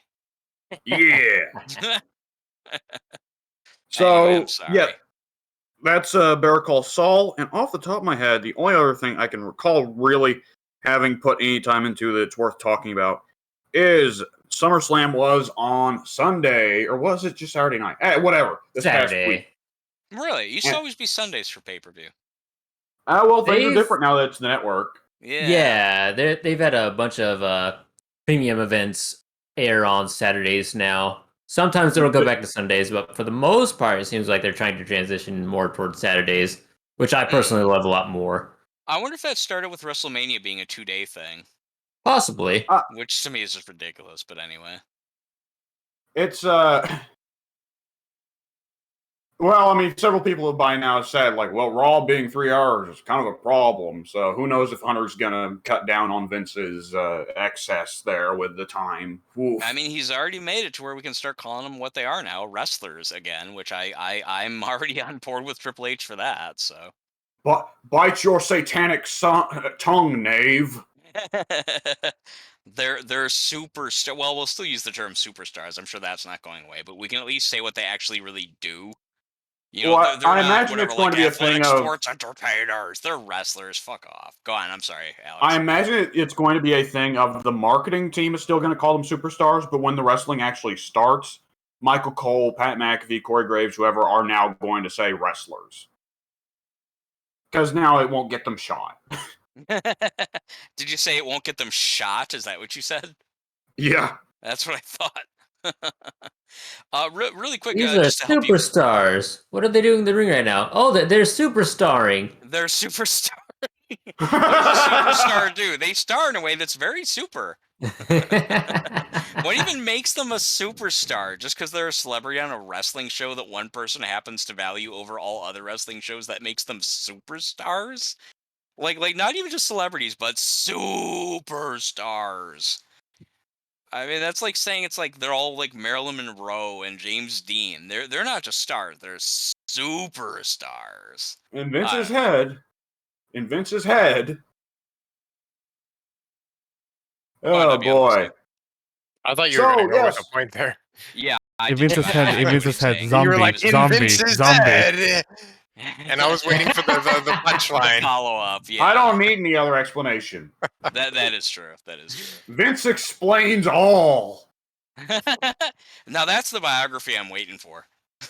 Oh boy. I took over Dark the side of- world, everyone loved me, and I helped Jimmy Snuka commit murder, and I lied through the steroid trial, and I'm a bastard, but I'm a billionaire, so you can kiss my ass, or you're fired. Vince is the perfect fuel for those Oscar bait, like 0 to 100, like because Documentaries. Vince, correct me if I'm wrong, because Vince Senior had nothing to do with him when he was a little kid. He grew up in a trailer park, didn't he? You're the one who told me that, and I think you are correct. I do believe I've heard that before. His stepdad beat him, and I've heard before, but I've not heard any actual evidence. But I've heard before that his biological mom may have also molested him. Oh my god! Which would explain his weird hang-ups with Stephanie, wouldn't it? Oh man, that's unfortunate. I do remember hearing that Vince had a troubled home life, like a really fucked up home life. So you're probably correct about all that.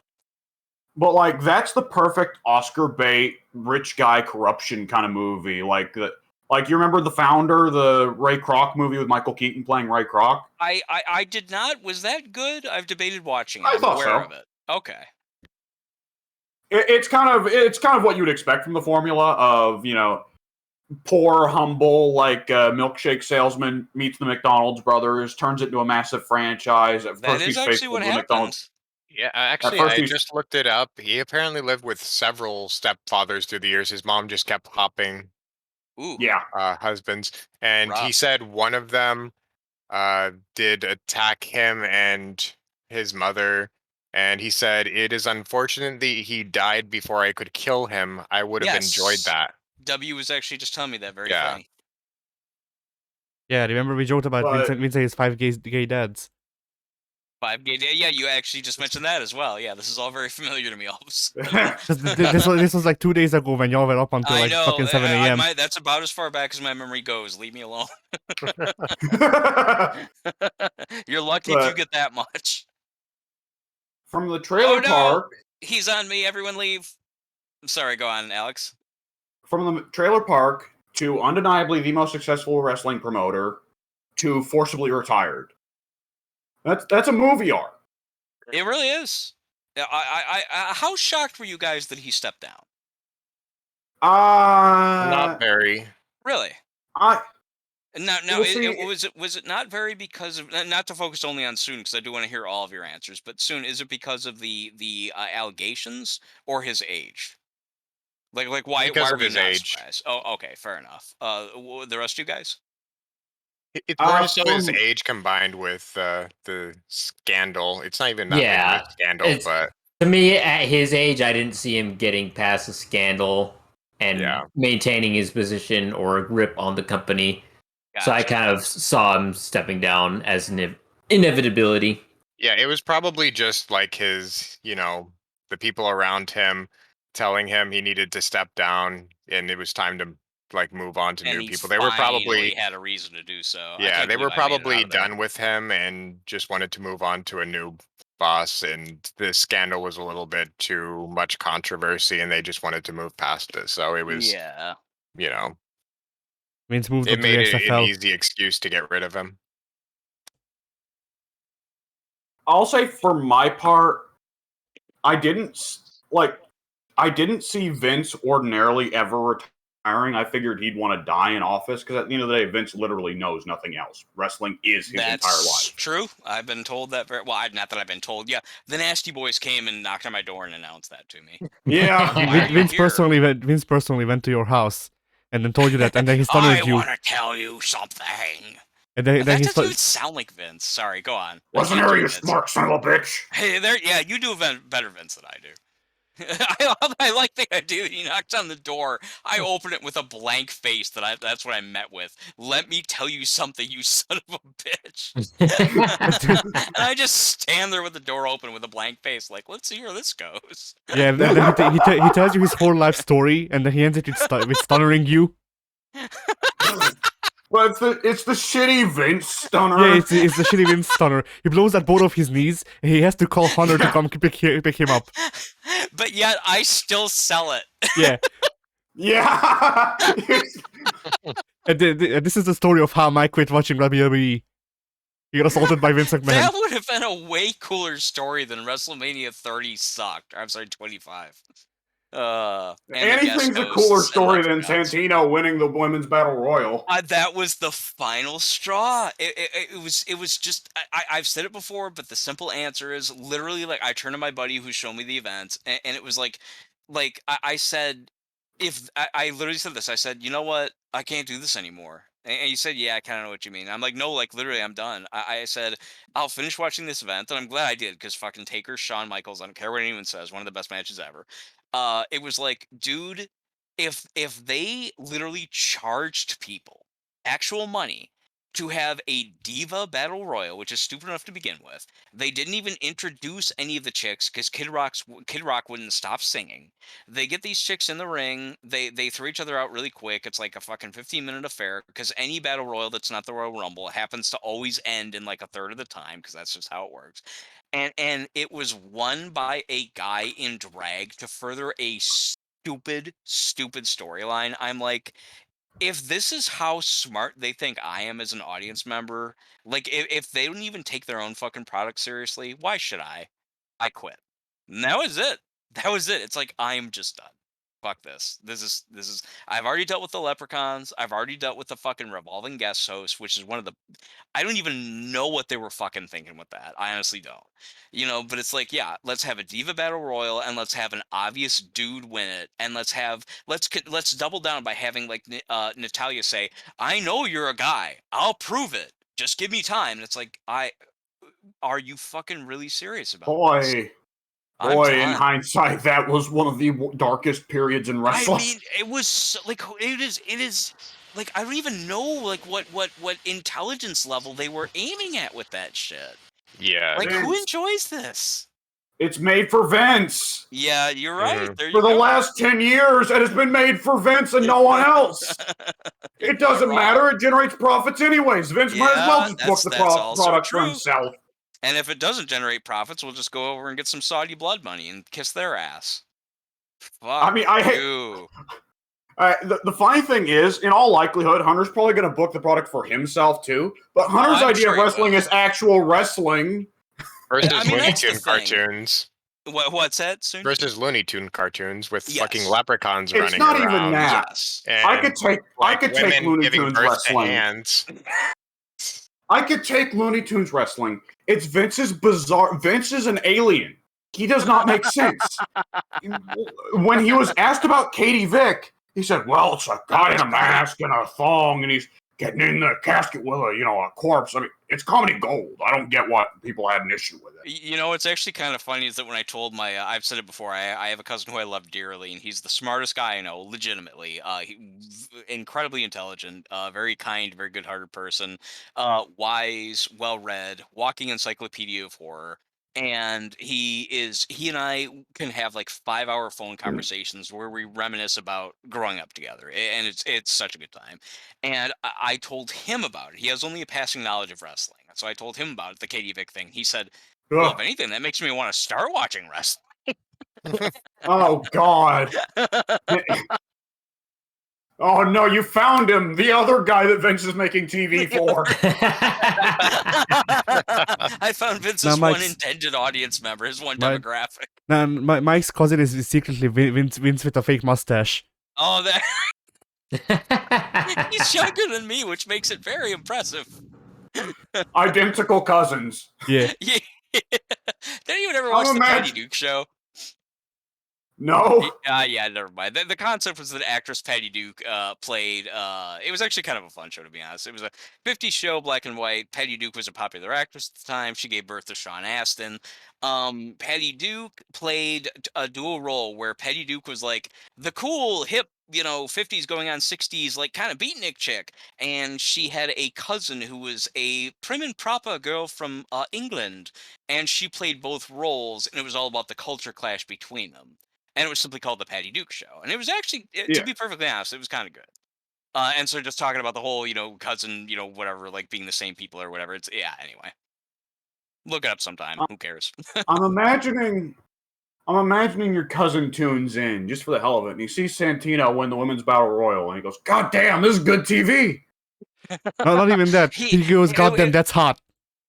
No, it was literally the fact that they had a straight up necrophilia angle that he thought was like so hilariously boldly over the top. There we go, our first Are disconnect of you the day. kidding? Yeah, that's what he loved about it. Like, he didn't like it because it was stupid. He loved it because it was like, well, why the hell would that be in wrestling? That's great. You know, why are they raping people in a coffin again? Who cares? That's awesome. Again, walking encyclopedia, he got a kick out of it. And to be honest, I'm I do assuming too you're. in theory. But I'm go assuming ahead. I'm assuming your cousin's favorite wrestler was Heidenreich. If he knew about him, he would get a kick out of it. Yeah, if I told him that story, he'd find it very funny. Well, I'd have to assume the next logical step for someone outside of wrestling is to assume that Heidenreich's entire gimmick is to drag commentators into the men's bathroom and rape them. That's his entire gimmick. I rape. He doesn't even wrestle. He's not. They had to force him into the ring at one point. Get out of the locker room already. Leave those people alone. We are not doing well. I'm dying on hook. Just go Von Hatch. No! We're not. No, Fuck no. off. Okay, Keep fine. playing. You have no choice. You literally can't reject me. Fine. I can hear the complete resignation in your voice.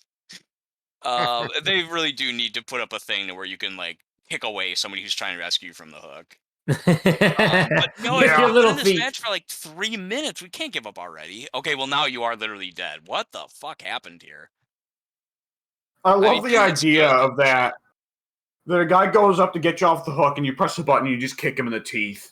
I picture it. That is funny. Just like and then they get And- injured. Like Yeah, it literally puts him into injured health them.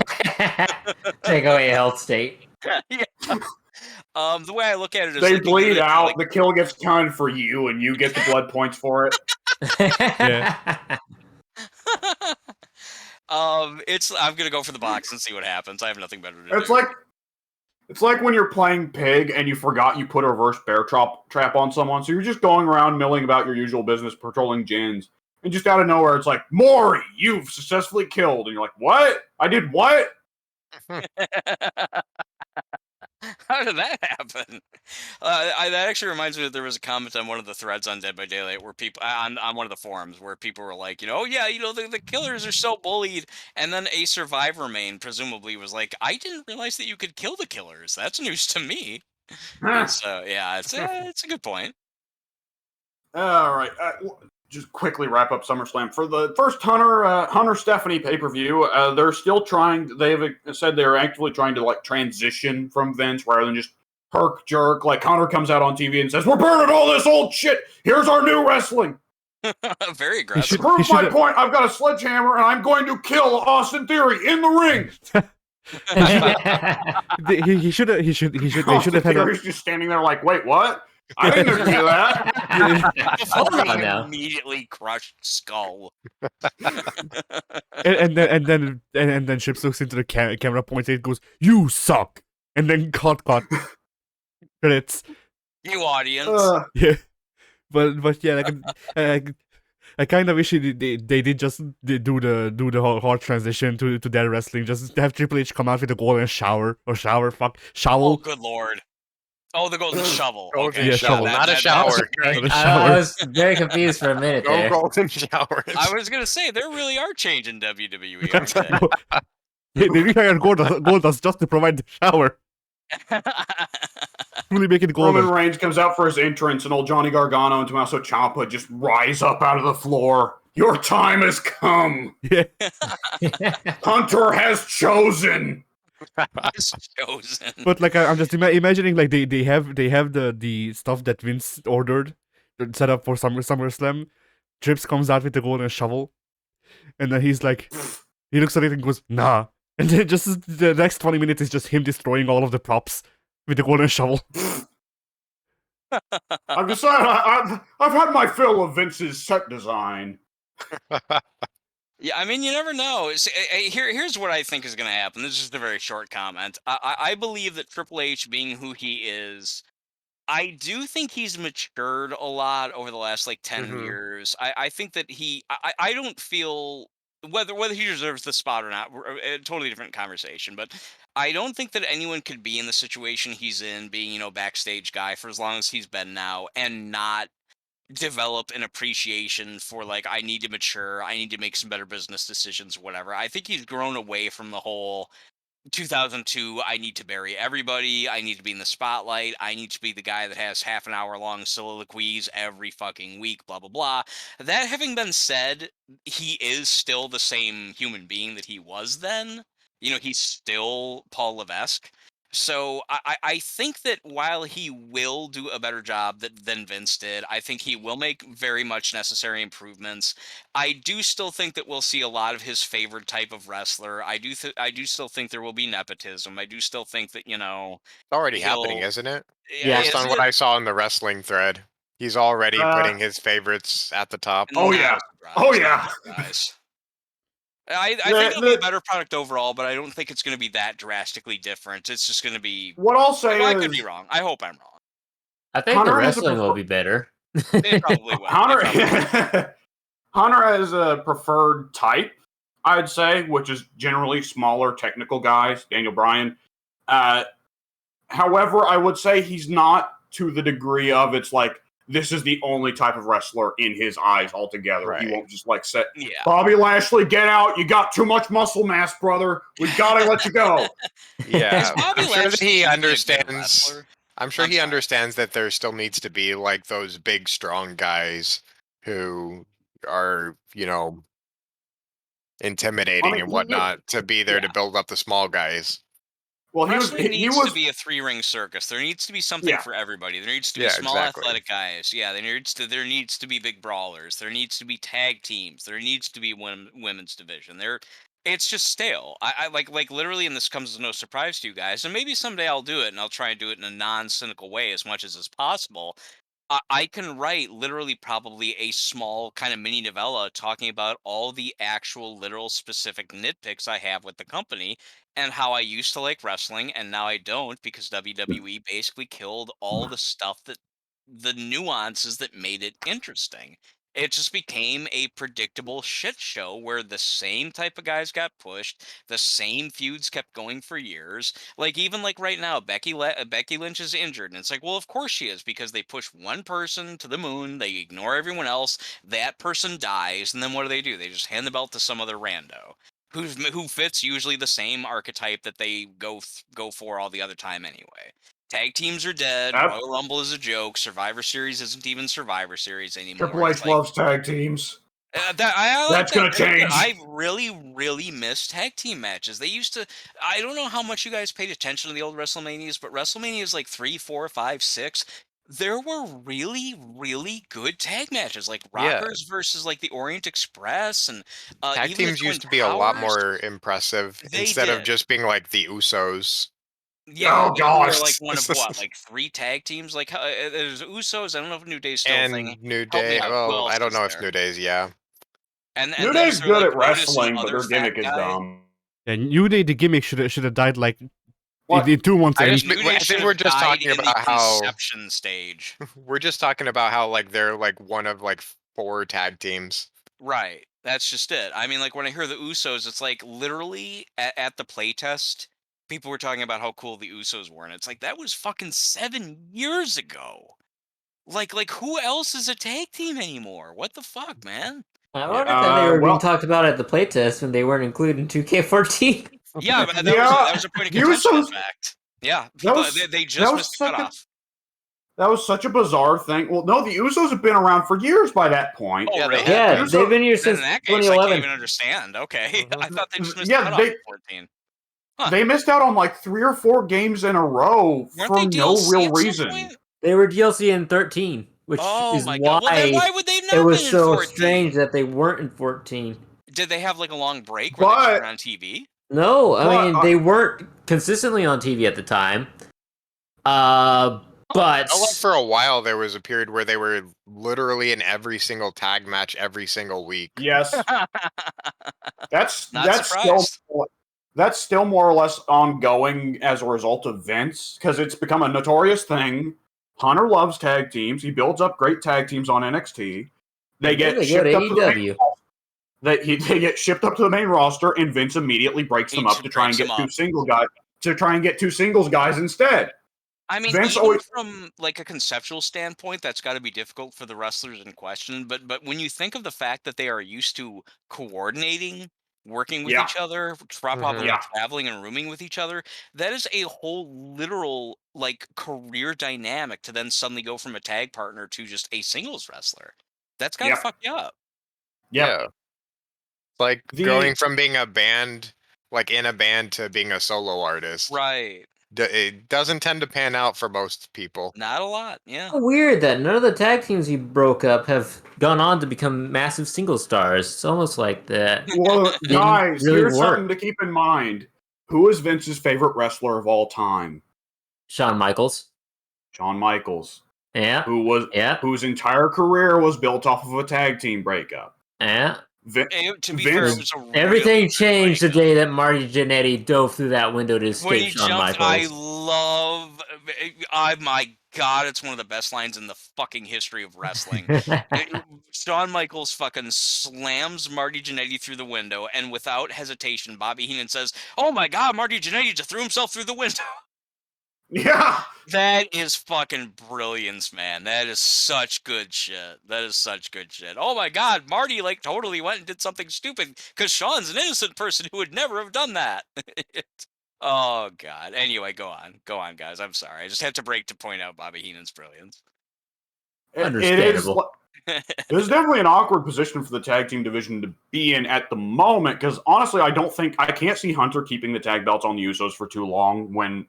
I mean, the Vikings I are would right hope not. there. Really quick, I'm sorry. Pink Nemesis. Go on, W. The Usos have been tag champs for over a year now, by the way. Which, Well, credit where who else credit's are they due, gonna- it's who's nice to gonna- get a long reign. I mean, who else is there?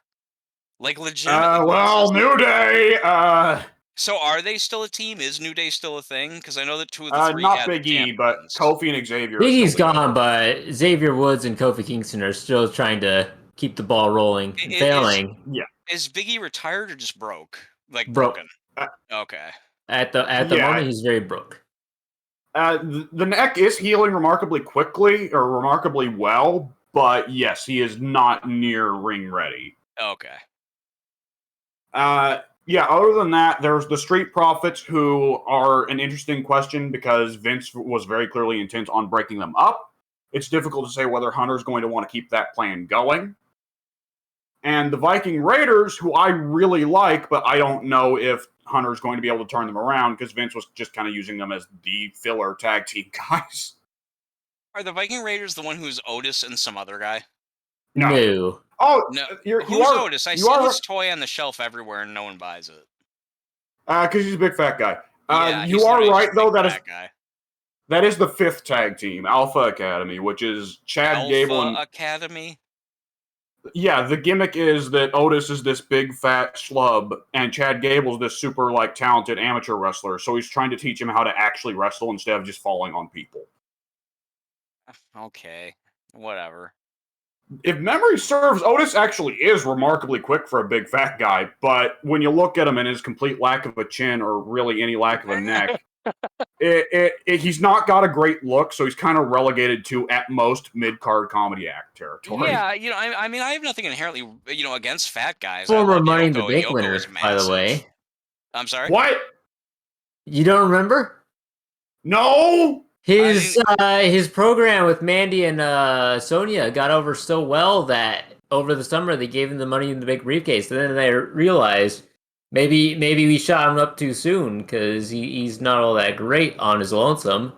Sorry, Once Sonia referring was to? taken off TV, there was nothing to it.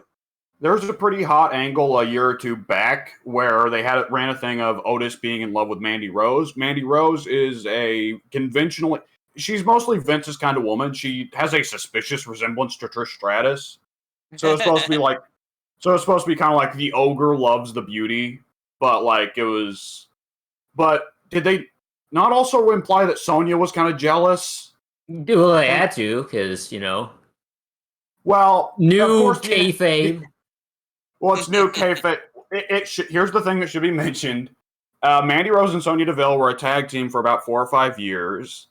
And while Mandy Rose is straight in real life, Sonya Deville is in real life, a lesbian. So they thought it would be fun to run the storyline that maybe she's a bit jealous, right? Which would raise the question of why didn't, if you were feeling that way, why not bring it up for the first 4 years of your tag partner? But whatever. That's a good question.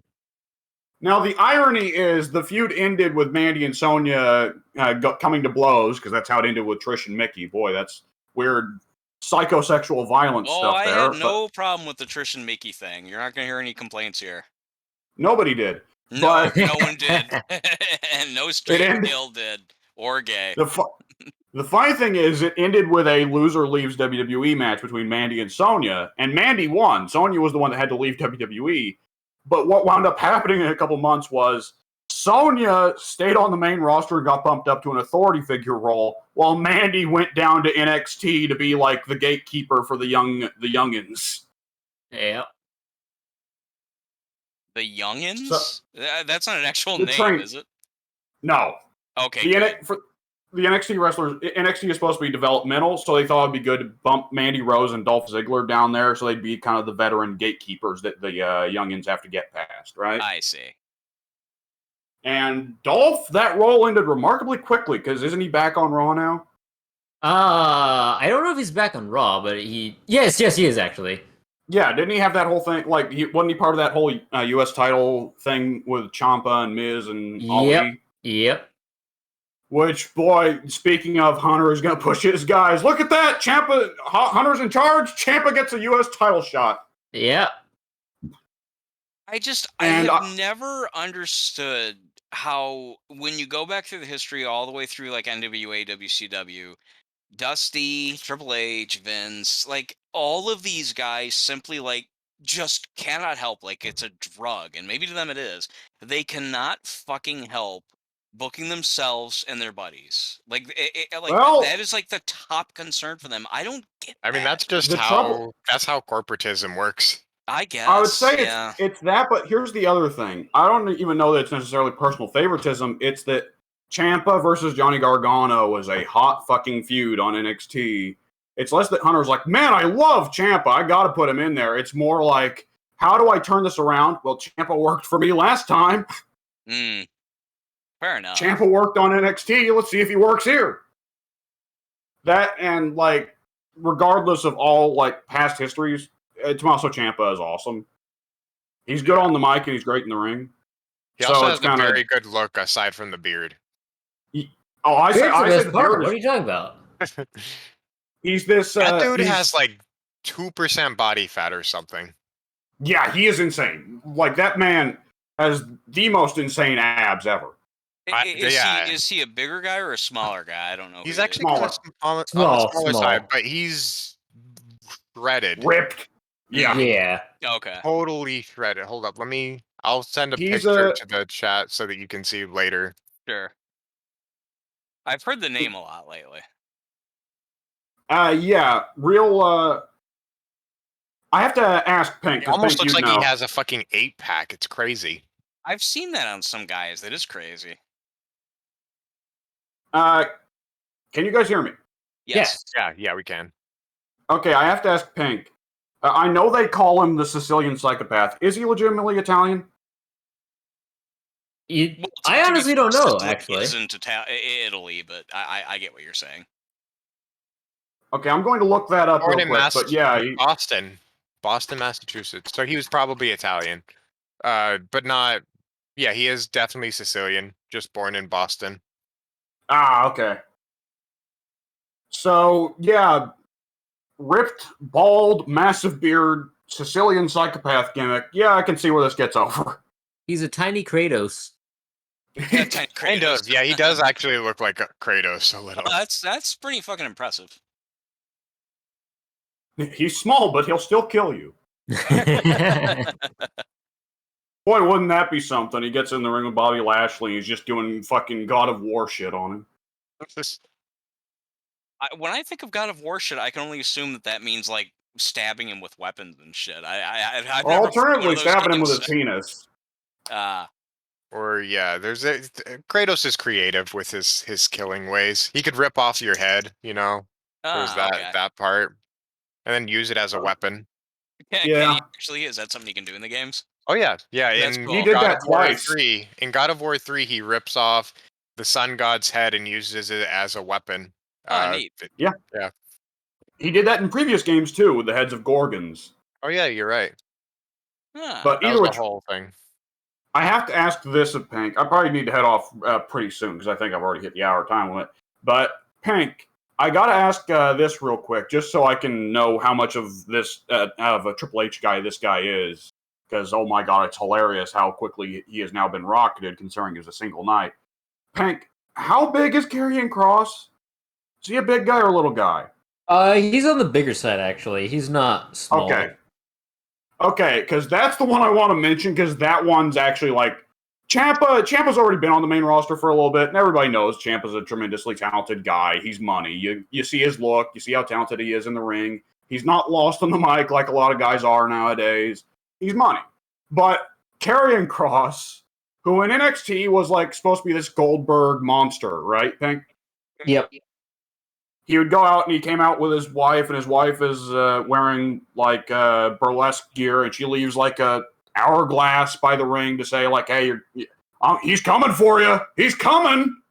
The hourglass is a cool gimmick. It's just a shame that they're using it on Karrion Kross. But either which way, he apparently was pretty over as a Goldberg type guy on NXT, and Vince, being Vince, is like, "I want him now." So they brought him up to the roster. First night, he loses to Jeff Hardy in 2 minutes.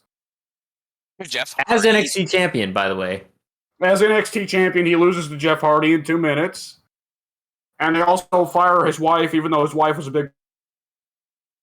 And then, I guess it was... It sounded like you got bleeped. Yeah, you got bleeped a little bit. His His wife was a big. Yeah, is all we you heard. said she's a big, and then the words dropped She was out. a big part of his gimmick. yeah. Probably the biggest. Didn't he do the And... same thing to Rusev? Wait, real is quick? that his real life Yes. wife? Or Yes. Yes. Oh, that probably went out well with him. I'm sure. So, as you can imagine, it was dead in the water from the beginning. Failure to start. It was another one of those classic cases, which has been the narrative for the last 7 years of Hunter builds a guy up and then Vince kills them.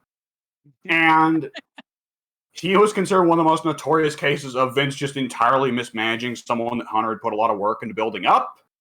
And Vince fired him about a year ago as part of the mass firings. You'd think that Triple H and Vince would have had not just one, but many conversations about this type of situation. I mean, even if they probably did, have, that yeah. doesn't mean that Vince, doesn't have the final say. But It's kind of crazy that like the moment Triple H had a Triple H trying to run it back. he had a Yeah. heart attack, and then Vince was like, good, I can kick out all of his guys. apparently, He's not here to fucking fight me on it. Yep. Which really quickly, if I may diverge, does anyone know what happened with Shane? Have we gotten any real clarification? on that? No. No clarifications. Weird. Nope. Just so weird. The dirt sheet Supposedly- said... Yeah, go ahead. The dirt sheet said that Shane was booking himself to be one of the Yes. highlights of the Royal Rumble, Yes, I and read the same. Vince Vince was- for whatever reason, that really pissed Vince off, so Vince fired his own son on the spot. Which is a weird reaction to his son booking himself too hard. Like- Vince is all about that. Former that's Vince's WWF thing. champion Vince McMahon was not happy that Shane booked himself strong in the Rumble.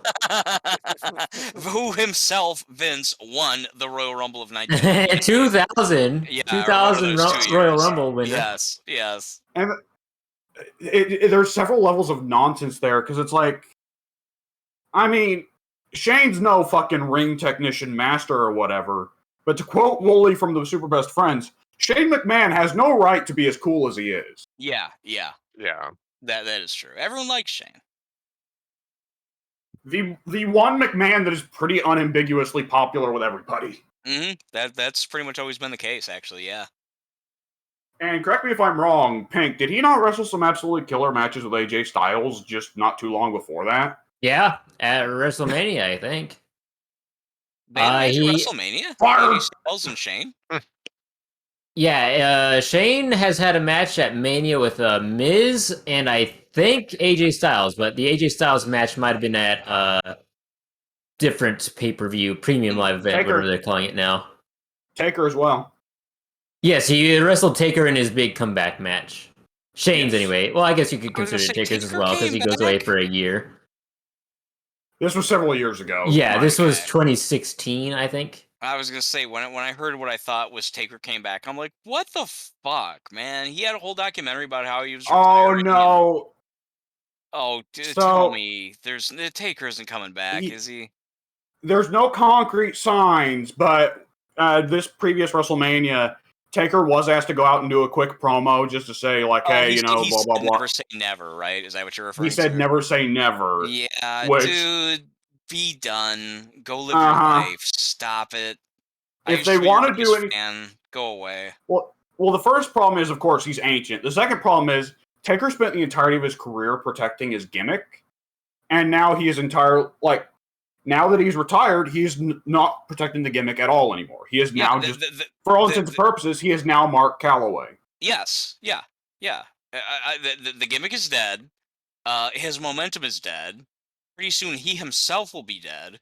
It's about time. Well, that's I the think sad a wrestler thing. actually stick to it and just. Now he's it's- gonna get himself turned into a robot, and he's gonna Robo Taker. Yeah, he's gonna Robo redebut. Taker. No, he's gonna redebut as being Mark Calloway. Taker. He's gonna It just come. bothers me He's gonna because come back having as being watched Mark that Calloway with the badass documentary- gimmick, the American badass Oh gimmick. god, that'd be terrible. Having watched the documentary, it seemed thoroughly honest. It was a 4-hour testament to a man saying, I have woken up and realized that everything is behind me. I can't do this anymore. All I beg for is to go out on a high note. That's like the entire theme of his documentary that was made for his retirement.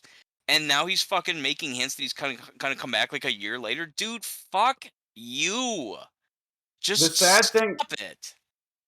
The sad thing is that since he's retired, he's been able to get into a lot better shape and be a lot healthier. And you know that is exactly what I guarantee you how it started was I need to get in better shape so I can be here for my kids. Yeah. But once he started getting into better shape and started moving again, he was probably thinking, God damn, I could probably go back and have my Mac Classic now.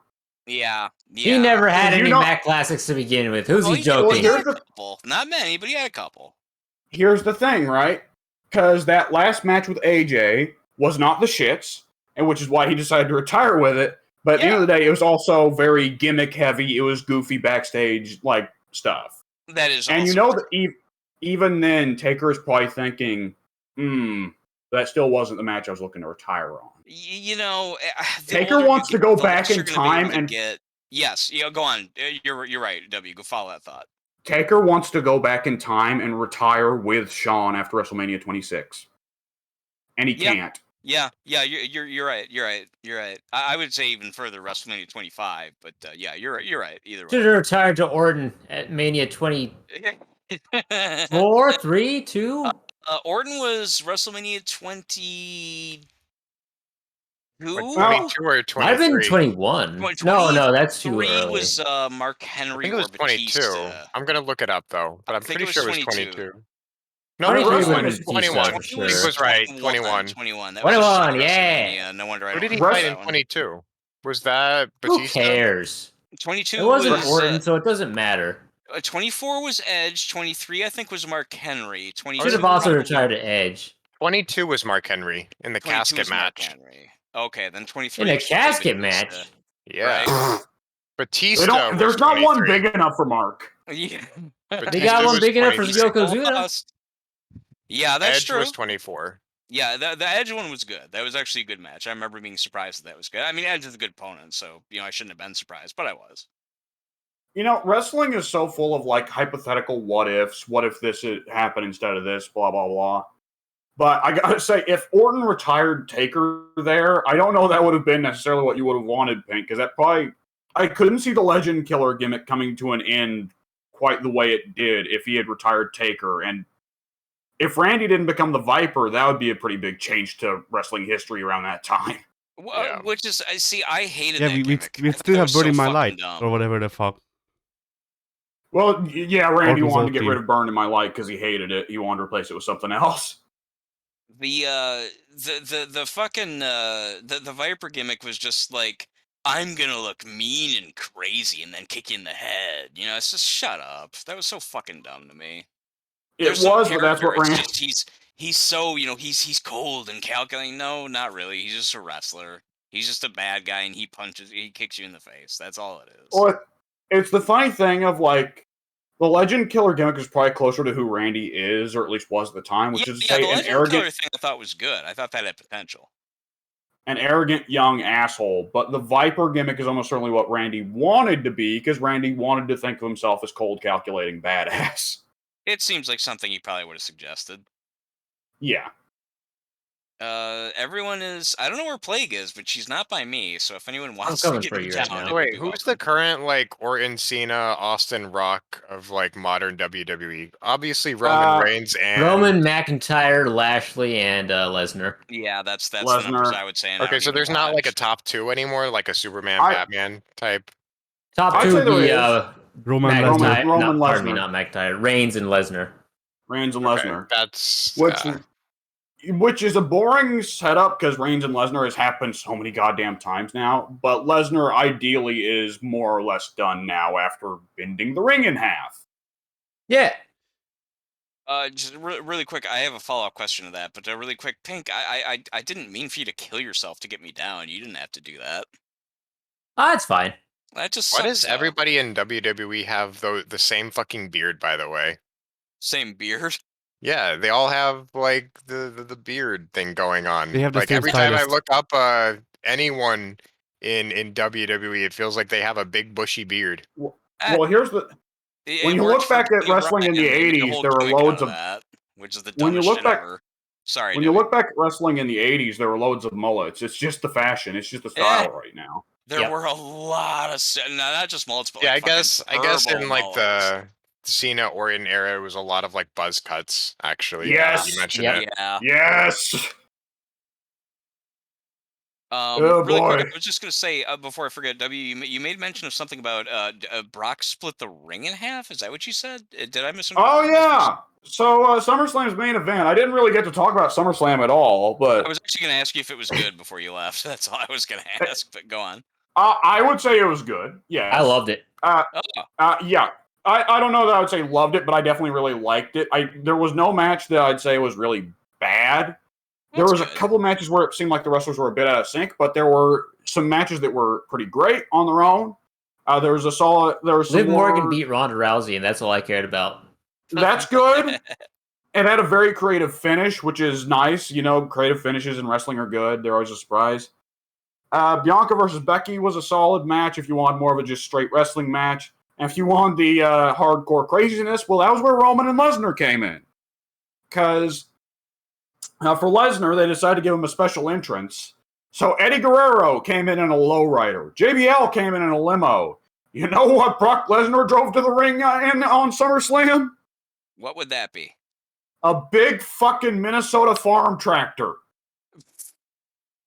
with like a little like backhoe forklift whatever thing on the front, right? But he's Lesnar Really? forklift certified. So I guess he is. Well, he's a farmer. He probably has to be. So of course the match started with Lesnar raising the thing and diving off of it on Roman, which is always a cool spot. You have to admit. That's so dumb, though. What? How long would that have to have taken for Roman to have stood there waiting for that to happen? Like, you don't just like It was fly in on a. it was literally combine during and it was literally during the entrance, like Roman handing off the belt to the referee and that whole deal. It was Well, it was more like did a he it was not realize it was a that there was a guy in a fucking like harvester coming in? Like, how could you not notice that? He had no reason Well, to he- assume that Lesnar would jump on him from that height. well, he saw him. Um, Well, he saw it come in, but he wasn't, going like, oh, clearly Lesnar is going to start the match by jumping off of it onto me while I'm handing off the belt to the ref. I guess that just sounds so fucking contrived. It was like That's was how I Pearl felt Harbor. about Game of Thrones when Daenerys didn't see the entire fleet of whatever coming. Anyway, Boy, you've held on to that. The that was ready and waiting. Soon's thinking at some point today, someone's going to say something is contrived, and that's when I'll get my Game of Thrones spot in. It's fair though. It's very deserved. It the is same fair. comparison. It is fair. It's the same situation, actually.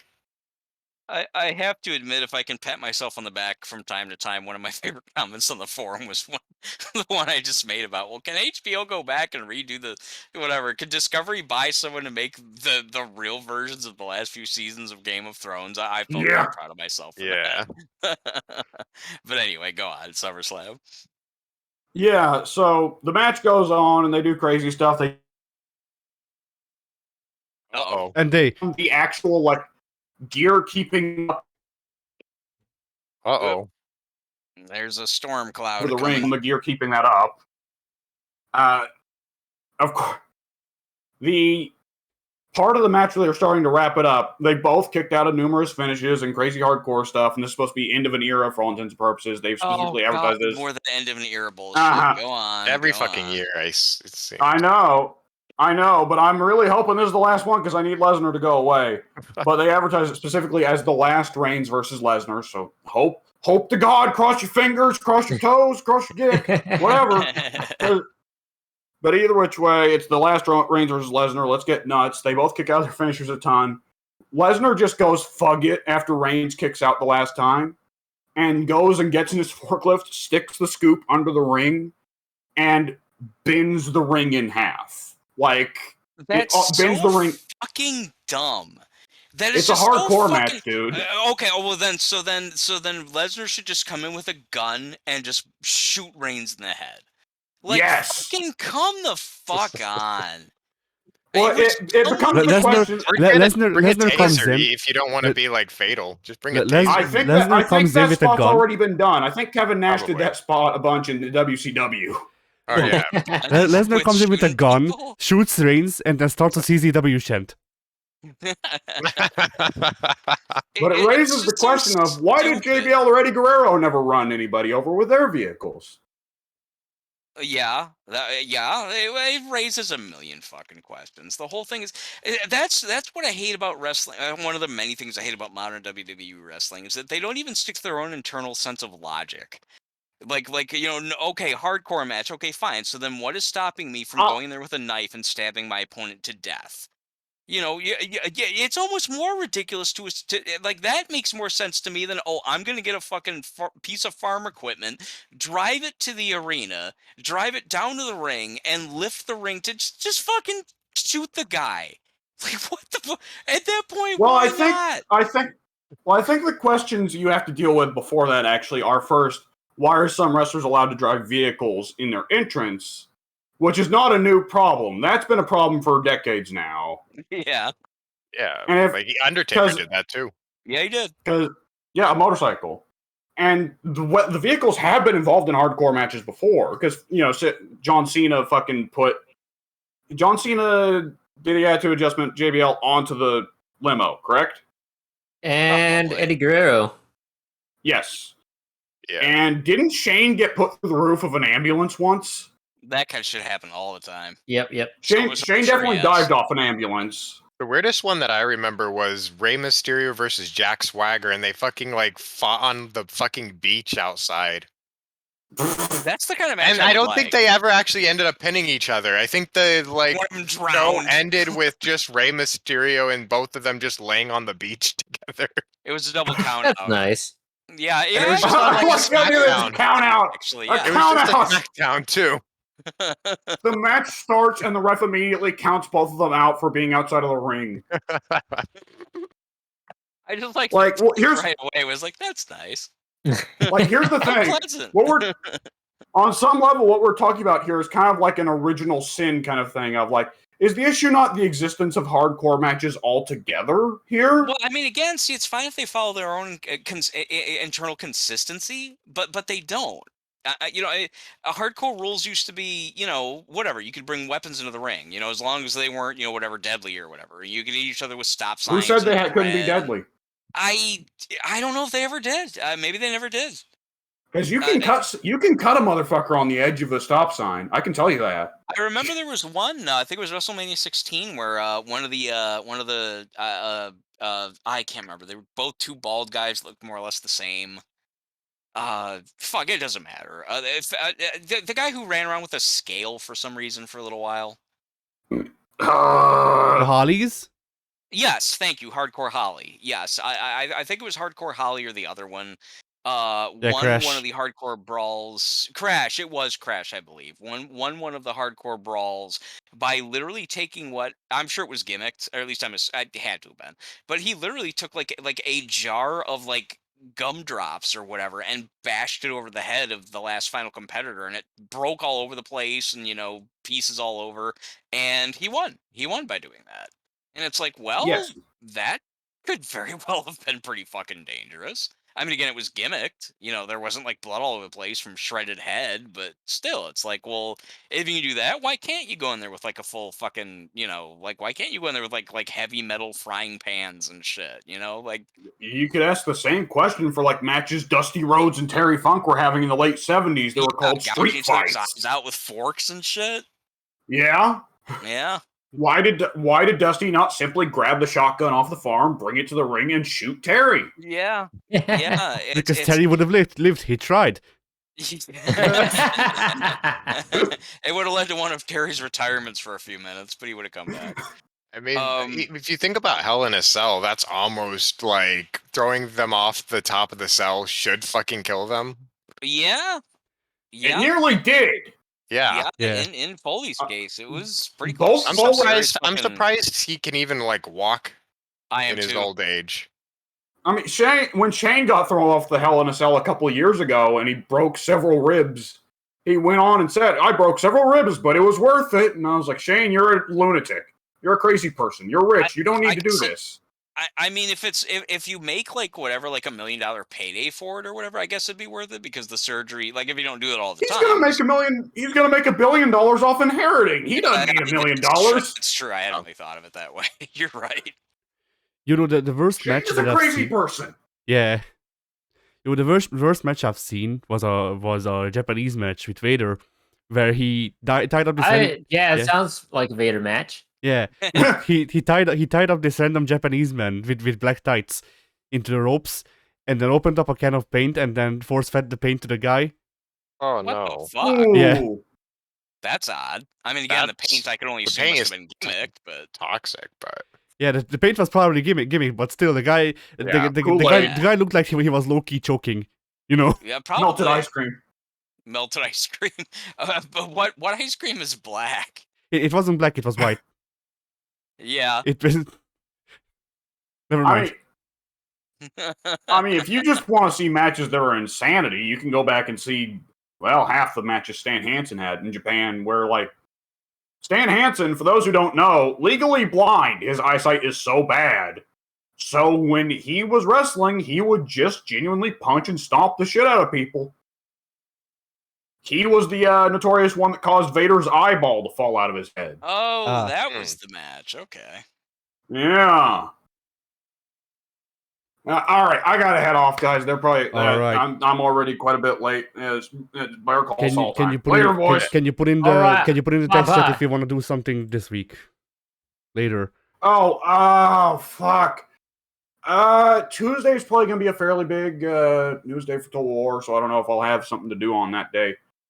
I don't know. It's hard for me to make commitments because so often lately I've just been getting to sleep ludicrously late, so I know that I guaranteed would not make the time for a lot of the stuff. Like, I know you're very worried about the horror thing and getting that done on time, but, like, this is an awkward position for me, Yeah. He's trying to say he doesn't like you, and he's trying to disassociate, but you won't let him go. I know he's been trying for the past 4 years, but it doesn't work. I don't know who's failing on that part. I don't know who's I don't know who's the loser of that situation. We all are, Mike. We all are.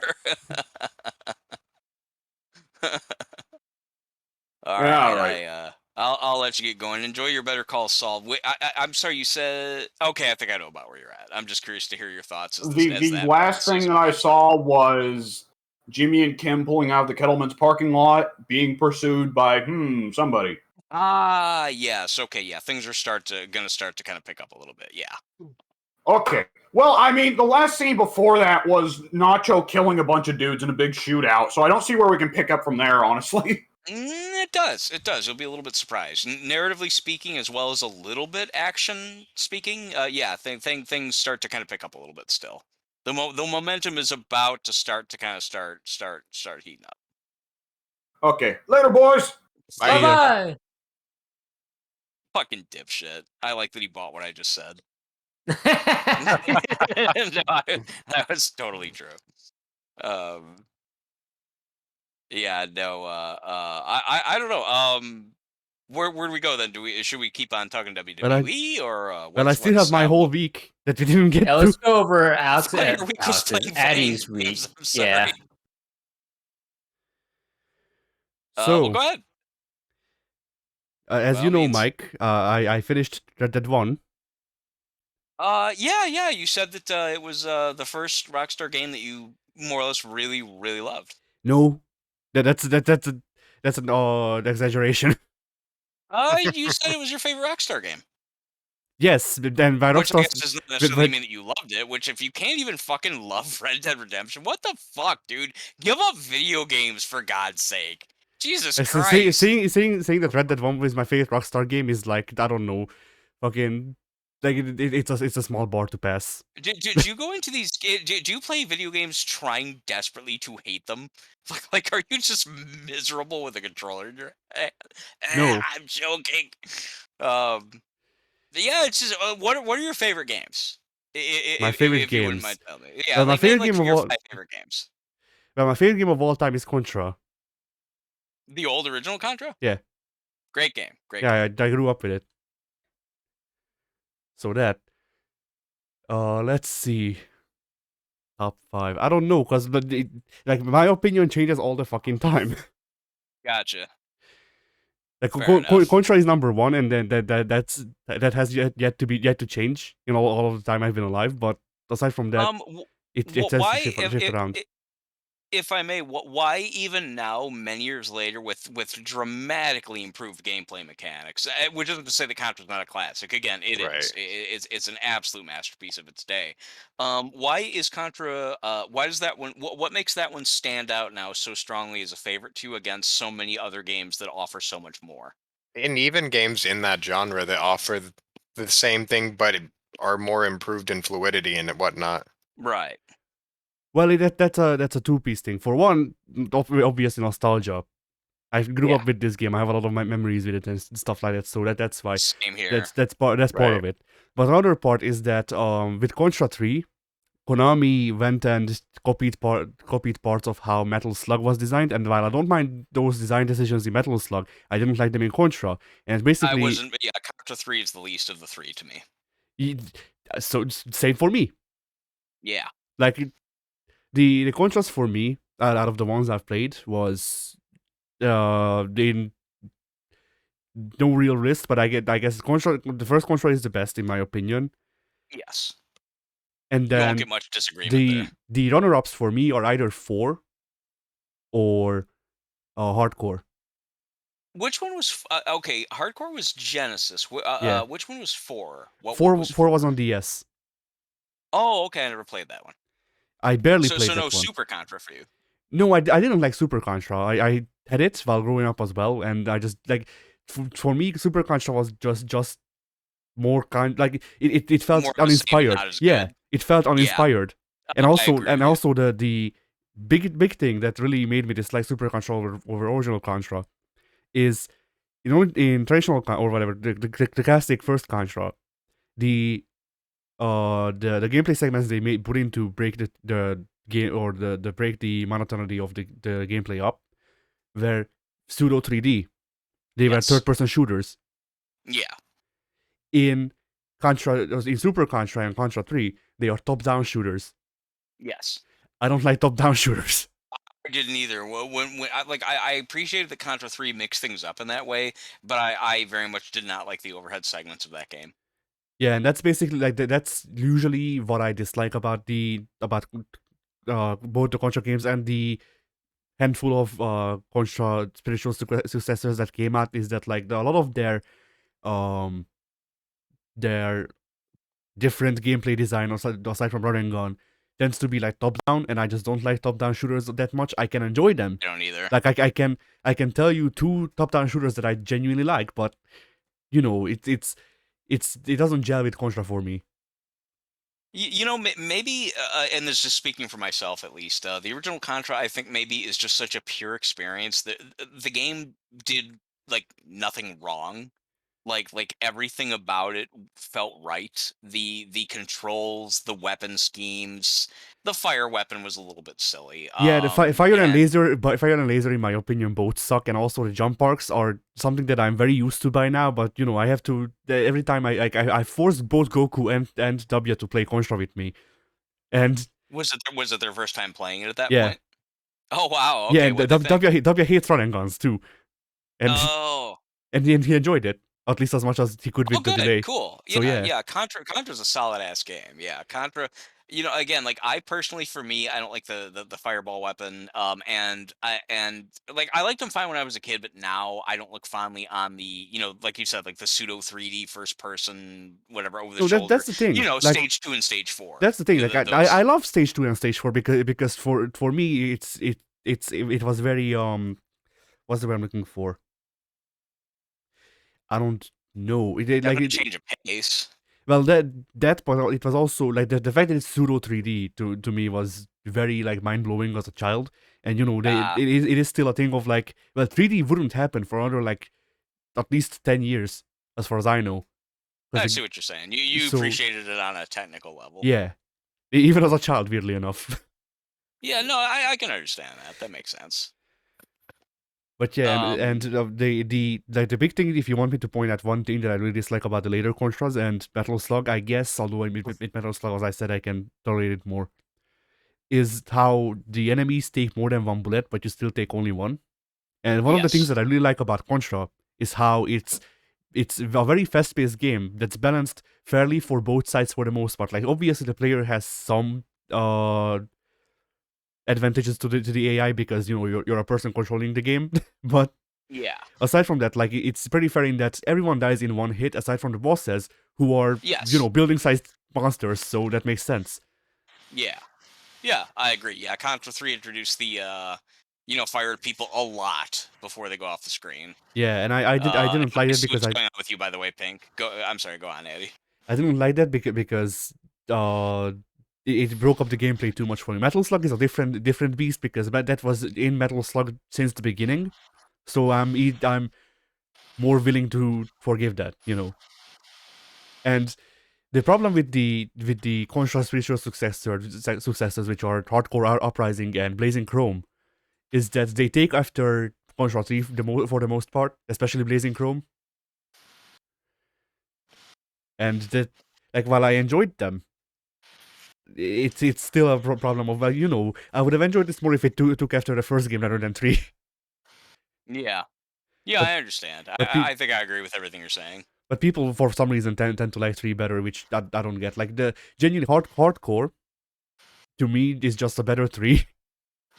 I never played all the way through hardcore. In fact, I barely played hardcore at all, so I can't remember much about it. Hardcore is Contra directed by Michael Bay.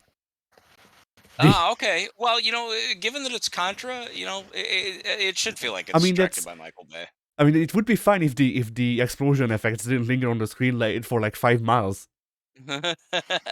That's why I'm saying it's directed by Michael Bay, because even though something exploded like 50 miles back, you're still seeing it explode on the screen right now. And like that's a bit disorienting sometimes. I tried to yeah.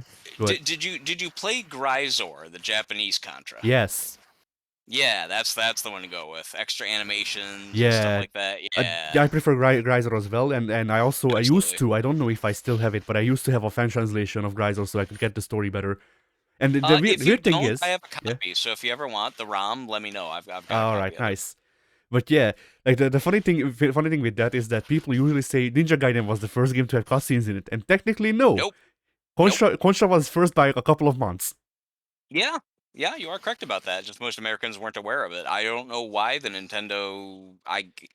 Well, I do. I don't think it's that they couldn't handle it. I don't No, know it why they is. cut that extra stuff. Is So it really? There's technical the reason, limitations? yeah, the reason Grisor has additional cutscenes and animations and stuff like that, and Contra doesn't, is that in the Famicom release, they were allowed to modify the motherboard or whatever of the cassette, so they could add an additional chip that gave it more RAM, Ah, okay. and I see. that's how they were able to put in further animations and stuff like that. That does make sense. Meanwhile, in the American release, they were not allowed to put that in, so they had to take out the stuff that the additional RAM added. That's a shame because though the game is still obviously great and a classic, just simply the fact that Grisor had more background animation, you had the snow falling in the Yeah, snow level, you had the I mean, trees Grisor is blowing. harder. I don't know if you've noticed, but Grisor is technically I did harder. not notice that actually. No, I So, would not have guessed that. so you know the I don't know what to call them, the cannons that come out of the walls. Yes. So in Contra, they have 8 things of animation. In Grisor, they have 16. They have more finer movement, which means they can shoot you more accurately. Interesting. You're talking about like the like the kind of like the square panels that have cannon nozzles on them, basically. Yeah, the white ones, not the ones with the red Y- on it. The yes. Yeah, basic I gotcha. ones. And I think both of Yeah. them do. Actually, I think both of them have more animation. So they have a wider range of. Oh, okay. All right. Yeah. I see what you're saying. I don't think I ever picked up on that. Hmm. How are you guys enjoying this Contra discussion? Have you guys ever even played the game? Never played Contra. I've No, played such a good game. Contra. My experience with Contra was playing it like on a Flash page, I guess. So like I Oh, played it inside of a browser, and so I just kind of associated with Flash games, and so I don't have as much, I guess. It doesn't feel as doesn't feel big like of a it's a deal, I real guess, video game. Yeah, like it didn't feel like a Yeah, real video game. It just felt like something to play in my spare time. that's Uh, understandable. so I don't really have a whole lot of opinions about Contra. Yeah, yeah, I've been. back when I was a Yeah, kid, in 1988, 89, Contra was like literally like across the entire playground. Contra was like one of like the 5 games you had to own on the Nintendo. That was like, you had your Mario, you had your Castlevania, you had Zelda, throw in number 4, and then Contra. Like you had to have Contra. If you didn't Yeah, have Contra, you were losing out. yeah, it's hard for me to have like strong opinions on games that are that outdated, I guess. Games have Yeah, just it's evolved so understandable. far beyond what they were back then. Well, I mean, it came Uh, out years before you even existed, so that's yeah, completely I exactly. mean, understandable. it Yeah, came I out mean, years that's like before I me. even existed. Yeah, right. Yeah. Well, yeah, that's why it's weird that what did get you into Contra? How did you first discover it? Well, my first consoles were Famiclones, so I got to play a Mm, lot of NES and SNES games that were remade for the NES, I and see. that's how I got my That one start. stood out. Yeah, that's how I got my start with video games in general, and it Oh, led to some interesting things. Like I still don't like Mario as much as other people do. Like I like Mario in the sense that Mario's always been there, but I've always disliked the Mario games. I've always preferred Adventure Island. Adventure Island's a good Yeah, game. Can't knock it. like I liked. Hard, but Um, good. yeah, I liked Adventure Island 2 a lot more than I did Super Mario Brothers because in Advent. I agreed Yeah, with you on that one as well. Yeah, Adventure Island 2's. I remember being surprised at how solid and refined Adventure Island 2 was compared to the predecessor. yeah, and I liked I it don't like remember 3. I'm sorry. Go ahead. me neither. But yeah, Yeah. like I preferred Adventure Island 2 to Super Mario Brothers just because in Adventure Island 2 you have mounts and they change how the game plays, and That was cool. a Yeah, the big thing. dinosaurs. Yeah, Yeah. Yeah, I think if you compare it to the original Super Mario Brothers, I think it's probably fair to say that it is technically a better game. A lot of people would be like, well, nostalgically, it's not, etc. But yeah, Adventure Island 2, I think it's I from a think technical it's a perspective, I don't yeah see how it couldn't be a better game. I think it's a thing of Super Mario Brothers is a more historically important game. Yes. Adventure Island 2 is a more fun It's game more to fun to play. play. Yes, exactly. Obviously, we feel the same way about that one. What you aliens? I'm sorry, Pink and Soon. Did you guys ever play any old Nintendo games? Like, let's say like you had an older brother who had a Nintendo laying around or anything I like that.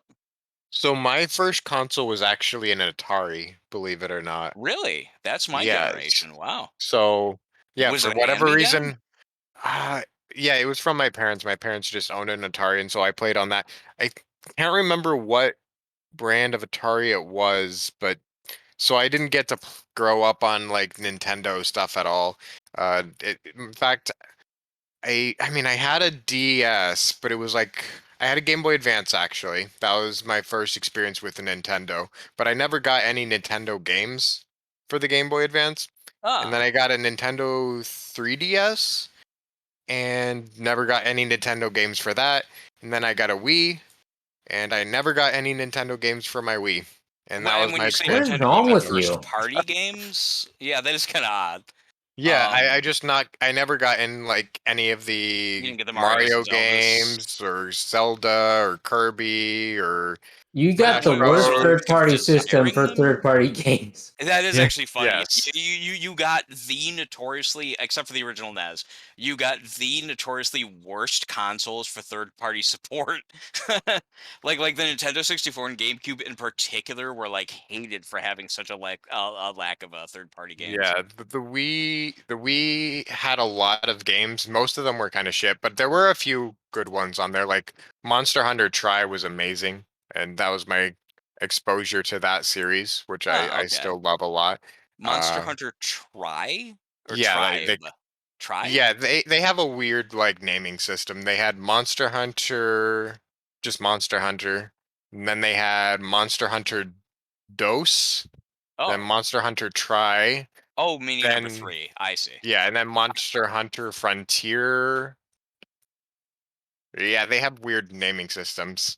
Are those games literally just kind of like Shadow of the Colossus? You just like go and find a beast and kill it, and then Not and if so, really. there's nothing wrong with that. No? It's not at all like Shadow of the Colossus. It's more like I'm not sure what games you've played that I can even compare it to, really. Probably not any. Like I've always It's been curious about it, but I've been told that it's got a high learning curve and it's difficult, and so it's like it's hell with it's it really then. not that difficult. Yeah, It it's not that does difficult. It's just require slow. you to like learn the monsters.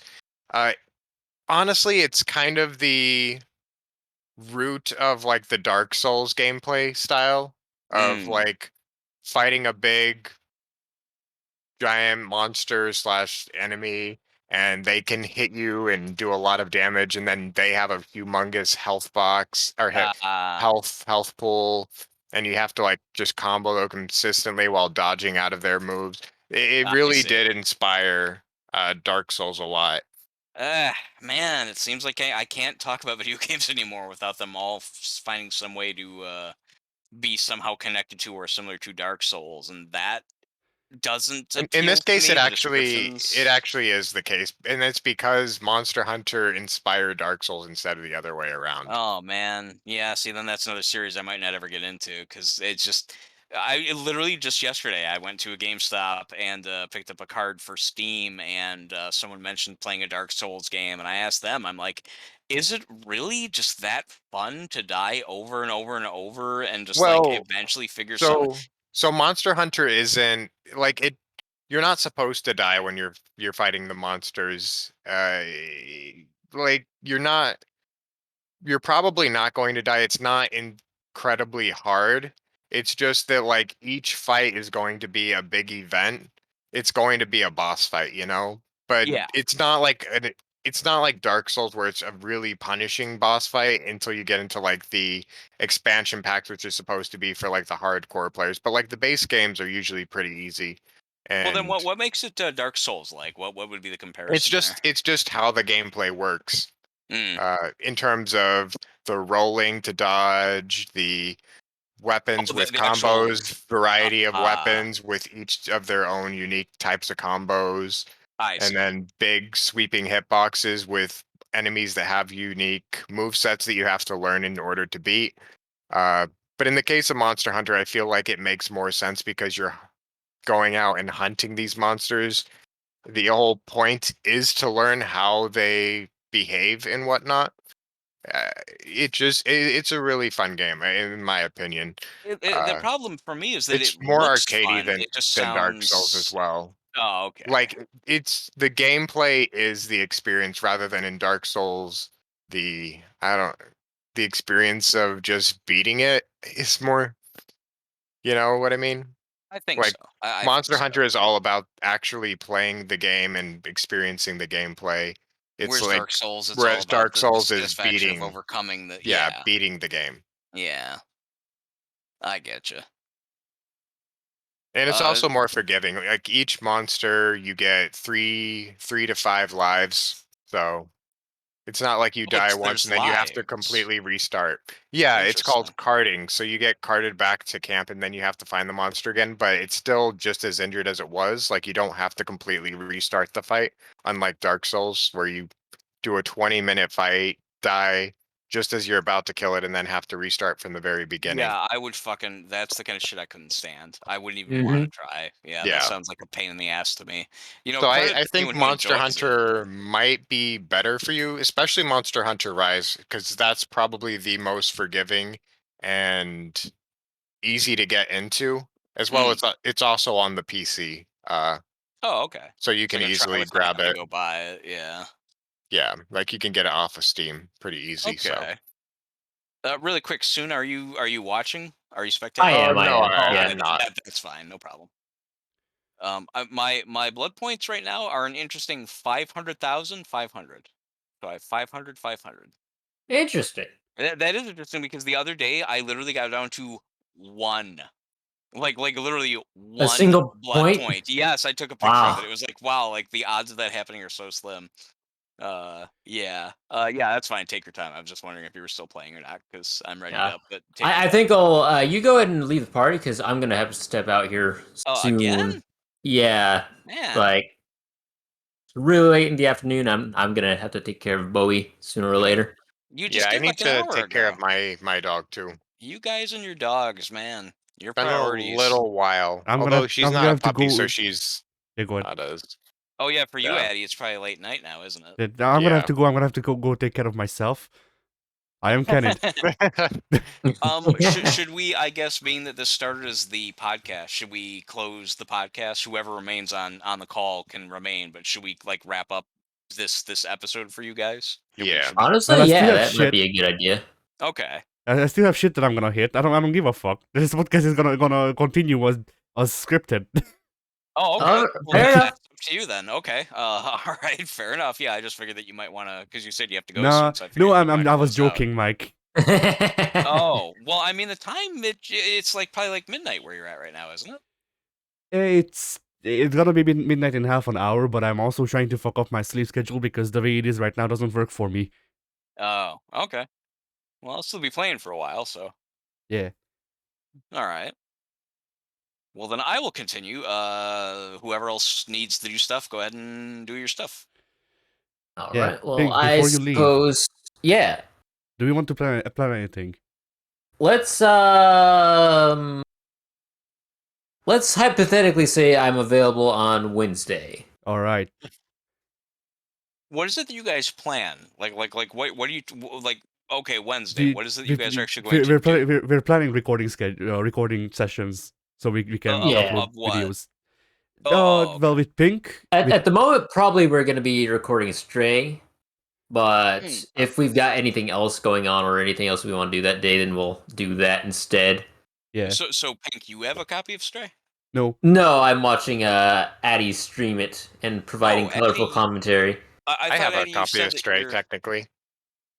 technically. Yeah, it's free Yeah, on it's on PS Plus. PlayStation. Oh, well, I mean, I guess I can't say, oh, that sucks because I want a copy of it because I guess I could just go pirate it. But any game that features cats, I usually want to give them my money because Yeah, I I love saw that was cats. on your wish list on Steam. It is, yes, yeah. I want to Phasmophobia I heard it was as actually well. really, really good. Like critic reviews were really praising it. Well- Eddie said that it's a solid game. Well, Eddie, you go ahead and explain. All right. So as the local critic, I You did write. played it, so yeah. I did write a review about it that's currently in progress of being made. So you know, but yeah. Anyway, Stray is fine. It's a game that's more elevated by its attention to detail than its revolutionary game design or whatever. Like, the game design isn't actually all that interesting, in my opinion. The puzzles are fairly simple one-room things, and the other big thing is parkour, which is very on rails. But where the You made game it shine, sound to me like the game is more or less it wouldn't stand out so much if not for the fact that you're playing as a cat. well, it wouldn't stand out so much if they didn't give a shit, give as much of a shit about you making sure that you feel like you're playing a cat. Yeah. Because they went through a lot of effort to try and make it feel uh authentic. So you get to interact with a lot of things in a way that a cat would, and uh But some you of these feel that's behavior. not enough to make the experience feel justified? Like you don't think that it's that makes the game feel different enough from others of the genre? Well, there's not many games in this genre because it's a for me it's a puzzle, comma platformer. Not even a puzzle dash platformer, which is what you'd expect. It's a puzzle and a platformer game separately, Hmm. but Okay. which I don't see many of those. Usually they somehow intertwine. But anyway, uh, like my opinion is that if they didn't give us much of a shit about world building or making sure that being a cat actually feels like being a cat and stuff like that, like if once again if the attention to detail was less, then the game wouldn't be nearly as good as it is. But it is a very enjoyable short game, so it's not a huge commitment. Now, whether or not it's worth $30, I'm not sure, but considering you have it on Well, PS about how long Plus, of a game is it? A 4 hours, Eh, completely blind. That's about as much as going to a movie theater these days for a Yeah, 2-hour movie. yeah, small meal at a restaurant. yeah. So like for 4 hours, like it's one of those things where like most people would bring up the fact that it's 4 hours as a negative, and I mean technically I am sort of, but at the same time I personally appreciate it being short much more because I'm just used to things like fucking games as a service games and Ubisoft's bullshit, which is just like make the most vast plain nothingness and then just make it take 500 hours and call that a good game. Yeah. Mm. And it's much easier to appreciate a game like this where it's chock full of interesting world design and world building and stuff like that, and just how the like how much they try to write about the environmental message and shit like that, and how much they bother to make you actually be able to interact with stuff mostly as a cat would. Right. Sounds So cool to yeah, me. Sounds like my style of game. Yeah. Yeah, I think people's valuation of games is kind of skewed by all of these RPGs that last 40 to 100 hours. yeah, A lot of people expect that nowadays. That's true. I Yeah. do see articles. It's funny that it's new, and so because of that, it was celebrated. And I won't lie, I liked games that were super long because I was not used to that, and I like getting a lot of value out of my money. Yeah, But I did too. I just don't have the time anymore to go through those games like I used to. well, I just think it's funny that we've now gotten to the point to where I will pretty regularly see articles questioning like how long should a game be, which suggests that a lot of people are not liking how long games are these days. It depends on the genre, I think, for I mean, sure. it's I good mean, There's if definitely you're will always come a time where sometimes games can feel like they're too long with not yeah. any meaningful content to Right. yeah, Yeah. justify There's its a lot of length. filler. Yeah. Yeah, Yeah. yeah, like that's the when you're a teenager, you just have a lot more time to dedicate to gaming. But Also as That's very an true. true. Yeah. adult, you just don't. You have too many responsibilities. At least Yep. that's how my relationship with gaming has gone. Well, you're a in my functional opinion. adult with like normal adult things. Yeah, You have like important things in your life. So for me, I appreciate the long games because I don't have anything else going on. yeah, like for my 2 cents, it should the discussion shouldn't be about whether or not, or how long a game should be. It should be about whether or not a game has worthwhile content, because regardless Yeah, of yeah. length. Whether Yeah, the yeah, content warrants the length. Yeah, Yeah. because right. regardless of length, if a game is good and you're enjoying it, then the game will just go by fairly fast. Hmm. Yeah.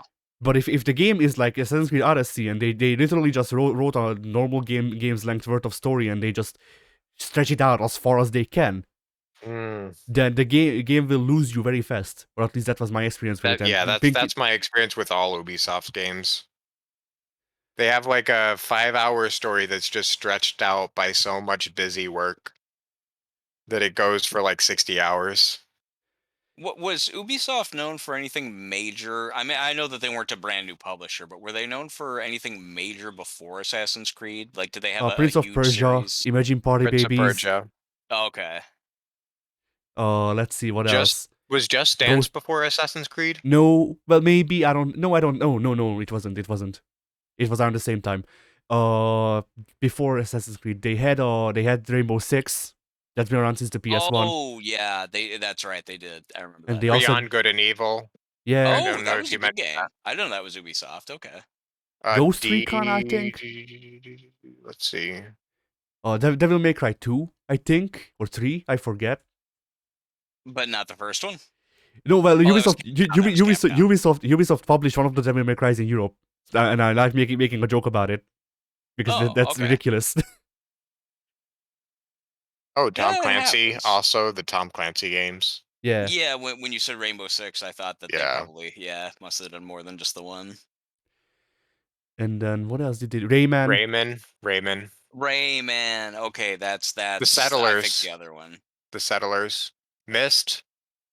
Ubisoft was Myst? Really? Yeah, they did Myst was Myst. huge back in its time. The Zombie. Settlers and Myst. And Would y'all even know Zombie, or was it just like a Italian game? What kind of game was it? It was a if memory serves, it was like a DOS point and click adventure zombie horror game. I don't think we had that over here. Or if we did, I am not personally familiar with it. Let me see, because they remade the game for the Wii U and they released everything else, but I want to see the original one. Want A to see point that and click that zombie adventure game sounds cool. But if it was DOS, I mean that's it's hard to go back to games like that these days. I'm not sure if it was DOS. It was some sort of PC, but I think it was DOS. DOS, Amiga, IBM, some of those games are difficult to get into now. I mean, it's one thing to have graphics that are like old, but they're charming, like the Nintendo days. But Okay. I type zombie into Wikipedia the way that they wrote in the original game, and the first thing that pops up, zombie is a furry. Okay, cool. what? So- Everything's a furry now. Zombie's a furry. Okay. well, that's because of Addie's search history, probably. No, this is on Everything you Wikipedia. search is gonna say it's a furry. This is on Wikipedia. This is the fucking this is the disambiguation page or whatever the fuck for the word zombie. How does zombie translate to furry? How does what does that? I think does that even mean? there's a person whose persona is named Zombie, but Oh, yeah. okay. So the original game was released in 1986. Ooh, And let's that's see DOS era. what was this for. It was an action adventure game for the Amstrad CPC. Oh, the Amstrad. Okay. Yeah, it was all released in it's Europe. European. I don't think we even had the Amstrad over here. But yeah, here's I'm gonna try to post the cover to the pictures tab. I'm gonna have so much to catch up with. Yeah, you Yeah. got to catch up on the racist Bugs Bunny, the ripped wrestler, the zombie. The Iron Man Infinite that I posted on the forums for you, which you tagged. Oh yeah. Whole lot of stuff to catch up with. Yeah, but yeah, so they also made that. That's I think maybe their first game. I don't remember. And like this was when Ubisoft's first publication. That's their first game. Interesting. I would never have guessed that. I miss 2000s Activision. Early Call of Duties? More like all of their they did like Marvel Ultimate Alliance. They did a lot of stuff. They had Lionsgate. Lionsgate. Yeah, you remember like Black and White and Oh, I do remember Black and White. The company that produced that was Lionsgate? yeah, wasn't it? You're probably right. I just whenever I hear Lionsgate, I think of the film company. Was it Lion's Head? Lion's Head, I think, yeah. Oh, okay.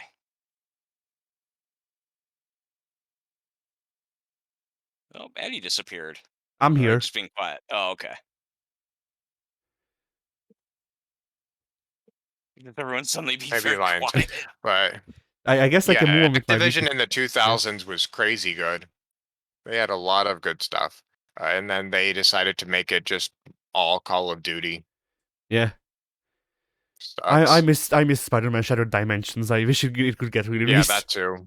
I very much enjoyed Spider-Man 2, which I believe was Activision. That's Yep. I've put that on my Steam Deck. I'm looking forward to playing through that again.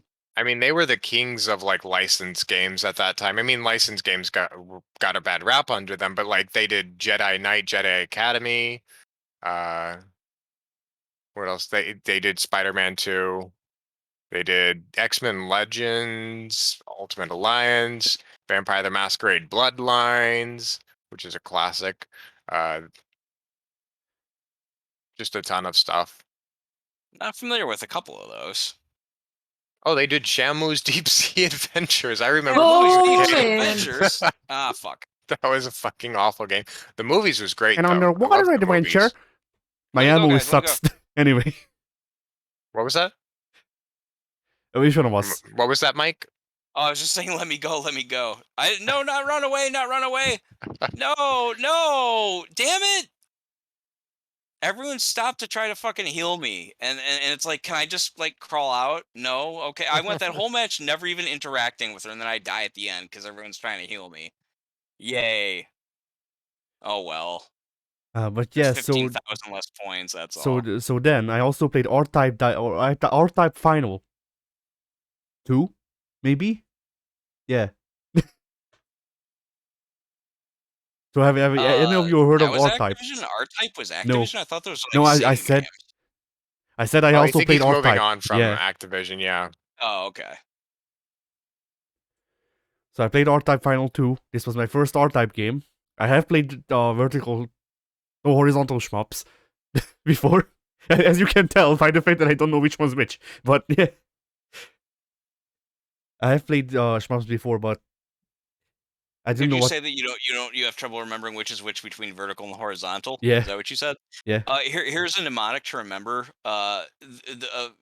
The V and the H are different, and then the H has a straight line going from left to right. Picture that as representing the flat ground. That's the horizon. Ah. So vertical, it's like Yeah. open. I'm like, gonna to the forget up this. sky. But I Yeah, it's worth a try. It's worth a try. But yeah. So this was my first R-Type game. I have played other horizontal shmups, but it's still different. It's still a different thing between the series because they all have their own thing. R-Type's As thing. far as Yeah. shoot 'em ups, just really quick, what do you guys? I don't know how much fans you guys may or may not be, but as far as vertical or as opposed to horizontal, do you guys have a preference? I prefer Vertical what? vertical. Shooters, shoot 'em ups, flying in Let ships, me and see blowing what shit a away. vertical shooter is first off, so I can give you an Like games educated idea. 1942. I think I prefer. I've not played many shooters, but I think I prefer the horizontal ones as opposed I to Well, prefer vertical. horizontal myself. I I would in cases of like bullet hell games, I think I prefer. I don't know. I don't have a particular preference. I've played both. I just prefer like full bullet hell though if I'm going to play either. That Yeah, I I usually don't like the And in bullet that hell. case, I think horizontal is actually more fun in a full bullet hell game. Okay. Though alright. So traditionally they're done in vertical. yeah, so I'm only preferring vertical shmups and bullet hells. Oh, did you say you prefer vertical? Yeah. Have you Okay. tried Resogun, by the way? No, not yet. Yeah, You should I've try played it a little Resogun. bit. I Yeah, think it's it's on fun. PS Plus. It is. I only know that because my friend had it or Yeah, has it. no. I don't know if it's still on. Resogun was a lot of fun. And you can Yeah, it actually create your was. own ships and stuff. And creating my own ships has recently burned me with fucking Damascus gear. And I ended up getting like top 100 in Resogun scores actually. Wow, that's pretty cool. You're a nerd. but yeah, And that like was after was released for free on PS Plus and had like 3 million players.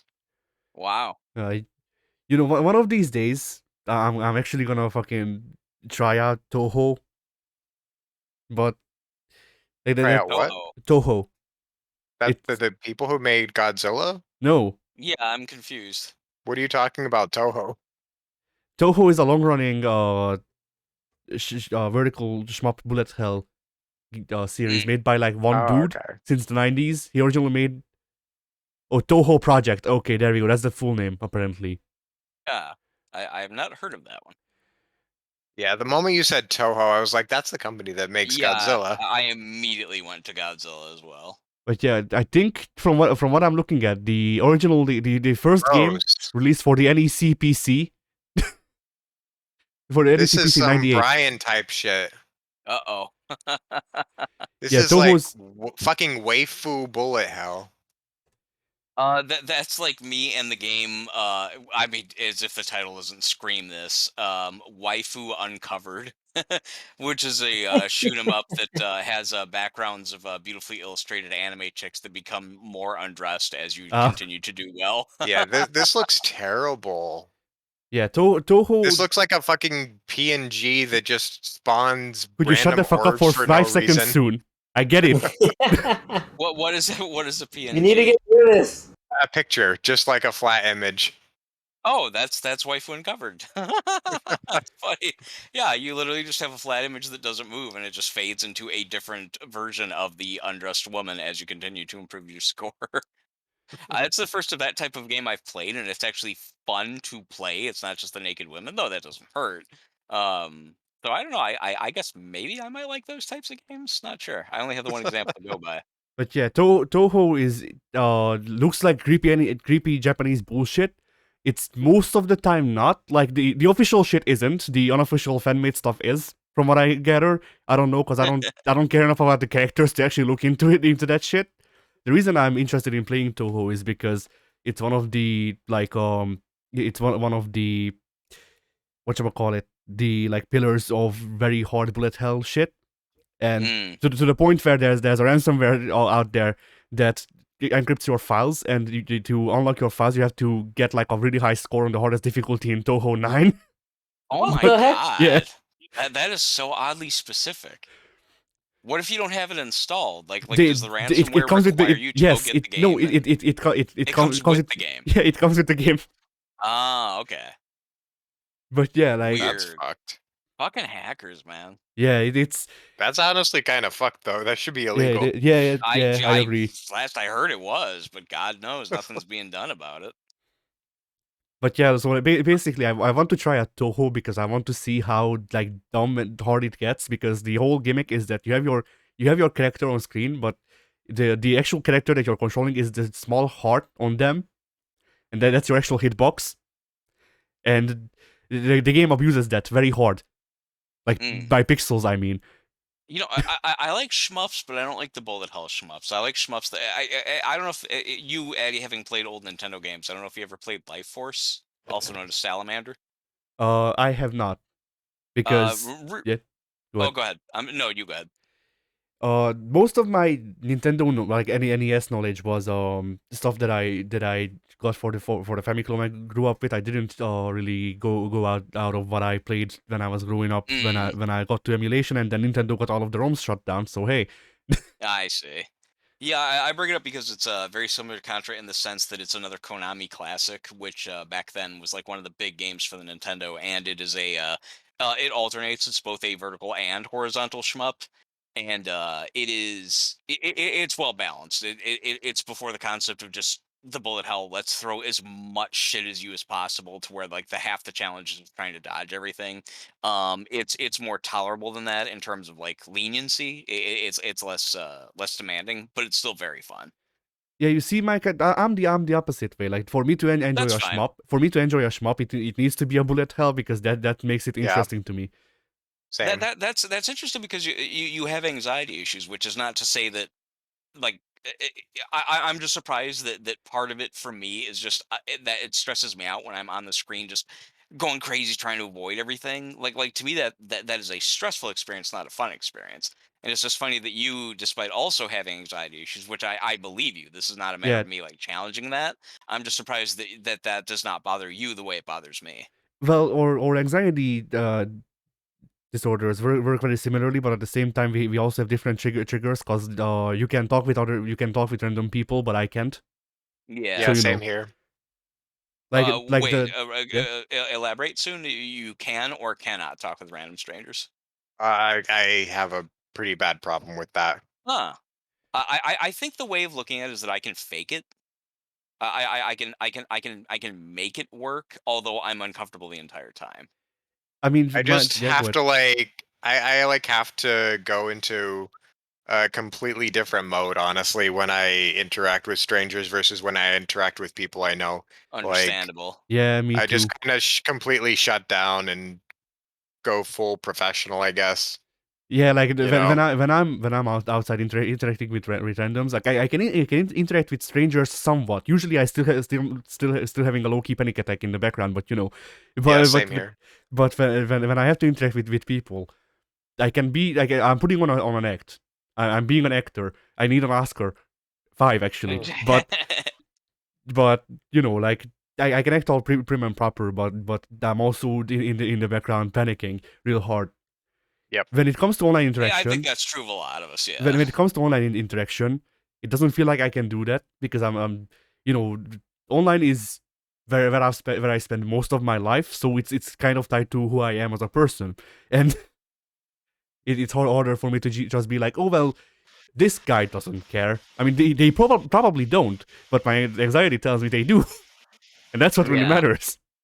Yeah. Yeah. Yeah. You're right. You're right. But yeah, It's the so voice inside yeah. your head that's telling you shit. Yeah. Yeah, exactly. Yeah, like that's why I also like I avoid making some like posts on the forums and stuff like that, or just like you know speaking with people with people on Reddit or whatever, cause like or making comments on YouTube videos. Like even when people comment on our videos, I have to ring up W to be like, hey, someone commented on the video. Can you reply because Yeah, I no, don't know how normal people exist. I'm actually bizarrely very, very similar to you, Addy. Uh, yeah, that's kind of all of the same issues that I deal with. It sucks. Yeah, I can't even make a phone call. Like if someone else calls me and I have to pick up, then I will, and I will once I can have a panic attack. But you know they won't know, but hopefully. Yep. But Where do like you think that that stems from exactly? Because I know where mine stems from, but like, where does yours, do you think, your The social anxiety. anxiety? my social anxiety probably stems from how shittily I was treated by strangers for like the first half of my life. That makes sense. Like uh until I went to my second high school, I always had at least a couple enemies. And I don't mean that in the way that you know people were genuinely out to get me, but like in kindergarten, the staff didn't really give a shit about me having epilepsy, and so I didn't go to kindergarten for long. Mm. And Understandable. then I legitimately had a rivalry with the physics teacher who ended up being my school principal in grade school. Mm. So Weird. yeah, so that was nice. That is weird. She called me gay, and that I shouldn't have been born. He called you So, gay? Yeah, You get fired for that over here. Yeah. yeah, we didn't press charges or shit like that because that's not how stuff happens in the ghetto. But you know, uh, yeah, they like she tried her best to be an asshole, and it worked a lot of times, you know. Yeah, she sounds like a piece of shit. And then I don't really need to tell you much about my first high school, aside from the fact that I was kicked out for being a gypsy. So you know, I think that summarizes like in that one it was worse because at least when people were like were bad to me, it was usually just either the kids or the faculty. In my first high school, it was both. They That both. sucks. Yeah, I was bullied by the kids, and then when I went to complain to the faculty, like they were supposed to, because there was a zero tolerance thing that they had going on. Yeah. When I went to complain, I was the shit kid because I was poor and Romani, you know. Yeah. So, yeah, two things That going really against sucks. you. That were yeah, that does suck. Yeah, and then like I really locked up with my second high school. Europeans tend to be racist scumbags, honestly. And from the From my sounds of it, experience, yeah. yeah. But Like, yeah, my girlfriend, just being Eastern European, has had people be very racist to her in Western Europe. I haven't And been to she's not Western even Europe. Romani. Yeah. Oh, she's Romanian. That's close enough, I guess. Yeah, but she's not, Romani, which is No, gypsy. yeah, I know. I'm making a joke that the two words sound similar, so people Yeah, wouldn't yeah, yeah, care. yeah. Yeah, I got it. But yeah, she just looks Eastern European, and so they assume that she's going to try to steal stuff from them and whatnot. Jesus Yeah. Christ. All right, I gotta step out now. All right, see ya. Be a pink. See ya. Yeah. But you know, I really love that with my second high school though, because they did a lot of stuff to raise me and stuff like that. Mhm. And like even now, the principal worries about me. He's trying to get me a job, Mm, just like that. So you know, if not, Interesting situation there. yeah, if nothing else, I really appreciate both. I really like that once should, again. yeah. I really appreciate a lot. I really like that with the second high school, because the kids left me alone. Like they got that I need to be left alone, and for the most part, was left alone. I had the one problem, but that was like that was half my issue or my fault too. So you know. Anyway, that and the teachers did a lot to try and help me with the anxiety and all that. Mm, But At least yeah, you had help. yeah. but where was I? So yeah, R type.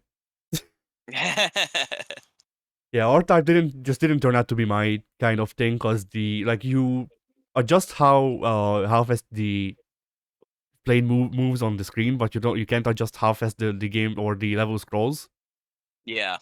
Same with And Life Force, the one that I brought up that I like. and yeah, that didn't end up being my thing, because I need things to be fast. I can't do things slow usually, Hmm. which is I, probably I think yeah. the concept of being able to adjust the speed of a shmup must be new, because I can't remember ever playing one growing up where you could.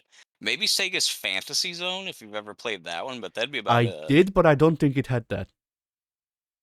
I know you could go. No, I think you're right. I know you can You go could back and go, yeah, you can forth. go both ways, but you can't adjust your speed.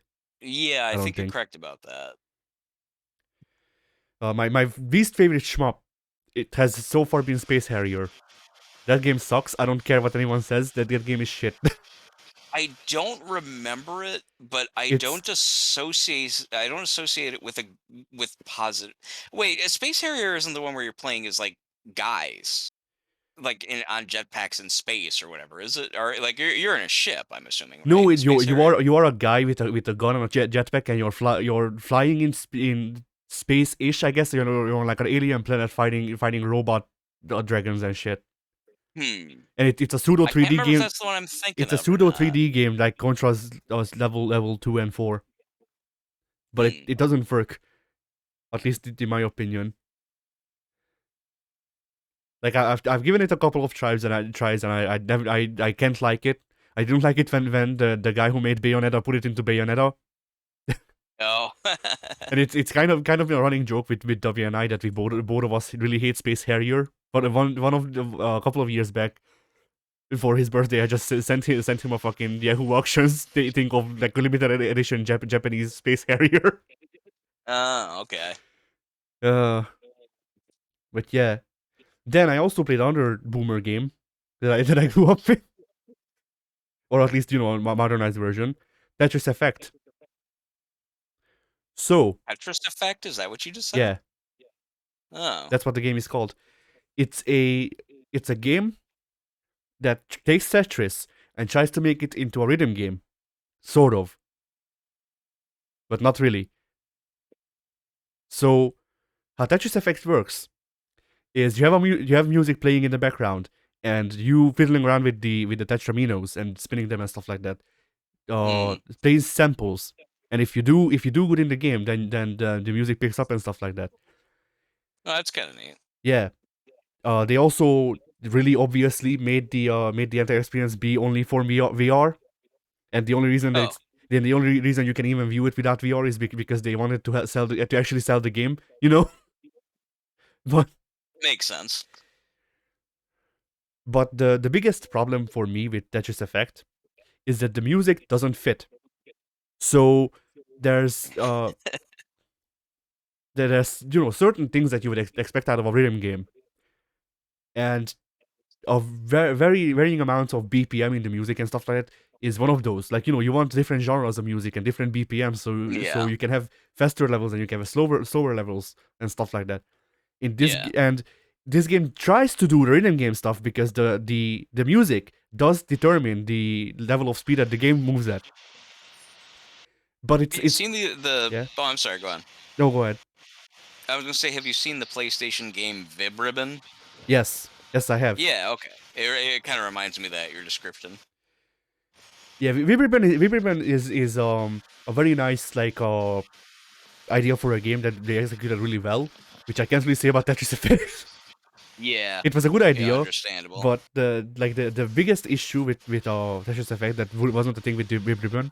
Well, for one, Vibriban's soundtrack is actually good, but also, well, okay, that's a bit harsh because music taste is subjective. But Vibriban's soundtrack actually fit the genre it was made for. I think I see. is a better way to put it. And also, with Vibriban, once you ran out of the music that the game had, you could just put in your own music CDs and it would convert them into levels in the game. Yes. Yeah, I remember And that there is no specifically. such similar thing in Tetris Effect. So you're stuck with whatever slog they give you. And the problem with that is Tetris Effect's soundtrack is like they went, okay, so we're gonna commission some inspirational core music and then also some music that actually has rhythm later on. And then they ran out of budget, so it's all inspiration music. And it's like Inspirational, did you say? yeah. So it's all Really? like it's all like low key fucking the world is beautiful, everyone is beautiful, fabulous. Oh man. And like it to me, I can't take music like that seriously because I guess I'm really jaded. Fuck, really Yeah. jaded about how people act and stuff like that. So whenever I hear people talk like that, I'm just like that person is fake. They have killed 5 people. They're the most likely ones. And the soundtrack, whenever it has English what's the word, lyrics, it's all that. Now there's also some world music, which is mostly Hindi, from what I could tell. But I'll fucking take actually like I'll take Hindi music with actual rhythm over the fucking non-existent inspirational music. A lot of the Hindi music I've heard is actually kind of catchy. So, Yeah, so like- yeah, I would have to agree with you. I tend to enjoy. I have to head out, by the way. All right. I'll catch you guys later. Yeah. Okay, see ya. Bye. See ya. That was very sudden. Everyone's leaving very quickly. I actually was just about to break because I was going to get some more food. I hate to be the last one to do it. I always feel like guess- I'm doing it too on purpose. I guess you're stuck with me now. Momentarily, yeah, because again, I was gonna after I'm done with this match here, I was gonna grab some more food. Yeah. But then I was still gonna be online. But then I don't know if anyone else is coming back or what. Who knows? But yeah, Yeah, so it's hard to say. Yeah. so yeah, like the game has exactly one song that I can point out that actually has like an interesting setup with how they handle it mechanically. There's a song called Burning Passion or something like that. That's this Hindi inspired song, or I don't know. Okay. And it there's no music when you start the level, and as you drop in more pieces and get Tetris and stuff like that, the more and more instruments come in until the game just flips the switch and it just becomes this very like I guess for you it would be stress inducing sounding song, and the game speed goes up to like 7 or 10, I forget, and it's great. Like that level was actually really fun. I enjoyed that one. Every other level was just this electronic inspiration music that was very low key most of the time, and and there were just a lot of moments in the later levels where they, for no reason, upped the speed at which the tetrometers drop, and I couldn't discern why, because like I guess they you could argue that the emotional impact of the song picked up, but like I don't fucking care. The song sounds the same, Yeah. and that this is a rhythm game in theory, That does sound kind of obnoxious. It really does. And that's basically my opinion on Tetris Effect. It was a neat idea. It needs to have a better soundtrack. because it could be executed good, but it needs to have a soundtrack that is actually interesting. Also, the biggest sin of the whole game, it doesn't have the original Tetris theme. Yeah, the original Tetris music is some of the most classic video game music. But yeah, so there's that. Then I'm gonna hit your favorite one first, so we can leave on a high note. What's that? So, for the first time, genuinely, I started up Assassin's Creed Freedom Cry. This is the one spin-off that I haven't played yet. I'm not joking. Okay. And it's so you've played them all now at this point, all 300 games. I mean, technically yes. Right now there's only a couple of games that I can think of in the whole series that I haven't played, which would be the Altair game that was made for the DS. I did not play that one. I also didn't play any of the modern phone ones because I don't have a phone that would be able to run them, and also fuck phone gaming. I don't even see how you could play Assassin's Creed on the phone. That sounds so awkward. But that's the thing, you don't really play Assassin's Creed on the phone. Well, technically there might be a game like that. I forgot. I bought it when I had a job. I bought it for my phone, and then it was just it was supposed to run because otherwise the Google thing is supposed to make me unable to download it, but it didn't. So I had to refund it. So I don't know how that works. Sucks. Yeah. But the modern phone games that I can think of for Assassin's Creed that they had, at least last time I checked, was that one, which is supposed to be like just the Brotherhood map and like slightly retouched models, and you do like short missions, and that's pretty much it. And it's also on a timer because otherwise how will you give them money to play the game more?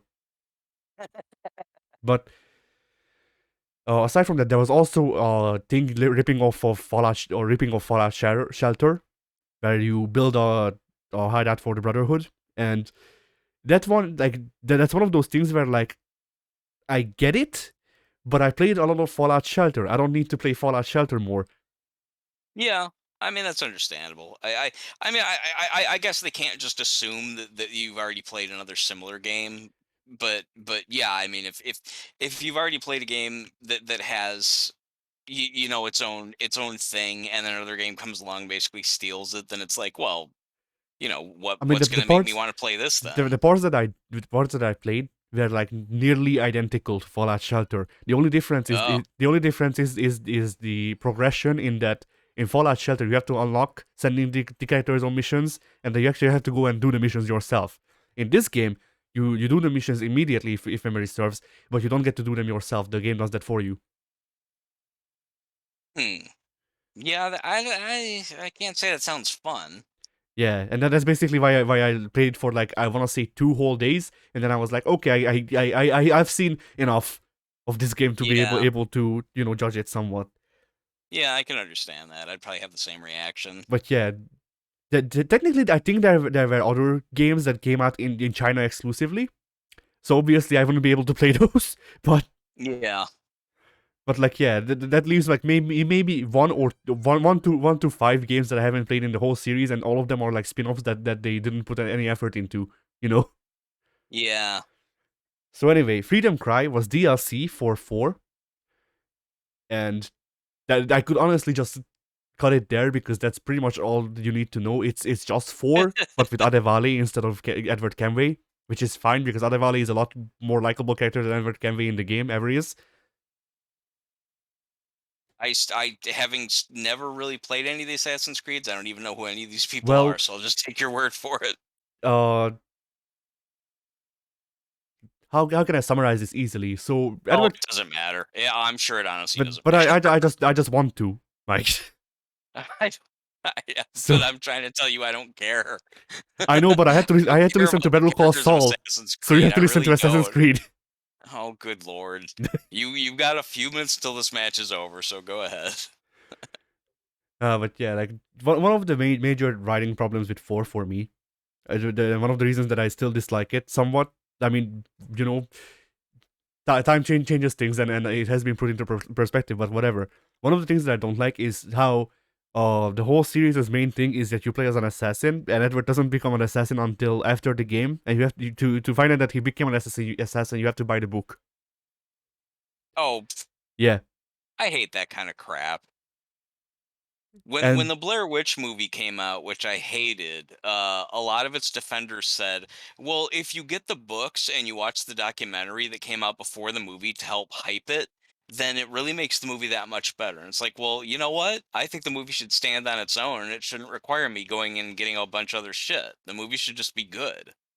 yeah, and So yeah, I understand.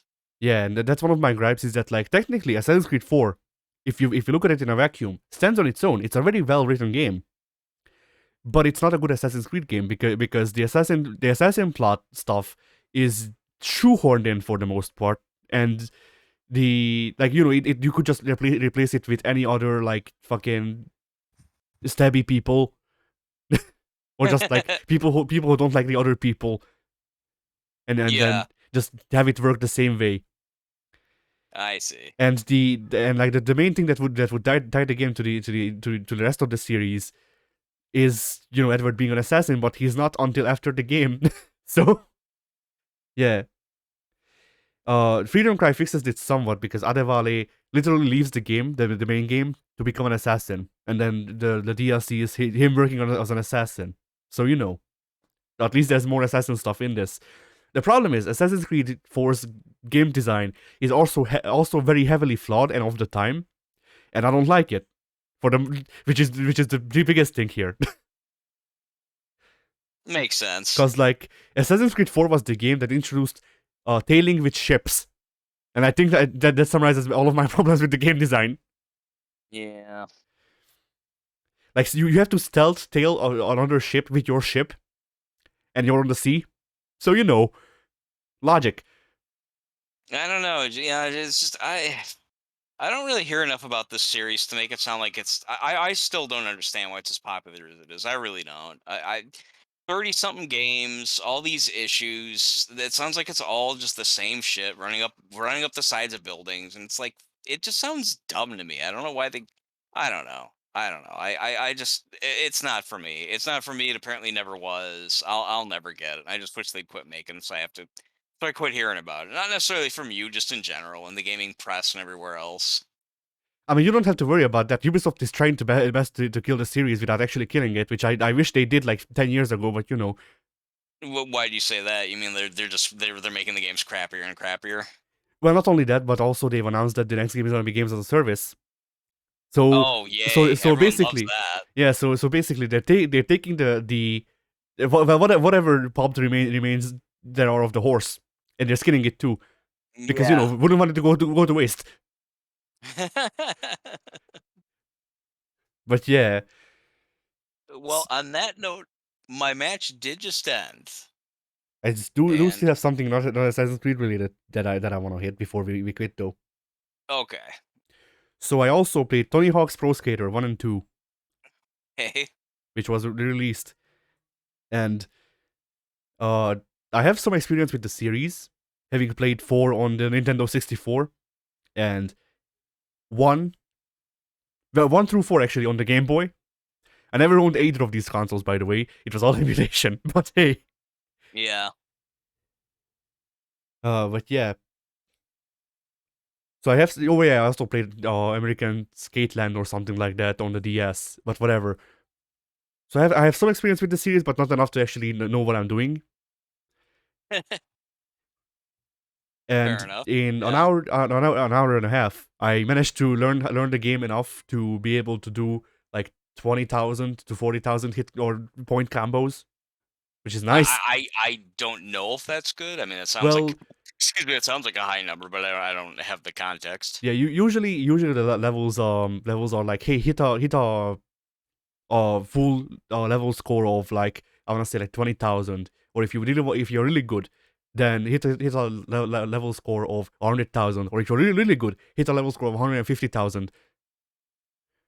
So Okay. taking like doing combos in Tony Hawk's is basically just like chaining tricks and like doing combos in Tony Hawk's is like a fighting game, and I'm not even joking. It has similar Yeah, inputs. I can imagine that actually what I've heard about it, and I've also heard that it's a really good series too. Or Yeah, was. I've been having fun with it. They resurrected it with this remaster or whatever remake, but they then immediately killed it to send all three studios that worked on it to work on the salt mines that it's called. I wish I was It joking. The happens. best, the saddest part about this whole thing is that there was a remake of the third and fourth game as well, and Tony Hawk had to find out that they were cancelled when they announced that the people working on it were sent to the coal mines. Okay. Well, he's rich. He can go rescue them. Well, I don't think he's rich enough to fight off China. You know. Yeah, that's probably true. But yeah. So, surprising thing about this game is that they actually shelled out all of the money to get most of the original soundtrack back, and I guess That's cool. and they also licensed out newer songs from what I could gather. And the funny part is that a lot of the soundtrack of this game are music that I listen to anyway, so that works Yeah, out for again, me. pretty cool. Yeah. But yeah, there are some weird things to the remake specifically. I think, like, I know that in the original the skaters had their own stats and stuff like that, but I don't remember being able to gain stat points while playing the game, or like they're pickups that on the level that you can pick up with every character separately, and then you can just adjust their stats on the fly as you see fit. You can take the basic stats and reduce them to put the points into another stat that you want. And that's genius, but also really weird to me. I'm used to it because Skyrim is that way. You Yeah. can just, when you level up, you just get points, and you can put them into whatever you want. And Oh no, that makes sense. That makes sense, Mike. But imagine this. Imagine in Skyrim you play as a pre-made character that you downloaded, I guess, or I don't know, whatever. The pre-made character that already has stat points assigned to shit. You gain stat points not by leveling up, but by walking over them. And then when you want to assign a stat point, turns out you can just reduce any of the stats that you don't like, and just put those points into something else. You can respec. I see what you're saying. And you can that respec freely on the fly for your create. Definitely you can respec freely on the fly, but I don't know to what extent with the pre-made characters yet, because I haven't checked so far. Yeah. But yeah, the game is pretty hard in that. Well, this is a thing where, like, I don't like collectathons. Yeah. Like, I like 3D platformers, but not collectathons, which means I don't like 3D platformers for the most part. Yeah, It's a lot sad. of people don't. That was another thing that was popular for a while there, but people got kind of fed up with it. Yeah, like, it's this thing where, like, I played Mario 64 and Banjo-Kazooie. I actually prefer Mario 64 because it's more linear. But Okay. and I also My like understanding is that Banjo and Donkey Kong, like for the Nintendo 64, those were supposed to be the ones that got really out of hand with the collecting stuff. Yeah. I also played Donkey Kong and Conquer. Yeah, Conquer. Yeah. Conquer was a good game, but yeah, I can't remember. Yeah. I think there was collecting stuff involved in Conquer. I can't quite remember. It's been a while, 20 years. Yeah, Conquer is still technically a collectathon. It's a much more like narrative focused one, but it's still a collectathon with the game design. Okay. Yeah, I believe you. I actually own both versions of that, by the way, on Xbox. How is the Xbox version? I've never played it. But I think I remember someone saying that it wasn't as good. I don't know why that would have been. I don't know because didn't get too far because they actually changed the puzzles. Oh. They have the same setup as the first game, and then you go to get the gargoyle off of the bridge, and Conquer's like, wait, the game designers changed how shit works. What the fuck? And then I'd have to try it. I might put it on my Steam Deck if I can. I think I can. I think I saw a video of somebody running it on their Steam Deck. The only major difference I can think of between the original release and the Live and Reloaded one is that the original one, the attack is on the attack button. Say that again. Attack is on the attack button. Like, attack is a face button. You press like X and conquer attacks with the frying pan. It wasn't like that on the Nintendo 64? It was. It's not like that in Live and Reloaded, which is the Xbox one. Oh, I see. In Live and Reloaded, they made the genius decision to make it so attacking is on the trigger, and you have to aim like it's a gun, even with the frying pan. Oh, I would hate that. Yeah, and that felt like a major downgrade to me. Yeah, I wouldn't like that either. But yeah, so I brought up collectathons because Tony Hawk's Pro Skater is a collectathon, in a way. So it's not an openish world or whatever, it's not like an open zone collectathon or whatever you want to call, like Mario 64 or Banjo Kazooie, where you can, well, technically it is, but it's more whatchamacallit, it's more contained in that you immediately get all of your set list of things to do, instead of in Mario where you have to unlock the hints of what to do with each star, or in Banjo where they just go, hey, fuck you, do this, spare boy. Yeah. In this game, while you're loading into the game is telling you this is what you have to do, and then when you load in, the game shows you with the camera what you need to do. As in, like, they're like, hey, this is a jump that you need to make. Here's the jump, and then they show the jump. They pan over the jump and stuff like that. So that's nice. I usually skip those because I don't have the patience. You'll notice that this is a problem, but Yeah, I mean, it happens. yeah. And so it's a thing of like, yeah, go ahead. I was just gonna say, speaking of patience, though, I really do need to get some food. Yeah, I'm literally right about to wrap it up. Yeah, I said that about 10 minutes ago, though. No, I was going to wrap up Assassin's Creed then. But anyway. Yeah, and then you added something else in, and I'm hungry. But so am I, Mike. But I'm not Okay. fucking going running eating either. So Yeah, but I want to though. Is I need to go get some food. So if go ahead and wrap up, but then Yeah. I gotta get going. So, where the fuck was I? Shit. That was Tony Hawk. Tony Hawk, the something with the with collecting stuff. Oh yeah. Yeah.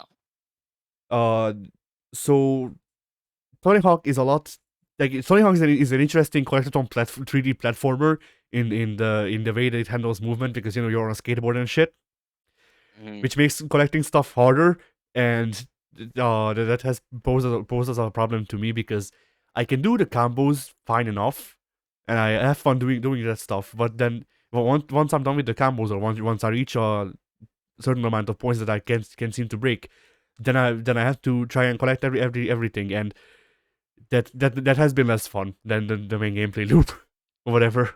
Yeah, I could see how it could be. But yeah, that's pretty much it. Okay. So, I believe we can call it a podcast. Yeah, it's been a long one. Pink, say bye. Oh, Pink left a long time ago. That's the joke. Yeah, I don't know if he came back on or not. I didn't. thought maybe he showed back up. Okay. Yeah, I guess it's supposed to be you and W and sometimes Pink, and instead it wound up being almost everyone but those two people. Yeah. But that's okay. Something different.